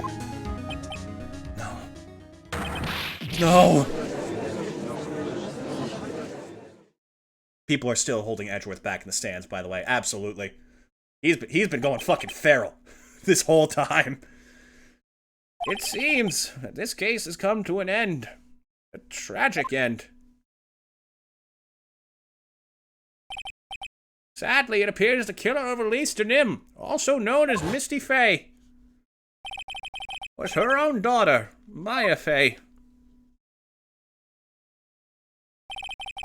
Overcome with guilt for what she had done, Maya Fey jumped to her death into the raging waters of the Eagle River. Sorry, my brain buffered on that one.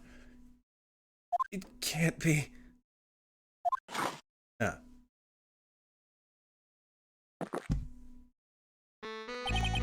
Trite. Have you ever heard this one? Once you eliminate the impossible, whatever remains must be the truth. No matter how improbable it may seem. What is that supposed to mean, Prosecutor Godot? According to this witness, Maya Fey threw herself into the Eagle River. However, is that really the truth?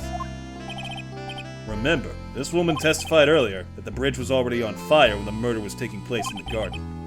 Which means if Maya had thrown herself into the river, it must have been from the inner temple side, near the bridge.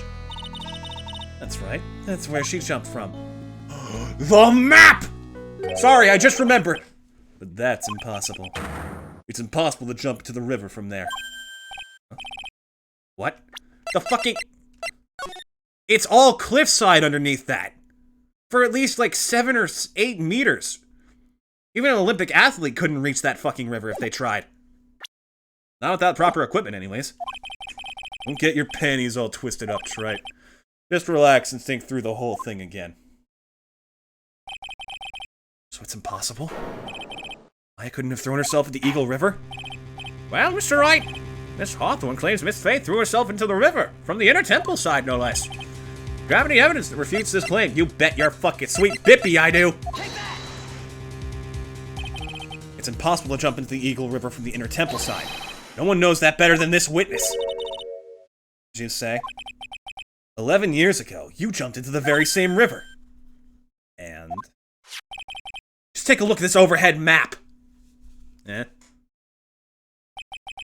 As you can see, below the cliff on the inner temple side is a big rock shelf. Oh! Oh! You're right! She wouldn't have reached the river if she had jumped off from there. In other words, if she had jumped, we should be able to see her body in this photo. Oh. What the fuck? Where'd the little shit go? So you finally figured it out. You. No. She's alive. Order! Order! You're just playing with me. Mayafei's body is at the bottom of the Eagle River. There's nowhere else she could possibly be hiding. Ms. Hawthorne, have you ever heard this one before? Once you eliminate the impossible, whatever remains must be the truth. Yes, just a few minutes ago. I get it. Very clever. Mayafei wasn't inside the sacred cavern. We now know that she didn't throw herself into the Eagle River. Correct. That eliminates all the most likely possibilities. Now, although it seems improbable, there's still one other place she could be. What? What is this one possibility you're talking about? That's obviously a bluff. So where is her dead body then? Come on, tell me! Finally, I think the pieces are falling into place. Normally, the living have no way to punish the dead. But I think there's a way to give Dahlia Hawthorne the ultimate punishment. Shall I tell you, Miss Hawthorne? Shall I tell you where Maya is this very instant? Mayafei! Right here. Oh, it's so good! Ah, it still gives me chills. There's only one possibility left. Namely, she's right here, in this very courtroom. What? Mayafei is here? You say she's here in my courtroom? I'm gonna need more popcorn for this. Dahlia Hawthorne, I seem to recall that you said I had misunderstood one thing, you see. So what? I think there's one more thing you misunderstood. What do you mean? Tell me something. At this very moment, who is channeling Dahlia Hawthorne? Why, that's obvious. It's Pearl Fay, that pathetic little sniveling runt. You're wrong. Pearl's tried. She couldn't do it. I never failed channeling someone. It's the first time it's happened. It could happen if someone else was already channeling the same spirit. Oh, it's so good! Someone called me before Pearl did? But who? Pearl's even tried again on the day after the crime. She couldn't do it. Now, what could that mean? I think the truth is becoming clear to you right about now. Am I correct? It wasn't Pearls that channeled you. There was someone who called you before she could. Maya! This is an easy one. Pearls couldn't do it, and Misty Fay is gone. There's only one possibility left. Come on already, I can't stand the tension! Dahlia Hawthorne. The person channeling you right now must be Maya Fay. What? She's about to lose her fucking shit. But how could that be? Remember what this witness Dahlia Hawthorne said about her goal? She said that her goal was to kill Maya Fay. Yes, that's right. And if Maya channeled the spirit of someone that was trying to kill her... Huh. No, Gramps. What would happen? I don't fucking know! This is all new to me! Could it be? It's like you finally understand, Your Honor. Well, I don't. What are you going on about? What I'm going on about is the reason Maya channeled you.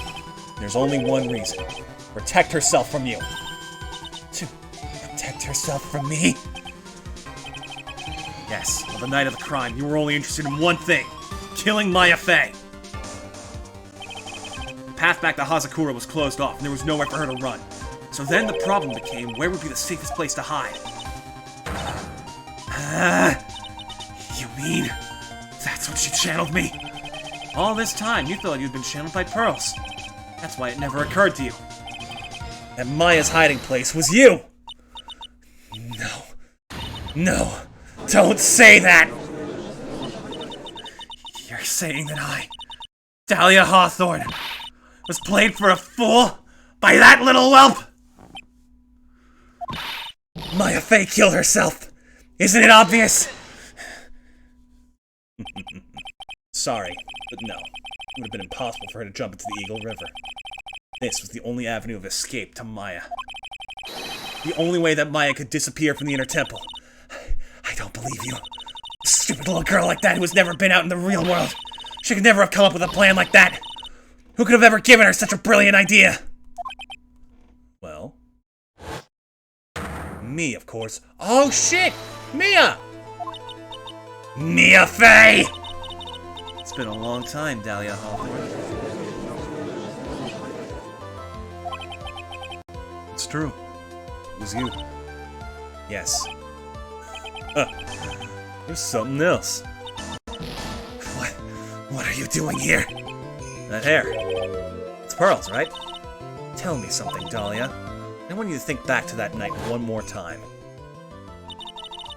You had just cornered Maya in the Inner Temple's garden. And then, in the final moments of the fight, you lost consciousness.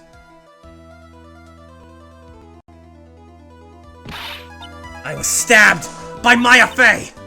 Actually, Maya lost consciousness at the same time as you. She did. Not terribly surprising since she was about to be killed. When she woke up, she was in the training hall. That's when Maya decided she needed help, so she channeled me. She explained in a memo the situation she was in. She asked me what I thought she should do. She did that. I can't believe it. Of course, I didn't have all the details, but one thing was perfectly clear. And that was? I knew that you couldn't be allowed to wander free. Free? What do you mean? It was a race against time, so I wrote down 2 things that Maya had to do. Channel Dahlia Hawthorne as soon as possible and lock herself in the sacred cavern until help arrived. So it was Maya who put that lock on there. Yes, but why did you order her to do those 2 things? If she hadn't done it, Dahlia Hawthorne would have been channeled by someone else. By one Pearl Fey. Pearls? Yes, Pearl didn't properly understand the plan. All she was trying to do was follow her mother Morgan Fey's instructions. If she had succeeded in channeling Dahlia Hawthorne's spirit, things would have turned out very badly, to put it mildly. So that's how it was. Dahlia Hawthorne would have used the body of Pearl Fey to kill Maya at all costs. Yes, it certainly sounds like that was the intent all along. I'm not keeping up with fucking any of this. My entire belief system is crumbling before my eyes. How dare you!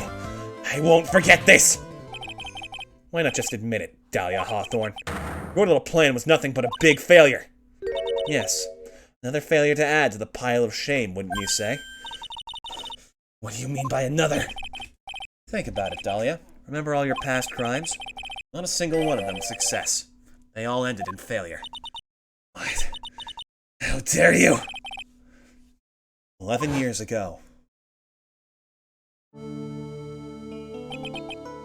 Fake kidnapping. Your very first crime.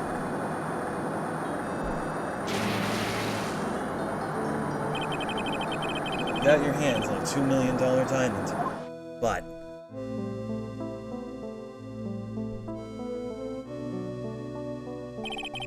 after Terry Falls escaped and went to meet with Valerie Hawthorne, the truth was exposed.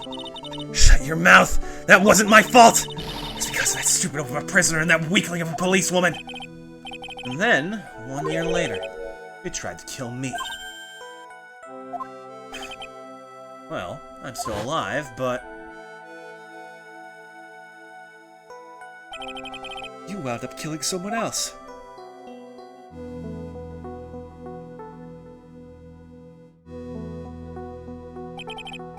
As a result, you were sentenced to death.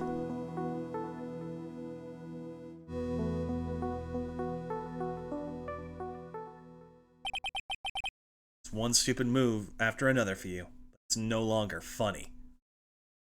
You wipe that smug, happy-go-lucky smile off your face! And now this!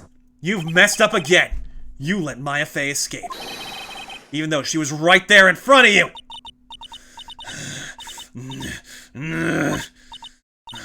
Mia Fey! Mia Fey! Mia Fey! Mia Fey! You spinster! I was supposed to kill Maya Fey like I swore I would! If only you hadn't gotten this spiky-haired jerk the guilty verdict, I wouldn't have been hanged to death! True. But I think you finally understand, Dahlia Hawthorne. You will never defeat me. What? What did you say? Whether you're alive, dead, or somewhere in between, you will never defeat me. As long as I'm around, you're destined to lose for all of eternity. Remember what you said earlier in the trial. You said there was no way we could punish you, because you were already dead. What about it? And you said, when the body dies, the spirit, the ego, it lives on forever. It's very true, Dahlia. And that's exactly the punishment you'll never be able to escape from. For all of eternity, you'll have to remain as Dahlia Hawthorne, a miserable, pathetic, weak creature who can never win at anything. And for you, there's no escape from that. No hope of freedom. Since the day you were executed, the narrow bridge that once stretched out in front of you has burnt to a crisp.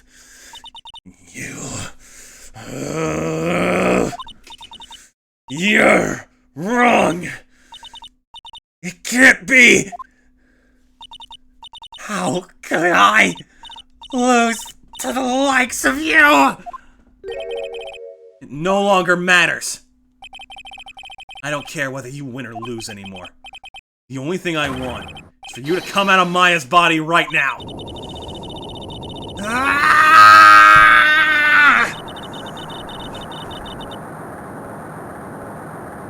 We're sending you on a one-way trip, baby. Straight to hell! I'm not ready! Not ready to go! Oh wait, they did it for me. Shit. Well, that was pointless.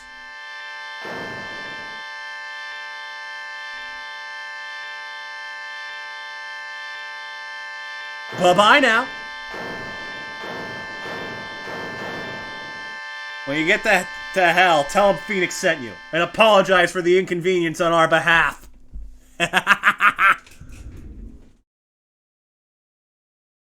Why, it's okay. Nick.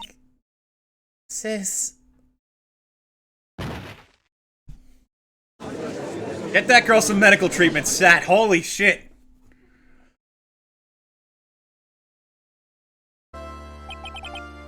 Now then, I assume you are the real Iris. Yes, I was just rescued from the sacred cavern. I must say, you and your twin sister are indeed identical from what I can see.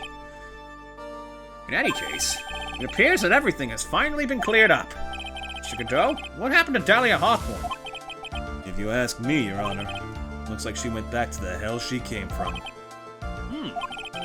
Seems that Misty Faye wasn't the only victim of this crime.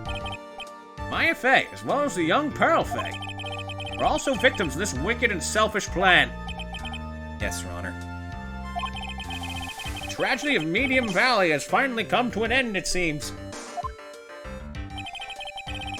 It would be best for everyone if no further attempt was made to channel that spirit again. I think we can agree on that, Mark. Your Honor? Yes? What is it? About this whole spirit medium thing. It's almost weird how comfortable you seem to be with the concept now. Well, to be frank, my younger brother is quite judgmental. He often criticizes me for not studying hard enough. That's why I made a concerted effort to study up on the Korean channeling technique. Hey, isn't that the New Year's issue of Occult? I've seen quite a few things in my many years on this bench.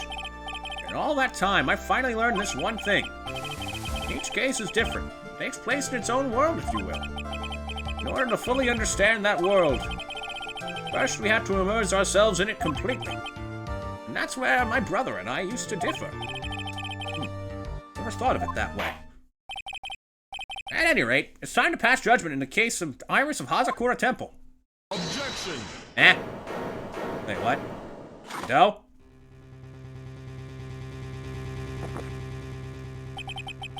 You're a little too fast with that gather, Your Honor. What do you mean by that, Mr. Godot? This trial, it isn't over yet. That's what he means. What? That's right. Remember what Miss Evil's spirit said in her testimony? Huh?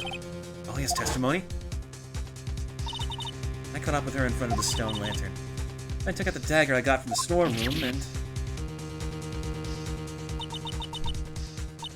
It's strange, but I don't have a clear memory of what happened after that. I think I was stabbed. Just as Dahlia Hawthorne was about to attack Maya, she was stabbed and killed by someone. Yes, that's right. The person that was ultimately killed was the spirit medium that channeled Dahlia. Released in him, no, Misty Faye. But who killed her? We still don't know who did it. This isn't over? Not by a long shot, Phoenix. Unless someone else is found guilty, the accused is still on trial. You can't let her walk until there's evidence that proves her innocence. No way.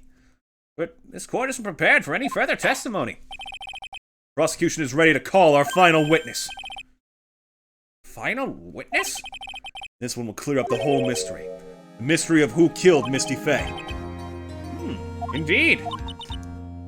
Really alright, Mr. Prosecutor? Of course it's alright, Madam Attorney. Very well then. Who is this final witness? Isn't it obvious? There's one person who saw the whole event and will put the final dagger in this case. Someone who saw the murder took place. The very person who saw her mother killed in front of her own eyes. You mean Maya? You can't. She can't testify after what she's just been through. We need to find the truth. Prosecution calls Maya Faye to the witness stand. This is it. Our final witness. Very well. But first, we'll take a brief recess. We'll have to wait for Miss Faye to recover before summoning her. Once we receive the doctor's permission, we will proceed with the trial. Hey, Tripe, I got something to say to you, so listen up. What is it? I don't think much of you as a lawyer. It's always the same with you. You somehow manage to squeak by without even a faint understanding of the case. Some beautiful woman always seems to come dashing in at the last minute to save you. You've got some nerve! That's not going to happen this time. This time, you're gonna have to do this by yourself. That's enough. This court is now in recess.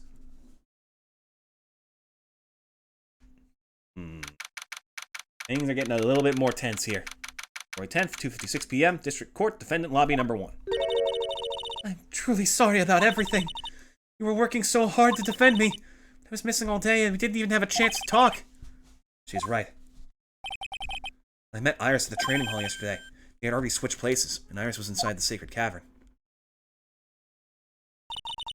I wanted to at least be in the defendant's box today to root you on. Well, it wasn't your fault. You were locked up this whole time. Something more important than that, though. I have to ask you. Why did you help your sister out as much as you did? Huh? If you had tried to get help at the sacred cavern yesterday, you wouldn't have spent an entire day locked up in there. My sister... I felt sorry for her. She was abandoned by our mother and never got any love from our father either. Yes, but it was the same for you too, wasn't it? Yes, but at least I had Sister Bikini, who was like a mother to me. If only Dahlia had come with me to Hazakura Temple. I always loved her. Dahlia was always so smart, so strong. She never complained about a thing. That's why I promised her that I would help her. You talking about the fake kidnapping case 11 years ago? Yes, I wanted to be useful to her in some way.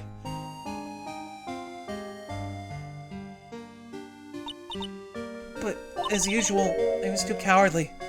At the last minute, I ran away. Because of that, Dahlia's stepsister, Valerie, ended up... That was the case that wounded Mia so badly.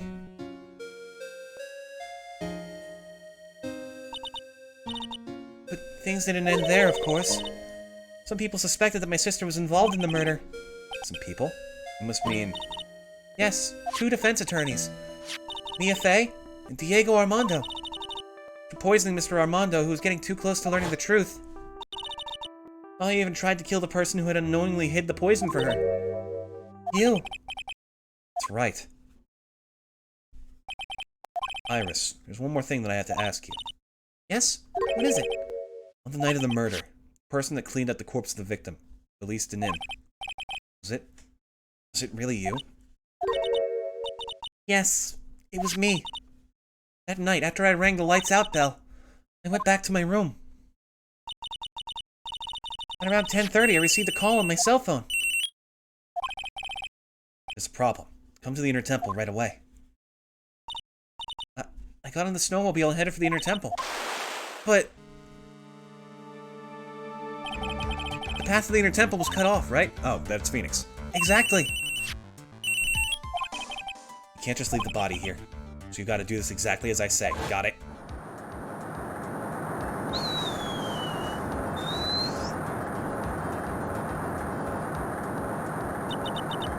It was me. I was the one that received her body. The murder weapon she had been left in her body so she wouldn't bleed too much. The staff that Mr. Elise always held.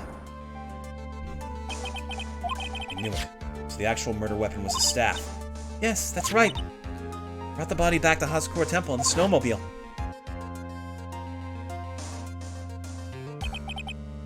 Why? Why did you alter the body? I didn't want anyone to know that the staff was a murder weapon. I didn't want to leave anything that would lead back to Misty Faye. I dressed her in a robe and stabbed her with the Shichishito. I wiped the blade off the blood off the staff's blade and left it next to her on the ground.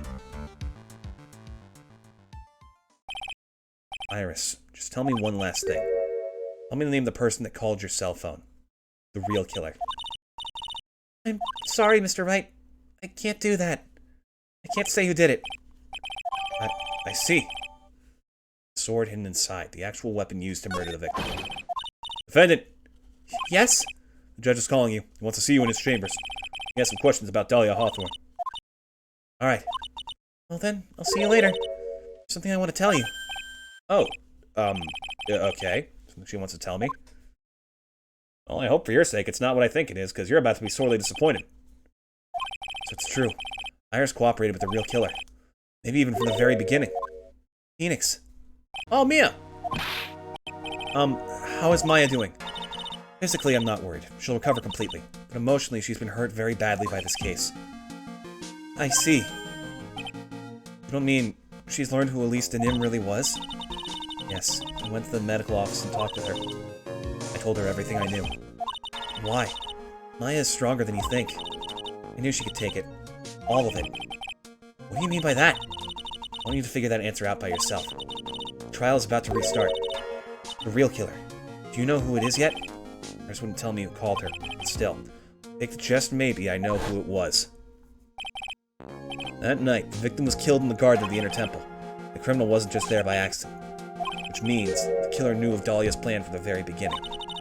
And one more thing. The victim was moved to Hazakura Temple side by the pendulum. In other words, the criminal couldn't cross the bridge. That means they were stuck on the Inner Temple side for almost an entire day. Exactly. So the culprit. Someone that wasn't in Hazakura Temple the following day. It's as much help as I can give you. The rest of the battle is yours to win or lose. Okay, I've got it. Thank you, Mia. Finally, it's almost time to bring this case to an end. What exactly did Maya see, anyway? Who was it that actually killed Misty Faye? Whoever it was, I have to prove it. Me. All by myself. Come on, Phoenix, you got this! God, this case is long!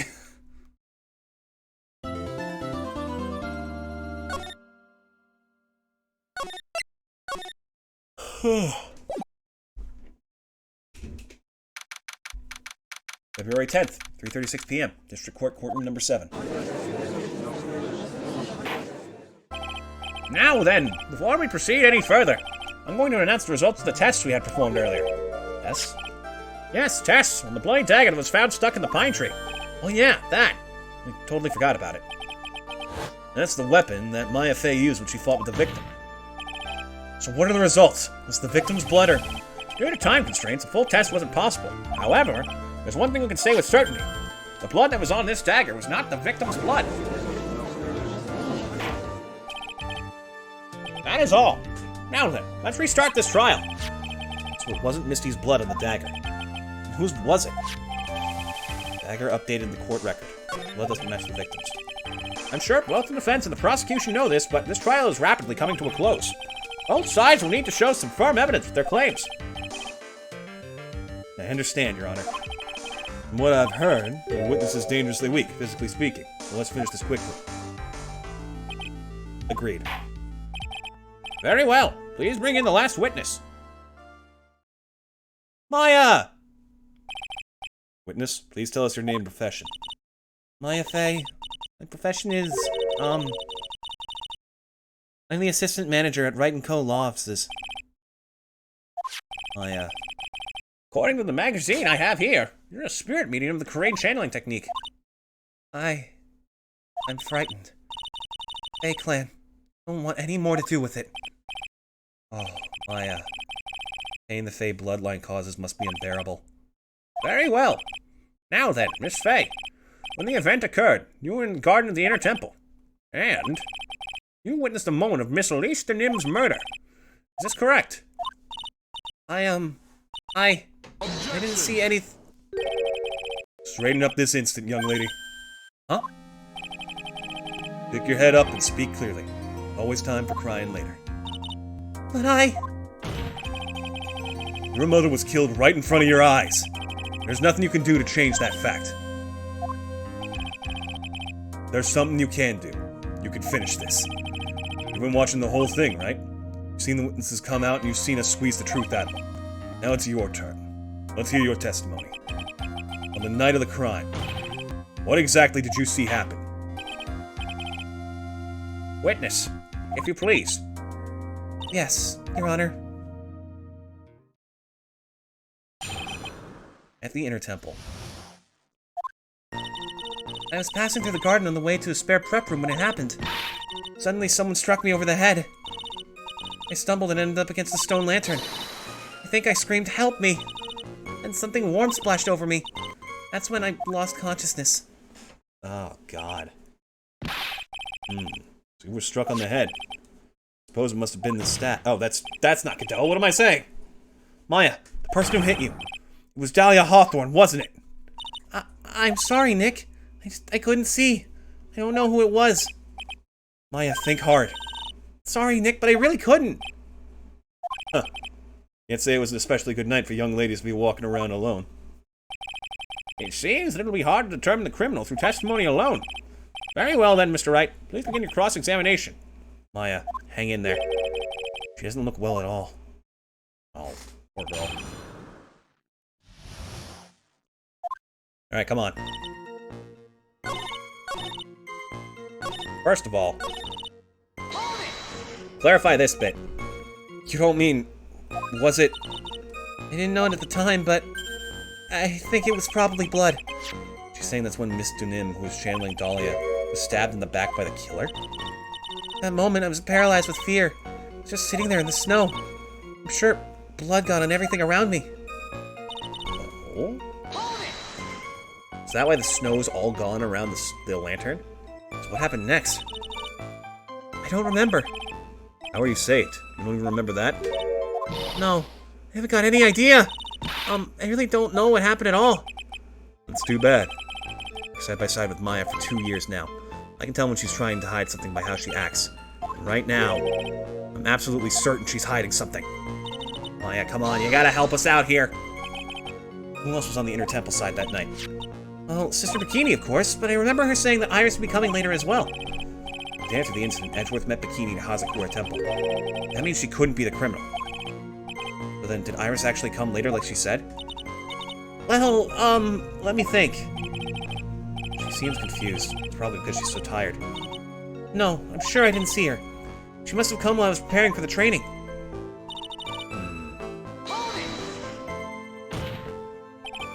Who did it? Who hit you? I'll fucking murder him! Phoenix, relax, I don't know. Well, I didn't see who it was. I was hit from behind. Didn't see the person? And after that, your attacker was in front of you. How could you not see who it was? Oh, well, let me think for a sec. I'm sorry, I just can't remember. Maya's really having a hard time. Sorry, Maya, but we need the truth here. Come on, Maya, this isn't making sense. Why didn't you see this person? Well, let me think. It was, oh yeah, that's right, it was dark, that's it. It was dark. It's not good to have too much light around when someone is undergoing spiritual training. Come to think of it, there was earlier testimony to that effect as well. So it was dark in the garden on the night of the crime. Which is why she didn't see her attacker. Or maybe she was trying to hide something, but I guess not. Judging by the testimony thus far, the identity of the attacker was most likely The spirit that was channeled by Elise de Nim, Dahlia Hawthorne. very well. Please continue. What happened after you were struck on the head? This stream's going on way longer than I thought.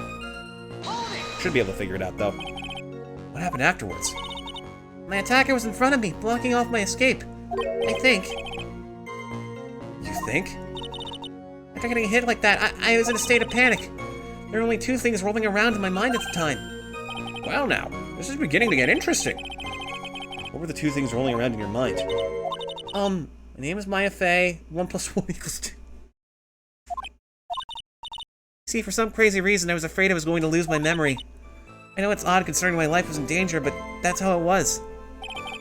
It's not odd at all. Your actions are understandable, given the circumstances. So what did you do then? I think I screamed, "Help me." Was there someone to scream help for? You think you screamed, but you're not sure? Listen, I was a complete wreck. It was dark and I couldn't see my attacker. Was it a man, a woman, an adult, a child? I had no idea. I was scared out of my wits. Believe me, dear, I'm certain I would have soiled my robes. I thought this person might attack me, so I... Anyway, I'm pretty sure I screamed. I thought that it was my last hope. Oh, it sounds like poor little Maya really was out of her mind. I wonder what she meant by last hope. Yeah, no, we're pressing her for more details.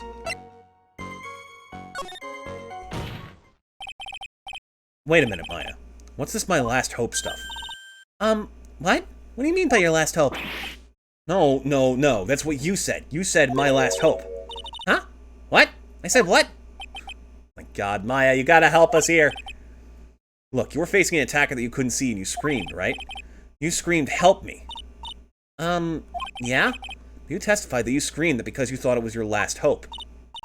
Oh, well, you know, it's like, what do you call it when that happens? Why is that doing so well up there? Oh yeah, oh, that's right. I remember now. I was facing my attacker, but that's not who I was screaming at.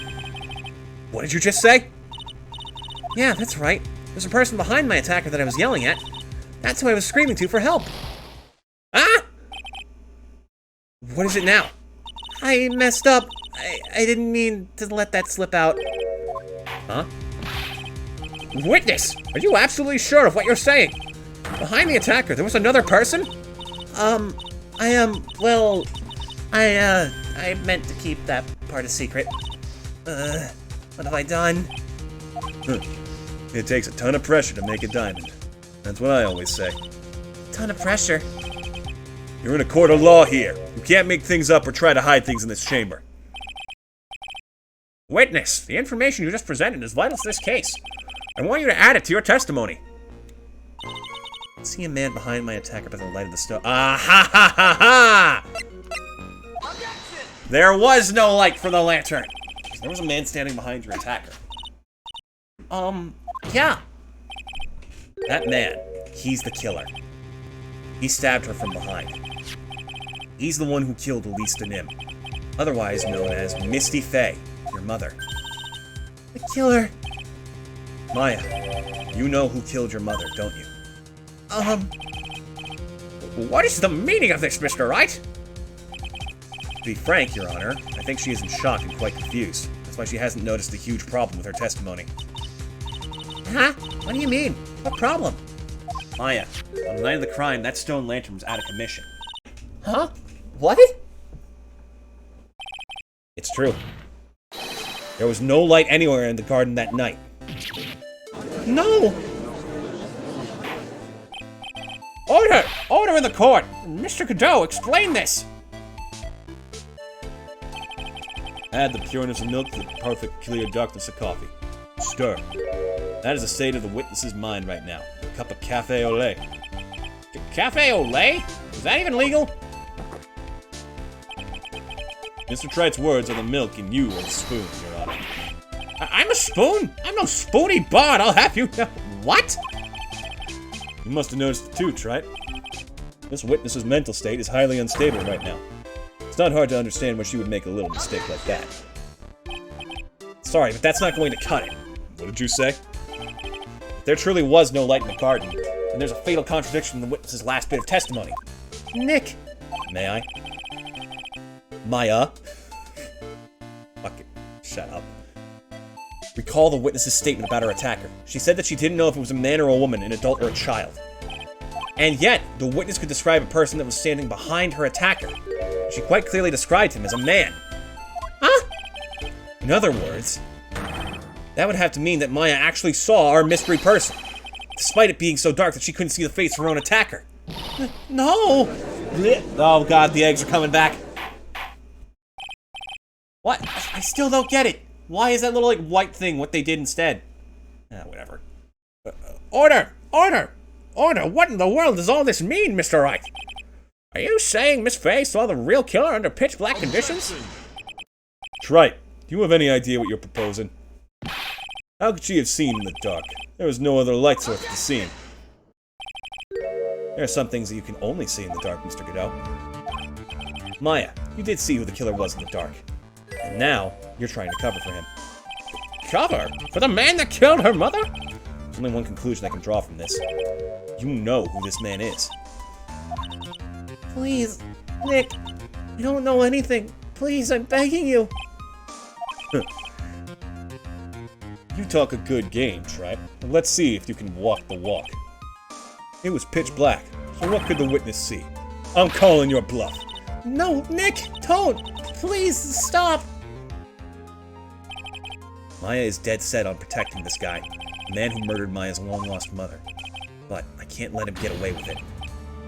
I'm a lawyer, an officer of the court. I'm here to find the truth. Alright, Mr. Wright. Time to show us what you got. Who is this person that you say Miss Faye saw in the darkness? Oh boy! We're really fucking doing this, huh? Take that! Because it was pitch black, Miss Faye was able to recognize the killer easily. I'm sure the court would like to see for itself how this is possible, yes? What? But how do you propose to show us something like that? It's easy. We just need to recreate the conditions of that night. Conditions?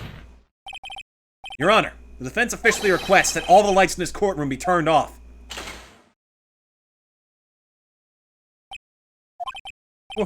What? This is... But it can't be! Huh. Oh, that's so fucking ominous. That was a nice bit of deduction. Trite.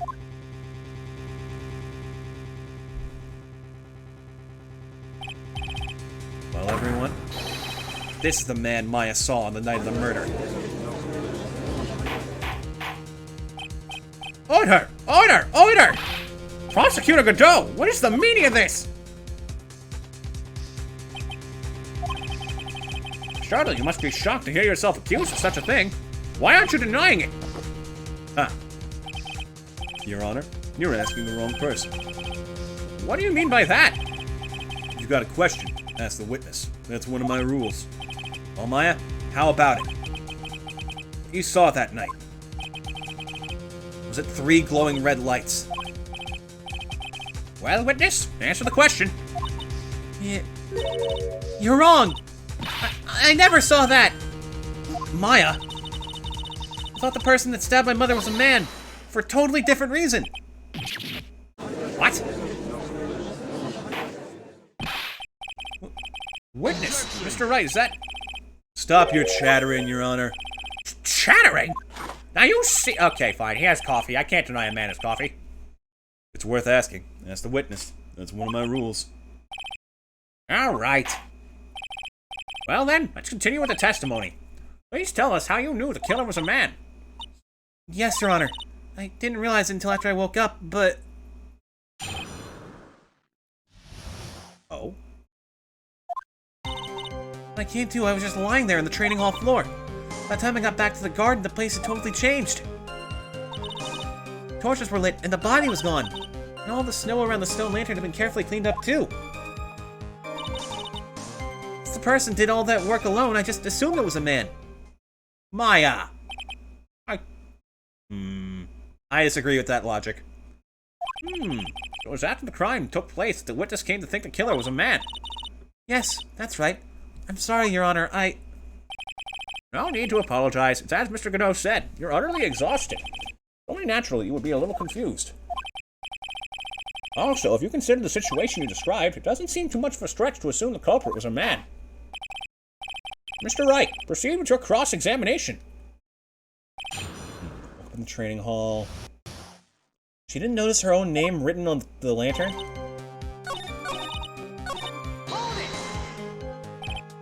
Naturally, the killer must have done it, right? Yes, I think so. Why would the killer tamper with the crime scene like that? It must have been something that the killer desperately wanted to hide. I don't know. Looks like she doesn't have enough confidence. I need to gather some more information before I ask her again. Okay, so we just pressed some more. It was lit and the body was gone. Torches were lit? Yes, that's how I noticed that the whole scene had changed. I wouldn't say it was the killer with the torches. I mean, who else could it be? Killer probably lit them since it would be impossible to do any cover-up work in the dark. However, if that's true, there's one thing that still bothers me. Why did the killer go to the effort of moving the body? It's true. It's hard to see how that would be of any advantage to the killer. The only one who would gain anything from that would be the only person that was at the inner temple, Maya. Very well. Let me hear some more about the condition of the crime scene. Snow around the stone lantern had been carefully cleaned up, too. So you're saying the killer cleaned up the snow? It did look really odd. The snow was removed in an unnatural-looking rectangular shape around the lantern. There were a lot of shovels around the inner temple. They're all really heavy. Way too heavy for me to use. Odd fellow indeed, this killer. Why on earth would anyone want to take snow away? Well, there's one thing I can think of. Can you say that a lot of the victim's blood sprayed onto the snow? Yeah. Gee, Phoenix, that's a little bit brutal, but okay, sure. The area I collapsed in ended up being splattered. In other words, the killer's purpose was to hide the bloody snow. I think that's the most reasonable explanation. Perhaps. However, there's something that's bothering me. The killer just wanted to hide the snow with the blood on it. There's no need to remove that amount. It's true. He just scooped up just the snow that was stained with blood. Looks like there were some mysteries behind this issue. But I think this will help explain them. If he did all that work alone, I just assumed it was a man. So you're saying that you never saw the killer, right? Yeah. Earlier, you very clearly stated that you saw a man behind your attacker. Nick, I'm sorry. The killer certainly went through a lot of trouble. Moving the body by pendulum, manipulating the crime scene. For what purpose? Why do all that? Maybe Maya knows more than she's letting on. Okay, back to the start. So you lost consciousness when you were in the garden, is that right? Yes, I think. I think it happened when the victim was stabbed. Isn't the person that carried you into the inner temple? It could only have been the killer. That's what I think too. So the killer carried Maya into the inner temple. That time I got... Okay, is this the one where we needed to get more info? Yes, I think so. Why would the killer tamper with the crime scene like that? It must have been something the killer desperately wanted to hide. The truth is, when I saw the crime scene, I felt something. Did? Yes. I felt like the killer was hiding the evidence for me. For my sake. What? Hiding it for you? Everyone knew that I was the only one at the inner temple that night. Sister Bikini had come back and looked at the garden. You may have thought that you had done it. No, she definitely would have thought so. You're saying that's why the killer cleaned up the crime scene to make it look like nothing had happened? Yes, I'm sure of it. Well, that's certainly an important piece of information. I want you to add that to your testimony. Yes, Your Honor. But then, why didn't he clean this up? The body of Elise Denim was carried all the way to Hazakura Temple's courtyard. Then at the garden, the real scene of the crime, the snow that we suspect was covered in blood was scooped up and removed. It's reasonable to believe that all this was done in an attempt to hide the true crime scene. However, there's still one matter that seems somewhat odd. Oh? And what would that be? You must have figured it out by now, Mr. Godot. It's the message written in blood on the lantern. It was written very clearly on the white stone lantern. Maya. Ah! The killer was so motivated to protect Maya from suspicion, then why didn't they wipe the writing off the lantern? Ah! You're right! Order! Order! Order! But, Mr. Wright, isn't it a fact that the killer was trying to cover up the crime scene?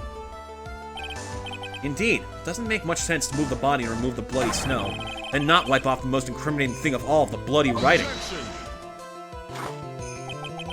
But if that's the case, do you have an explanation for the killer's mysterious behavior?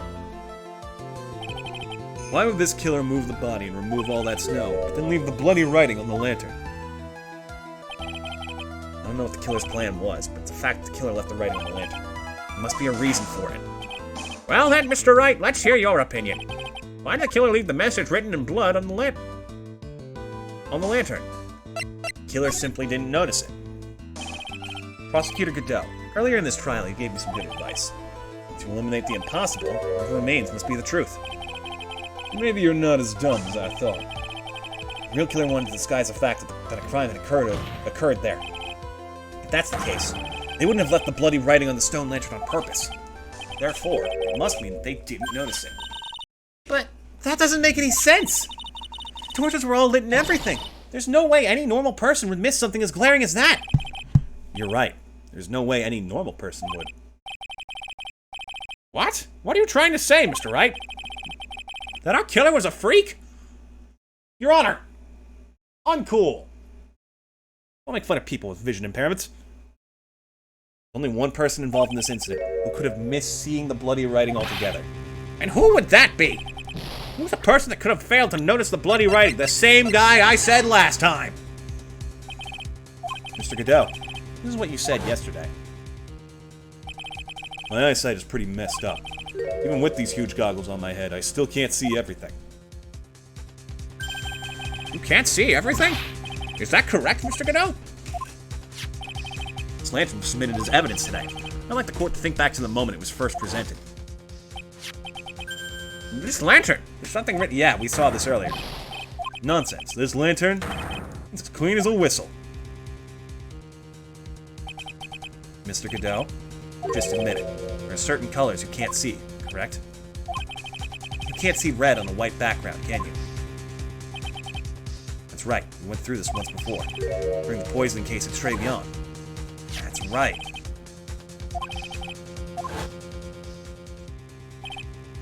Still bothering me. Why have you not explained the blood stain? What blood stain would that be? There we go. You see the coffee on the white apron. You couldn't see the ketchup because it was red. Huh. Strange. In a black and white photo, those letters would have appeared black to me. I wonder, why am I the only one that can't see them? So then, Mr. Godot, are you admitting it? Are you admitting that you can't see the red writing on the lantern?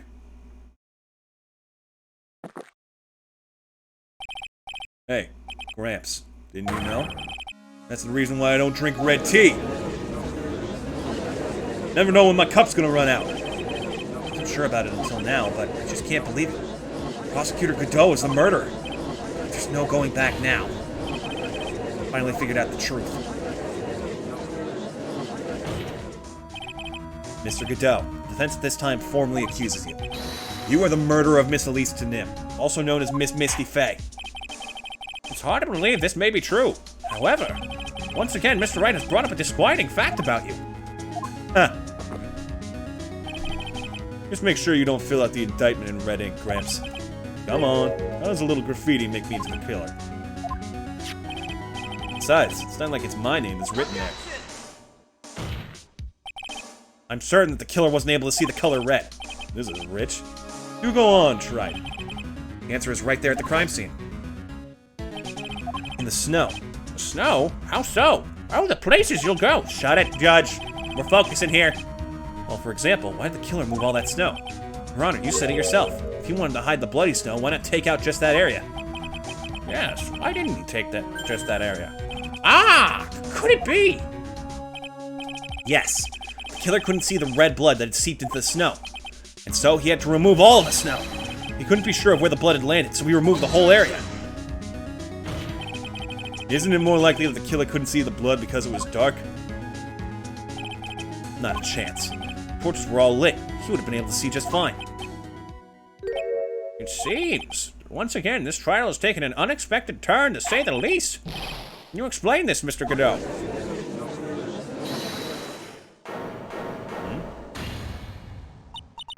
Wait just a minute! Maya, What is it, witness? Mr. Cadeau isn't the killer. After all, he didn't even come to the Inner Temple until 2 days after the murder took place. He didn't show up until after that old bridge got fixed up. Maya. Can't testify to something like that. Why? What do you mean? Yeah, look it, but I'm... After the murder happened, you didn't even exist. She didn't? I'm afraid I don't follow. I'm still kind of reeling from the spirit being sent back to hell. You senile old man? We established this just a little while ago. After the murder, this witness was unconscious for a long time. She was channeling Dahlia Hawthorne. Oh, that's right. Please, Your Honor, let me add to my testimony. Nick, please listen to me.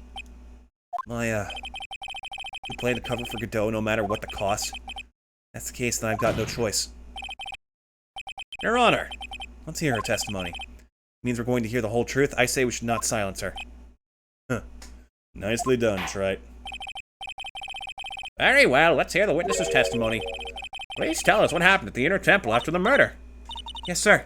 After I woke up, I began channeling, and my spirit left me, as it were. Little Pearlie was there at the Inner Temple, too. Oh, she's right.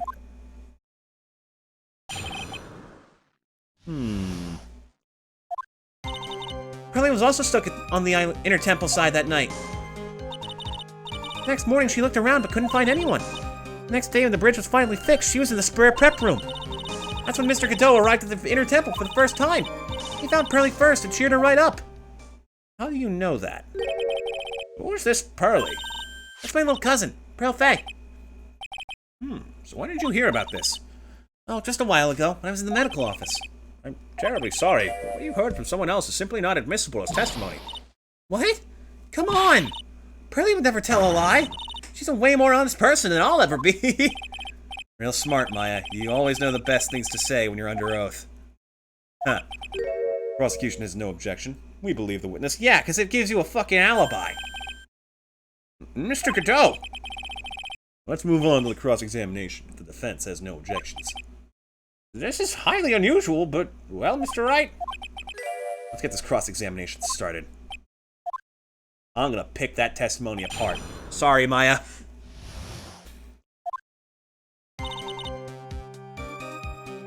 Okay. Hold it! Search the entire Inner Temple, end to end. Well, you see, Pearlie gets pretty scared when she's alone. There weren't that many places to look. She says that she even went back and forth several times. The Inner Temple side has two structures, a trading hall and a spare prep room. And there's also a storage shack, I think. That's about it. There's a storage shack too? Rose was looking for other people, right? Would she have really examined a storage shack like... Fuck! Would she have really examined a storage shack all that carefully? Well, if it was me, that would be the first place I would investigate. That means it's possible that someone may have been hiding in the storage shack. Next day when the bridge was finally fixed, she was in the spare prep room. Rose didn't hear the sound of them working on the bridge. What do you mean? I was just wondering why she would stay in the prep room. If it was me, I'd at least go out and wait at the foot of the bridge. Oh, well, Pearlie said she was sleeping at the time. She said she was so scared during the night. She couldn't sleep well and woke up a bunch of times. Poor little girl, all alone like that. Only known she had at least one friend in the sacred cavern. Dahlia Hawthorne, who was busy battling with a trick lock. Couldn't let anyone see her. She wouldn't have shown herself the pearls. I just imagine, like, Dahlia gnawing on the bars, like, I gotta get out of here! What happened after the bridge was finally fixed? That's when Mr. Godot arrived at the Inner Temple for the first time. Okay, well, prove it. So it was your first time on the Inner Temple side, Mr. Godot? That's funny. Am I imagining things, or the defense asking me a question? Mr. Wright, please save your questions for the witness. What you heard from someone else is simply not admissible as testimony. Those are your words, Your Honor. Touché, Mr. Wright. Cheeky little dick waffle. Oh well, what do you have to say, Mr. Godot? Hot nights and even hotter coffee. That's what I always say. If it hadn't been for this case, I never would have visited there. Freezing cold temple in the mountains. I think I'll pass. never visited Hazakura Temple or the Inner Temple, huh? Huh. You want to say something, Trite? In any case, I have to find a crack in Godot's armor. While I cross-examine Maya, that is. Very well. Please go on with your testimony. After fixing the bridge, the policeman came over to the Inner Temple side, right? Yes. Then Mr. Godot found Pearly first and cheered her right up.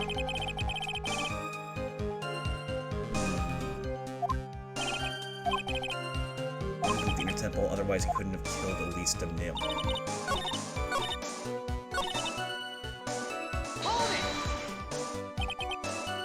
Oh, I just checked that.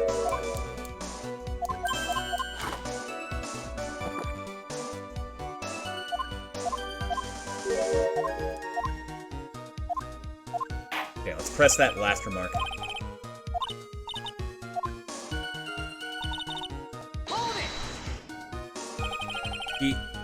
He cheered her up?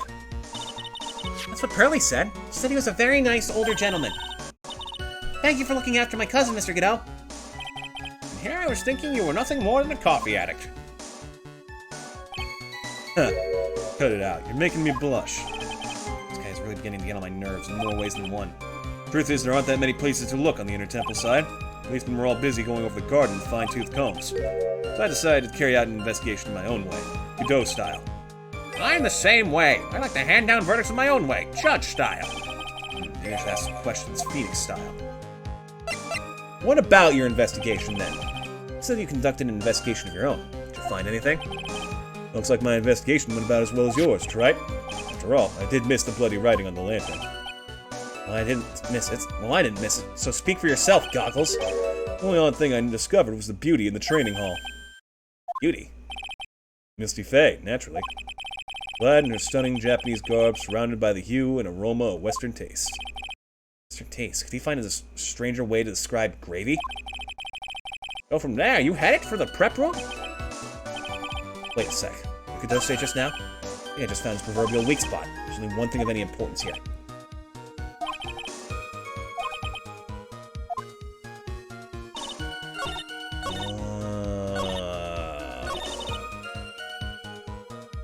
Do I have to press again? He saw the picture of Elise de Nim, covered in gravy.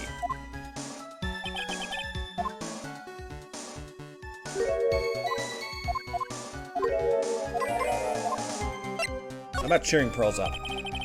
So cheered Pearls up. When I found that little girl, first thing she asked about was her cousin, Maya Faye. Really? Bridge had burned down and she was huddled up in that tiny shack with no heat. Even though she must have had a truly terrifying night out there, she asked about you before she said a thing about herself. Pearly. I noticed that you weren't anywhere on the Inner Temple side, but I couldn't find it in me to tell her that. So I gave her my last cup. You gave a frickin' 8-year-old coffee? With milk and sugar, to hide the bitterness of the harsh truth. Okay, I guess that's better. What a sweet story. A thermos of coffee? Why doesn't that surprise me? Okay, I'm gonna press again one more time on that last remark and ask the question twice. Fuck. I skipped over it. Whoops. The left bumper on this controller is going in fast. I need to be careful.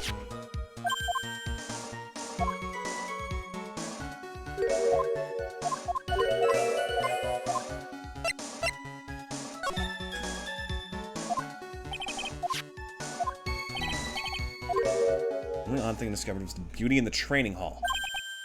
Beauty? Misty Faye, naturally. Clad in her stunning Japanese garb, surrounded by the hue and aroma of Western tastes. Ace, could he find a stranger way to describe gravy? Okay, I don't think I can actually present it anywhere. So maybe I have to present the image on that last remark? That's a bit of a stretch, though. Ah, I see. I have to present here because it's not the first time he's been there. If he knew... Because it's covered in gravy, so he wouldn't be able to know that it was Misty Faye. Got it! Mr. Godot, first time you crossed Dusky Bridge and went into the Inner Temple, it was long before the murder took place. Why do you say that? Because he just made one fatal slip-up. A hanging scroll in the training hall. Hanging scroll. But Mr. Godot is right. That scroll shows a picture of my mother. Maya, I know you know who it is, but there's something you didn't know. By the time the bridge had been repaired 2 days after the murder, the hanging scroll in the training hall looked like this. What's that wonderfully delicious smell? The morning after the crime, someone covered it with gravy. Gravy? But why gravy, Nick? Because the gravy was much more than a condiment to the culprit. Well, Mr. Godot, if you really hadn't seen the hanging scroll until after the murder, you wouldn't have had any way of knowing that it was Misty Fey. Wait a minute, Nick. Yes? Take another look at that hanging scroll. Look, at the top. There's a crest there. Ah, that. It's the mark of the master, correct? Exactly. So if you know the meaning of the mark, And you could guess that it was a picture of Misty Fey on there. True, but Mr. Godot described what was underneath like this. Clad in her stunning Japanese garb, surrounded by the hue and aroma of Western tastes. oh, Yes, it's possible that he knew what the crest meant. However, he couldn't have known that she was wearing Japanese clothing. Mr. Godot, on the day of the murder, you were hiding at the Inner Temple long before the crime took place.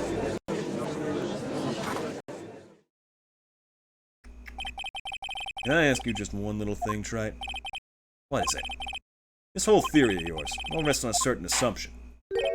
That I knew beforehand that a crime was going to be committed. that's right. Otherwise, there's no reason for him to sneak onto the crime scene. Of course Mr. Godot knew about the plan. Huh? What did you say? Is it really possible that another person knew of the plan? Yeah, the letter has been opened before. This crime was actually planned over a year ago. Morgan Fay authored the plan for her daughter's future. These instructions were hidden somewhere in Fay Manor for a year. However, by the time little Pearls found these instructions, they had already been unsealed. Unsealed? Yes, the killer had read these instructions long before Pearls ever found them. That's how he knew the crime was going to take place at the Inner Temple.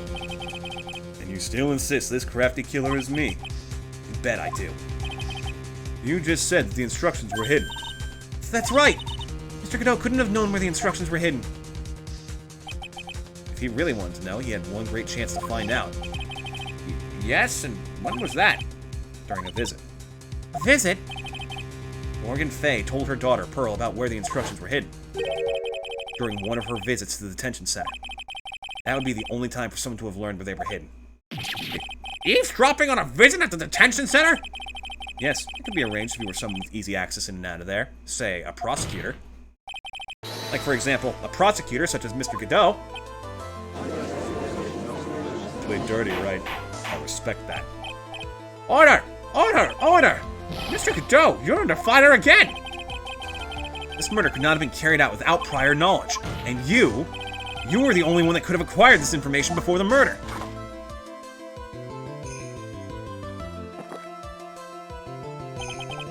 Humans are afraid of the dark. And yet, at the same time, we're fascinated and bewitched by it. Maybe that's why humans drink the darkness that is coffee. Speak for yourself, pal. I can't handle coffee. Too much energy, not enough taste. Sorry for always asking, but what the fuck does that mean? It means there's a reason for everything. According to your theory, the killer in this case eavesdropped on a conversation during a jail visit where he learned of a hidden plan for a crime. After discovering the plans, he hid in the Inner Temple and waited for the crime to occur. Then he ultimately took a person to life. He did all of that just to protect this witness. That's right. If you're accusing me of this crime, I have to ask you, why would I do this? This girl is nothing but a stranger to me. I got no reason to go through that kind of trouble to protect her. I am what you see. I'm certainly not the type to rescue the damsel in distress. The killer's behavior is certainly extreme, for lack of a better word. Even considering that the killer wanted to protect this witness's life, his behavior is still a little too unnatural. However, you had a good reason, didn't you, Mr. Godot? An unshakable reason that forced you to protect this witness at all costs. I knew it. You figured it out, haven't you, Nick? Maya, guess you were doing your best to cover for Godot. The same reason, huh? Well, also probably because he saved your life, by killing the person trying to kill you. Okay, Trite, I'm all ears. Let's hear it. Very simple. Maya Fey is a lot more than just a stranger to you. What's this? Only one person who lies at the center of this whole story. One person that ties you and Maya Fey together inextricably. There's a very good reason why Maya Fey's life is so precious to you. After all, she is Mia Fey's only sister. Mia Fey. You once worked alongside her. That was when you were a defense attorney. Wait a second here. Mr. Godot is a defense attorney? With your honor's piercing intellect, you must have figured it out by now. The real name of this man who calls himself Godot. His real name is Diego Armando. Isn't that correct?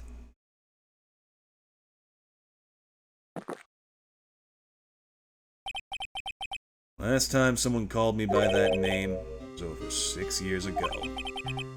Diego Armando. That name rings a bell. It should, Your Honor. All this is related to a single case. A case in which a convict named Terry Falls killed himself. Mia Fey's first time in court. The tragic outcome left a deep wound in her heart. She knew that behind it all was a heartless, scheming demoness in disguise. In the end, Mia couldn't tear off the disguise. However, there was one man who reached out to help her. Diego Armando, the senior defense attorney at the office where Mia worked. It's my fault. It's all my fault that Mr. Falls killed himself. Mia, you can't cry yet. That's not coffee, by the way. The only time a lawyer can cry is when it's all over.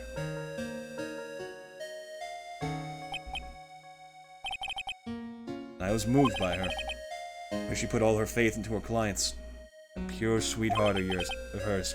That's why I could never forgive Dahlia Hawthorne. Mia and I thoroughly investigated that fake kidnapping incident. And one fateful day, Dahlia wanted to meet with me. It's 6 months since the trial. We met in the courthouse cafeteria. Ah, I just remembered. 6 years ago, right here in this courthouse, you were poisoned. Even I didn't see it coming. Dahlia Hawthorne slipped some poison into my coffee. Some newspapers at the time called it a murder. Very little information about that case was released to the press. You weren't dead at all. No official reports ever actually called it a murder. I was just in a deep, deep coma. See, my body shut down and my life became nothing but a long, deep sleep. That woman's poison did a real number on my central nervous system. Lost my sight and all my hair turned white due to the damage it caused. It's terrible. Apparently, it was a miracle that I ever regained consciousness. 5 years had passed since I drank that poison brew. And one morning, my eyes flew open, the smell of a doctor's cup of coffee. 5 years! You were asleep for 5 years! The worst possible news was waiting for me. Mia Fey was dead. The very moment I opened my eyes, I had already lost everything I thought I had. The woman I loved had been murdered. The woman I loathed had been sentenced to death. The woman you loathed? The woman who had spiked my scalding hot coffee. Dahlia Hawthorne.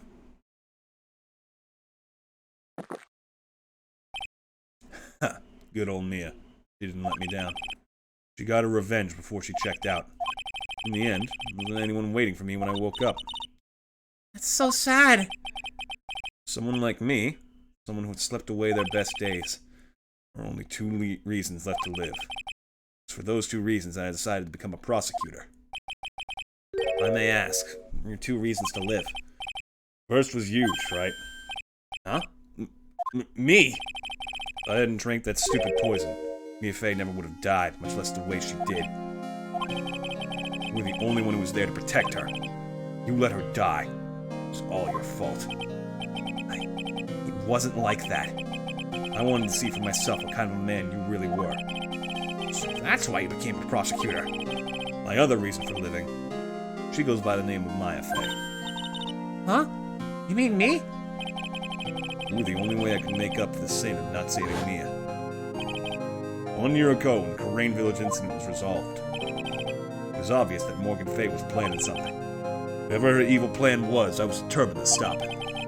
My role as a prosecutor put me in the perfect position to do something about her. That's how you overheard Pearl's visits with Morgan at the detention center. I knew that the time was drawing near. Since I knew the plan, I thought I could foil it.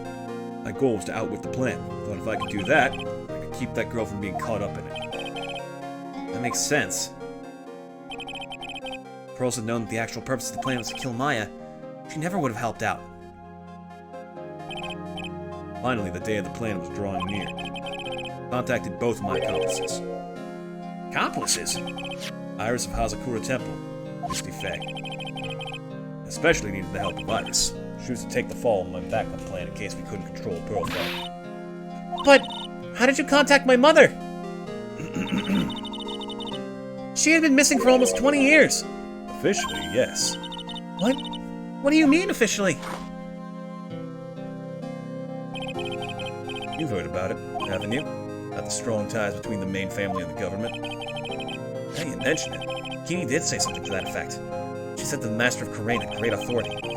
Even without her official position, Misty Faye still wielded great influence. Police have been keeping an eye on her movements all this time. That's how I was able to contact her.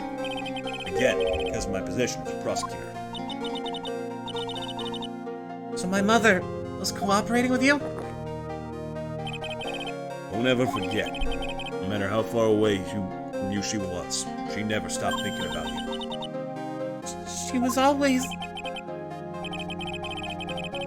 That's why I knew she would do anything to protect you. You want to know how strong the resolve to protect you was? Your staff. Her staff? The one with the sword in it? The day the plan was to be carried out arrived soon enough. We met for the first time at Hazakura Temple.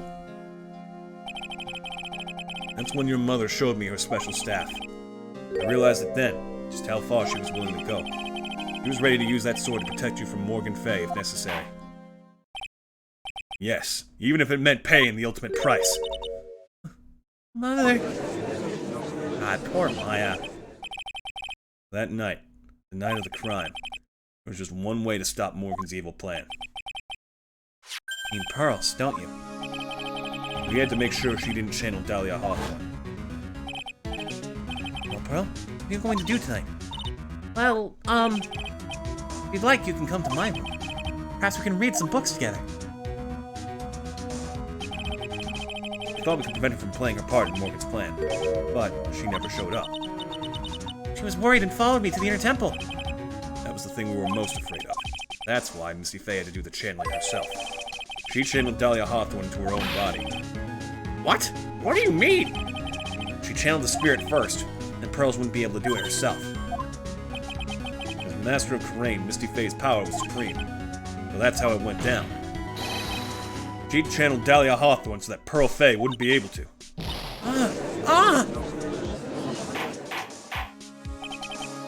What? Is this true? My role in the plan was to make sure no one was going to hurt Maya Faye. That's why I hid myself at the inner temple. Just in case you needed to be safe from Dahlia Hawthorne. Oh. Anyway, that's all I'm going to admit to, Trite. Huh? There's no doubt about it. You're a great defense attorney. But you're going to have to do the rest yourself. Background leading up to this incident has been laid bare. There's just one question remaining, Mr. Wright. Who killed the victim? There are only two possible suspects right now. Maya Faye, and I'm sad to say, you, Mr. Godot.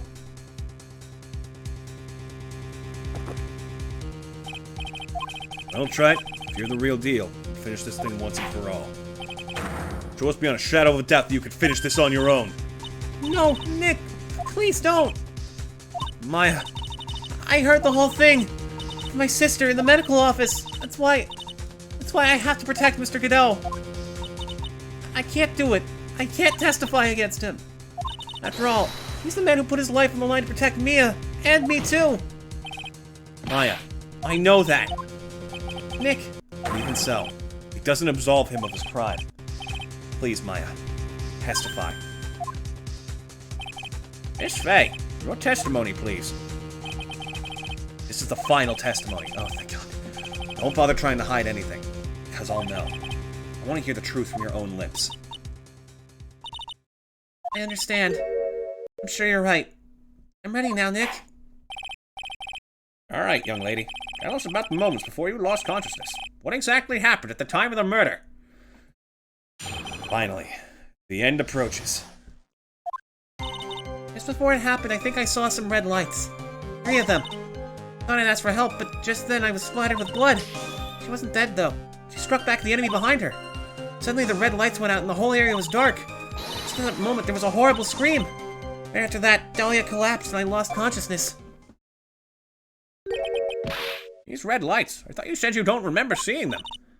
I'm sorry. I thought I saw them, but then they disappeared all of a sudden. Things break, right? Even the best of theories. Who was it that stabbed Misty Faye? Looks like you still can't prove it. Maya's telling the truth this time. I know it. The rest is up to me. Well then, Mr. Wright, proceed to final cross-examination of the witness. Alright, let's end this. I know exactly what needs to be revealed and where. Well, no, I don't know where. That's kind of the problem.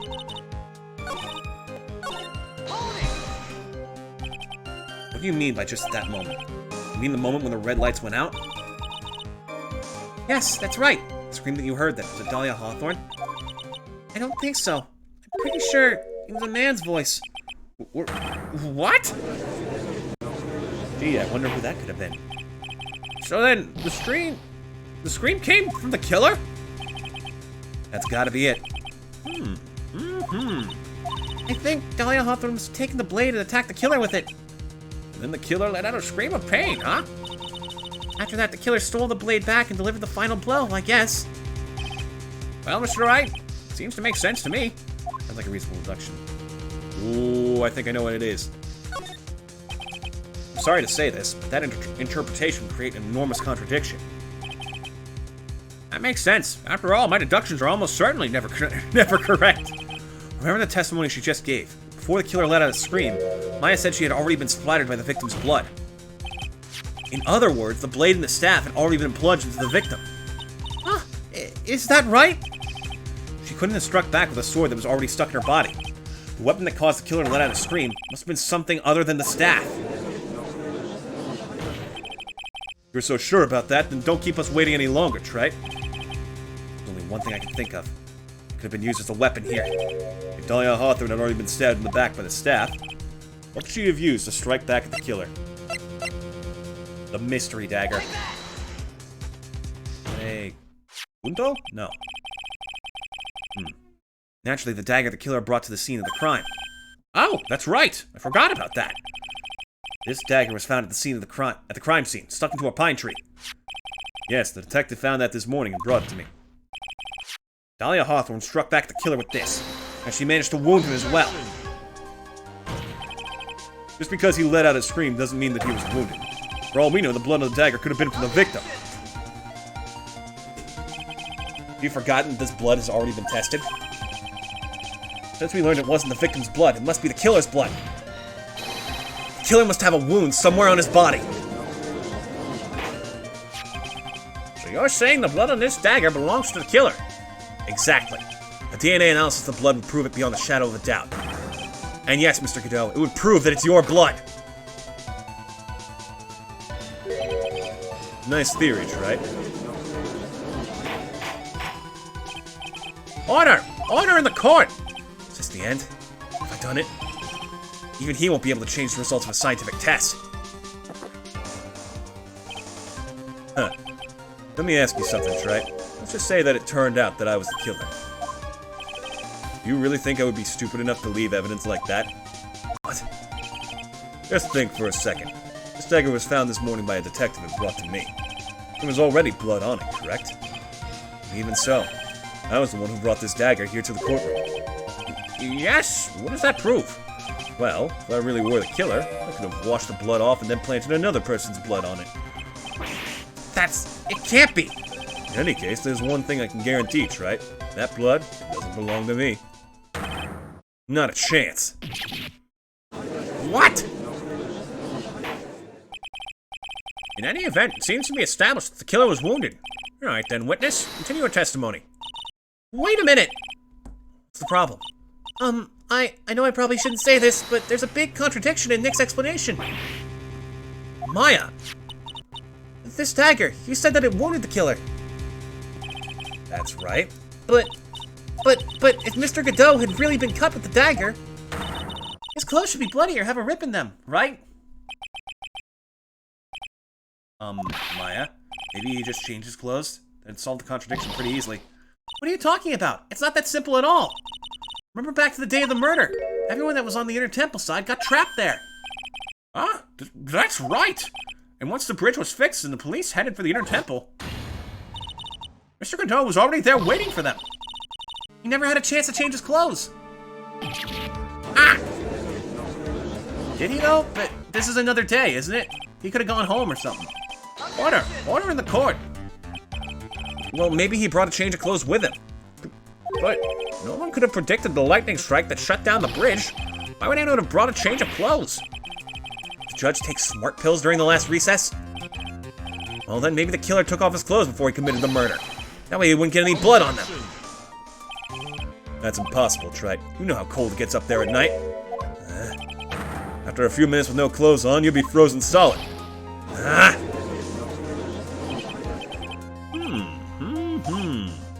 Huh. That's all you've got. I knew you weren't tough enough to finish this.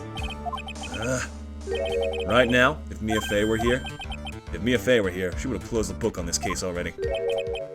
Mia Fey were here? So come on, Trite. Can you do it or not? How about it, Mr. Wright? You've accused Mr. Godot of being the killer. Can you prove it? Have you got even one piece of evidence? Ooh, wait a minute. Just in case. Fact is, I have to prove it. That's the only choice I have. I was taught that it's one of the rules of being a lawyer.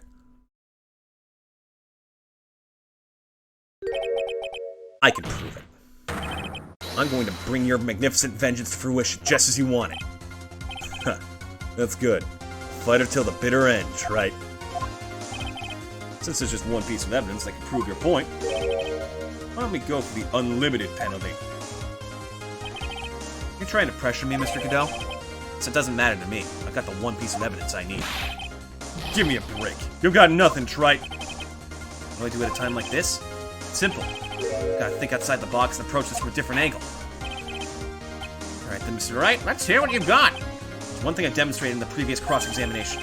The killer was wounded. That was proven by the blood on the dagger. But we decided it was impossible for him to have hidden such a wound. If he had been cut by a dagger, there should have been a bloodstain on his clothing. There's one place the killer could have hidden his wound. What did you say? Hidden? This is it. My last stand. I need to think about this from a different angle. I need to think about why there were no bloodstains on his clothing. I need to show how he hid the wound. It's the end of the line. The final stop, Trite. Let's see what you've got. Where's this location where you say the killer hid his wound? Well, he can't take the wound off and put it somewhere. It's literally you. This is the only thing I can produce that possibly makes sense. Under your mask. Huh, I don't know what you're talking about. And frankly, I don't need to know. What I do know is that you'll never be half the lawyer she was. Isn't that right, Trite? What's that just now? Yeah? It can't be. You're living on. Through him? Even as we speak, you're still hiding the wound.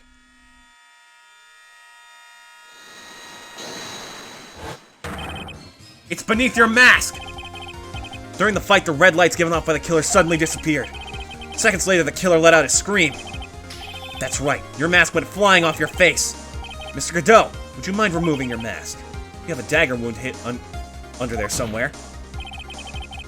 And I'd say this whole case is solved.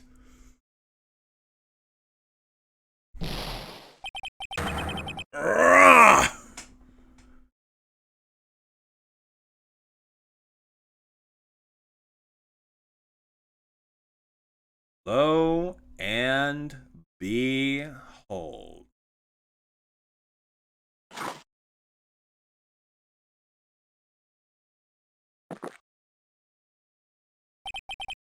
Just now, I saw her spirit in you.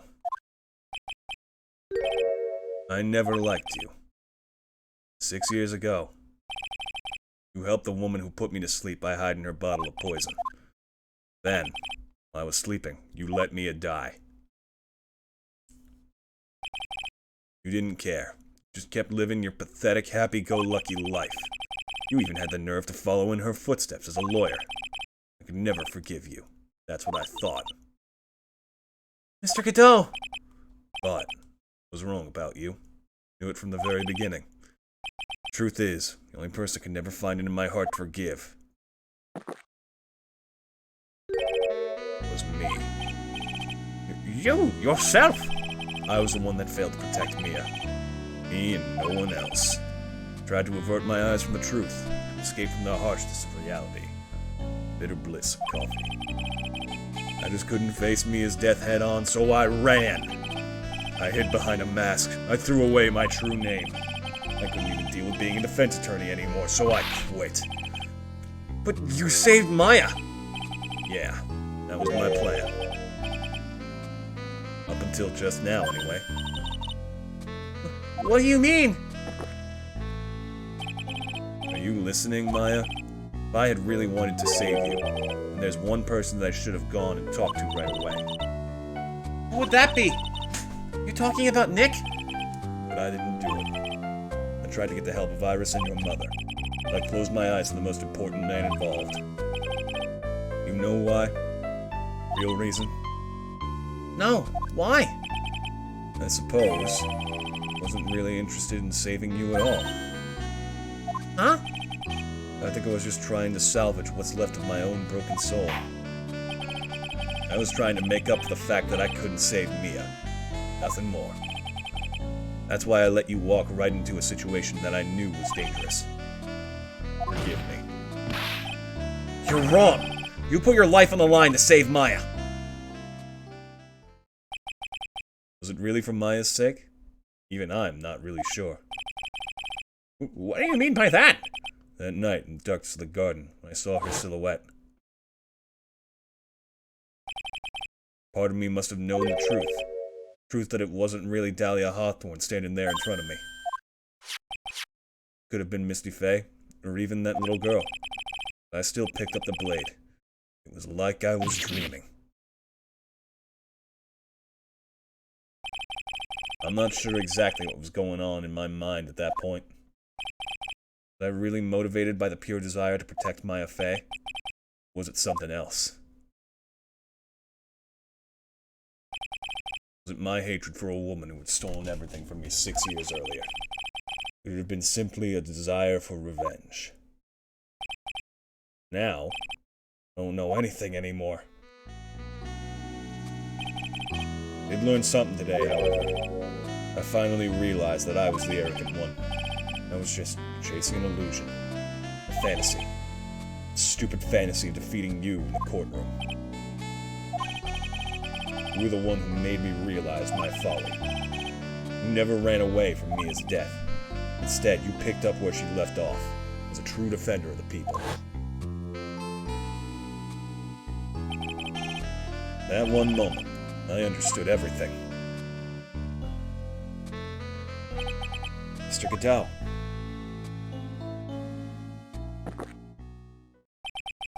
I think you already know this. If you don't, my name is Diego Armando. Mr. Armando! I believe in you! I know you were trying to save me! Whoa. Thanks. Your wound. It's bleeding. Huh. Did you forget already? In my world, the color red doesn't exist. These must be my tears. Tears? Ever since I woke up from my coma, I think I've been waiting for this very moment. Mr. Armando! You do well to remember this, Maya. The only time a lawyer can cry is when it's all over.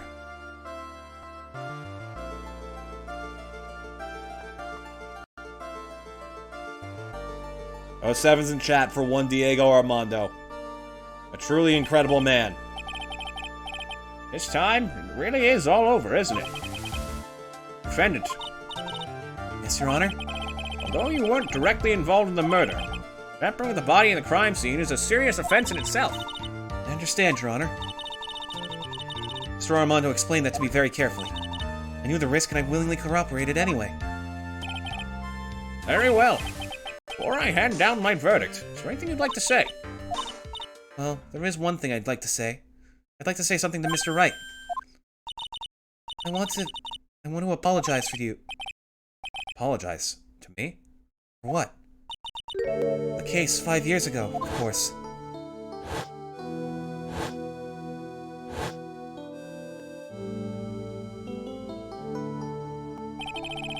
I just remembered. Weren't you poisoned by your own lover? Not exactly, but yeah, something like that. Even now, 5 years later, I can hardly believe it. Who's going to do it? She was planning to kill me. It's not all that surprising. Two of you hardly knew each other. Say what? Huh? What do you mean? You and my sister. You only met twice.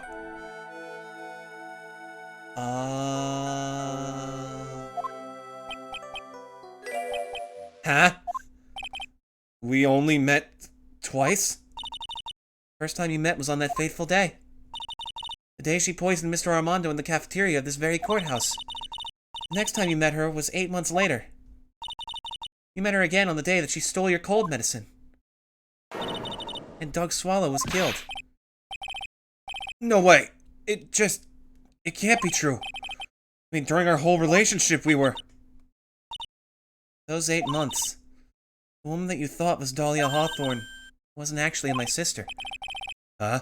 It wasn't Dahlia? I hope one day you can forgive me, Phoenix. Oh, okay. You mean... That's right. I lied to you for 8 months. But why? Why would you do such a thing? Her said she gave you the bottle that day. Sister was trying to get it back as soon as she possibly could.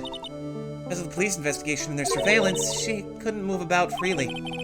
So that's why you... My sister, from the beginning she was prepared for the worst. Prepared for the worst? She thought that you might somehow discover the truth. That's why she was already ready to deal with you at a moment's notice. I mean, she was ready to kill me, don't you? She already had so much to answer for, I didn't want any more sins on her soul. I begged her not to do it, and she agreed to give me a chance. And that's why you came to me. You saved his life for like 8 months. Came to get the bottle pendant back from me in her place. I couldn't get you to give it back. Failed at something even as simple as that. 8 months passed, and I still couldn't get it back for you. Finally, my sister couldn't wait any longer. She didn't consult me about her plans for you that day. It's the first time that it ever happened.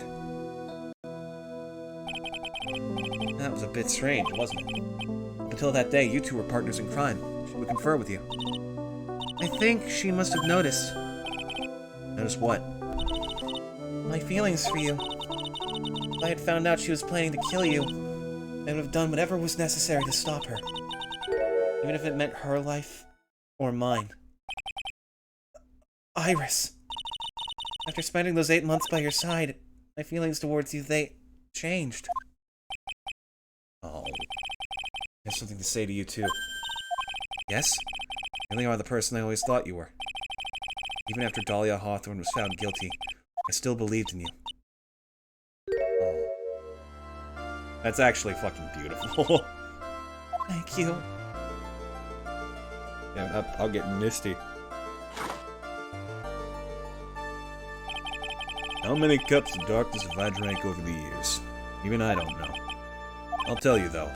Right now, one here is the greatest cup I think I've ever had. You think so? Phoenix, right? Ah! Yeah. I think you're right. The purpose of this trial is to rule on the murder of the victim Elise and him. At some point, I expect you will be tried for your role as an accomplice in this case. I understand, Your Honor. Very well. On the charge of murder, I hereby find the defendant not guilty! Finally! Court is now adjourned. Ah, God. February 10th, 4:51 p.m. Once the credits start rolling, we're going to do a raid, and that will probably be it for the day. So I guess it's all over. The way everything ended. Was justice really served? The man who risked his life to save Maya is being sent to prison by my own hand. Of course justice was served. Mia! I'm proud of you, Phoenix. Your defense was truly brilliant. But I couldn't save Mr. Armando. The man who cared so deeply for you. You're wrong, Phoenix. You did save Diego. You saved him in the only way possible. You mean that verdict? I think one day you'll understand, too. Phoenix, I want you to remember one thing. You were as good out there today as any defense attorney could ever hope to be. There's nothing more you can learn from me. Mia! You've accomplished something I wasn't able to. I owe you a great deal. Thank you, Mia. I'm sure we'll meet again, someday, Phoenix. I've handled lots of cases and seen a lot of different things. Along this journey, I found myself asking just one question. What does it really mean to defend someone? Suppose today's case produced one possible answer. Maya! Nick, Maya. I guess it's just like my sis said. Mia? What did she say? That night when I channeled Mia to get her advice on what to do. This is what she wrote back in my notebook. Don't worry. Phoenix will save everyone in the end. Aww. But... Come on, cut it out with that gloomy face. Can't you see? Me, sis, and I'm sure Iris too. We owe you for everything you've done for us, Nick. Maya. Ow. How can you be so bright and chipper after all that's happened? You were brutally attacked. We even saw your mother murdered. Youch! Francisca! Still as softy as always, Phoenix Wright. Excellent work, Wright. It was a little bit awkward to see you reconnecting with your ex, and I'm sure we're going to have plenty to talk about after this, but for now, I can be happy for you. Huh? Mr. Edgeworth, when did you get back? Oh, that's right. I guess no one filled her in on that. Edgeworth and Francisca have actually been helping me. Helping you? Yep. If these two hadn't been here on the first day of the trial, the defense wouldn't have gotten anywhere. Wow. Where were you, Nick? I heard he fell into a river and got a nasty cold which forced him to sleep all day. Yes, he laid in bed shivering with his fever with Iris's hood pulled over his head. Oh, ouch. Talk about embarrassing, Nick. You definitely need more training. Anyway, thank you, Mr. Edgeworth. And you too, Francisca. I don't suppose... For fuck's sake, Larry! There's room for me in this group hug, is there? Oh, Larry! What's with the, longer than usual face? I realized something when I was reborn. I realized that Larry was never of any use to anyone. Not even once. That's not true, right, Nick? What? You're asking me? Well, Nick, is it true? I got a place in this world, right? Huh? Oh, yeah, of course. I knew it. Everyone would be better off if I were gone for good. No.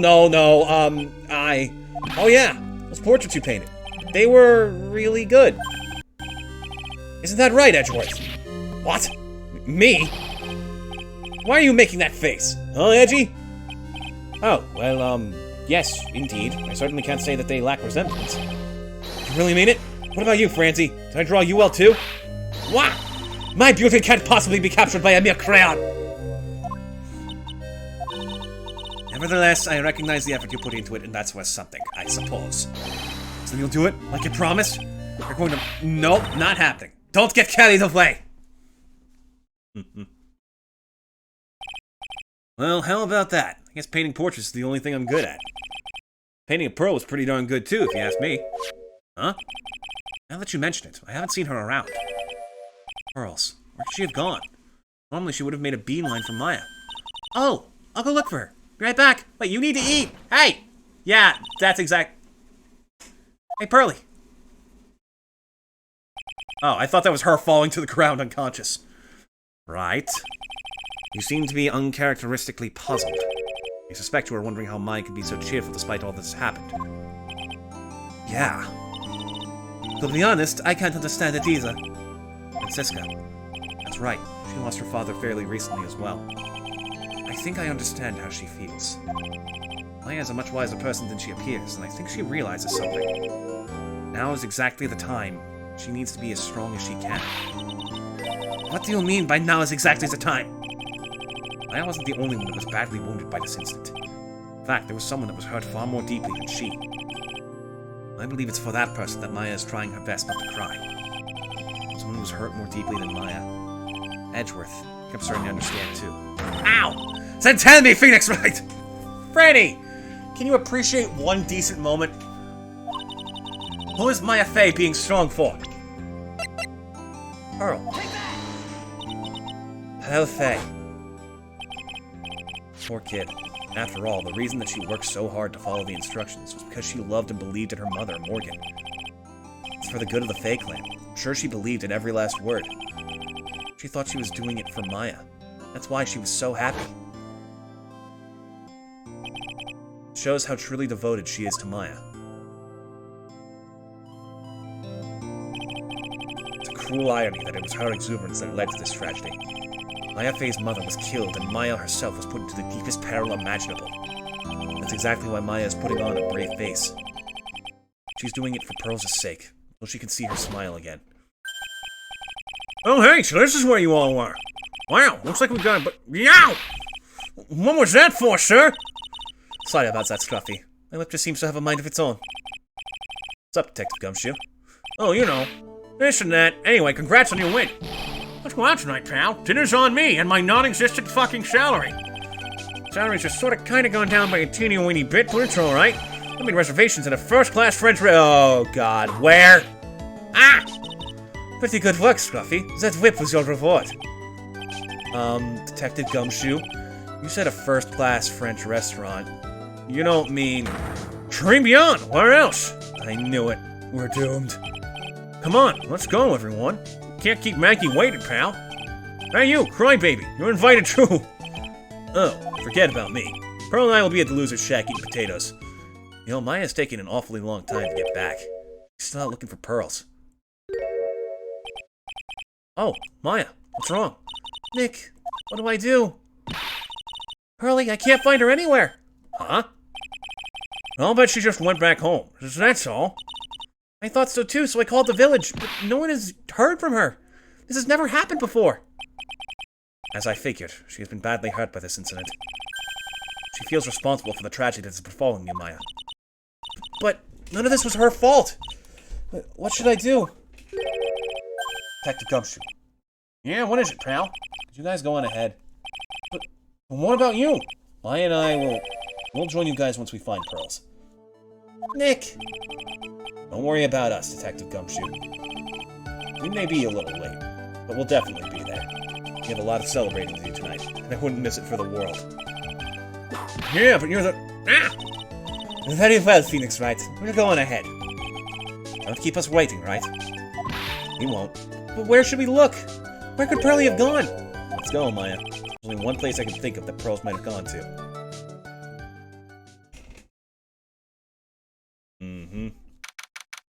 February 10th, Hazakura Temple, main gate. Hazakura Temple. Pearls, I bet this is a very important place.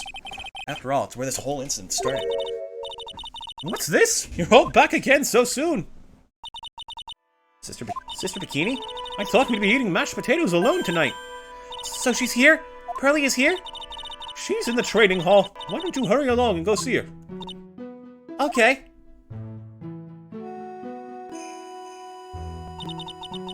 Pearlie's not here. Ah, Maya, the hanging scroll. Oh, she cleaned it off. Gotta be pearls. Ah! Mystic Maya! Pearlie! Why did you just leave like that? Mystic Maya! Mystic Maya! I swore they would never trouble the two of you ever again. It's all my fault that Mystic Maya's mother. That's why you came here? It's the least I could do to pray for your happiness. You don't have to do that, Pearlie. It wasn't your fault. You didn't do anything wrong. Of course, I'm sad that my mother is gone, but How do I say this? I'm still happy. You don't have to lie just to make me feel better. No, really, it's true. The only reason I'm still here at all is thanks to everyone who was there for me.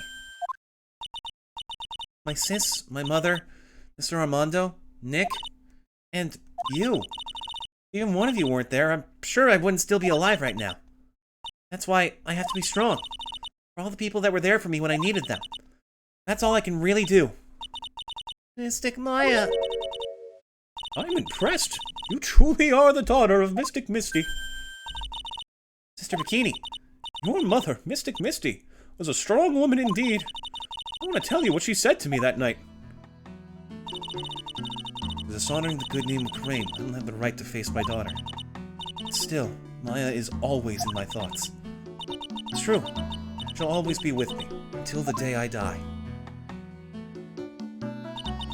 Your spirit was with her. That's why your mother was so strong. Even at the end, I'm sure she had no regrets. She'll always be with me until the day I die, huh? There's a rule or something all masters are to follow, isn't there? To never take the charm off until the day you die. No, don't! I'm gonna fucking cry! Stop! That's the Master's talisman! The thing that Misty kept by her heart and would never take off. It wasn't the container that was important. Rather, it was the contents. No. That's... A photo?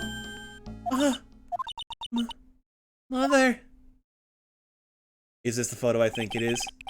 It's only natural for living creatures to fight to protect their own lives. What makes us human is that we fight for others. Who do you fight for? How hard must you fight? That's the true measure of what human life is worth. We defense attorneys are warriors who are constantly challenged by that question. Oh!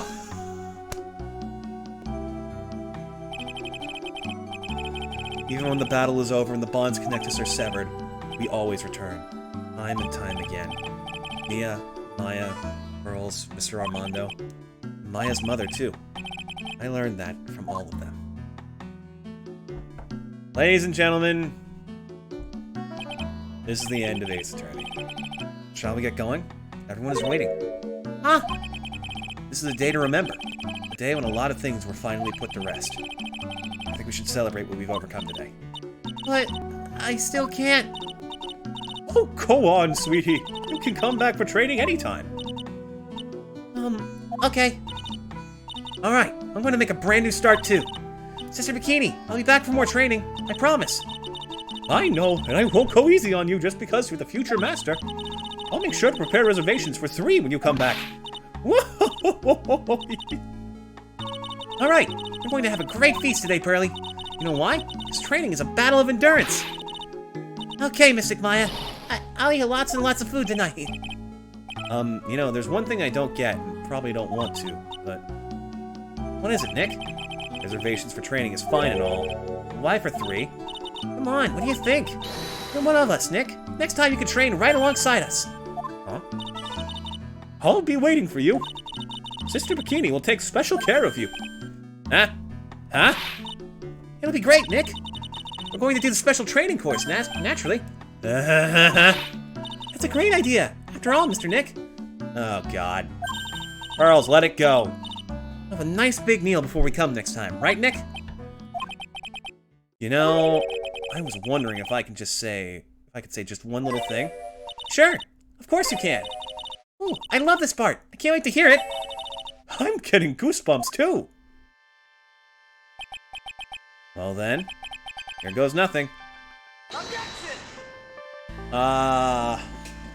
Chad, I'm fucking exhausted. All the screaming is fucking... As Delia Hawthorne has ruined my throat. I think we're gonna have to skip the raid. I think that this might be a right place to end. I don't think I have the mental fortitude to keep up and read everything in every voice as they go through it all. So I think this is a good place to let it go. This trilogy has been so much fun, and even though this third game has been cursed to high hell and back, I swear, it's been an absolute delight. I'm gonna rest for a bit, probably grab some lunch. And after that, there will be a post on the Discord to see what comes next. And honestly, I'm so looking forward to it. I might put the Great Ace Attorney up there immediately. So feel free to check that out if you're interested. And if you're watching the VODs on YouTube, hey, the vote's still probably there, because I'm going to start uploading this tonight. I have to be up late, though. Yeah, whatever. Oh, did Gumshoe get a new coat? He did! Good for him. Oh, also, I want to know something tragic, chat? This is the last time we see Gumshoe in the series. Yeah, it's awful. It sucks. But that's how it goes. Adrian! Okay, I need to go. I'm so fucking tired. Take care, and I'll see you again soon. Tomorrow. Goodbye now.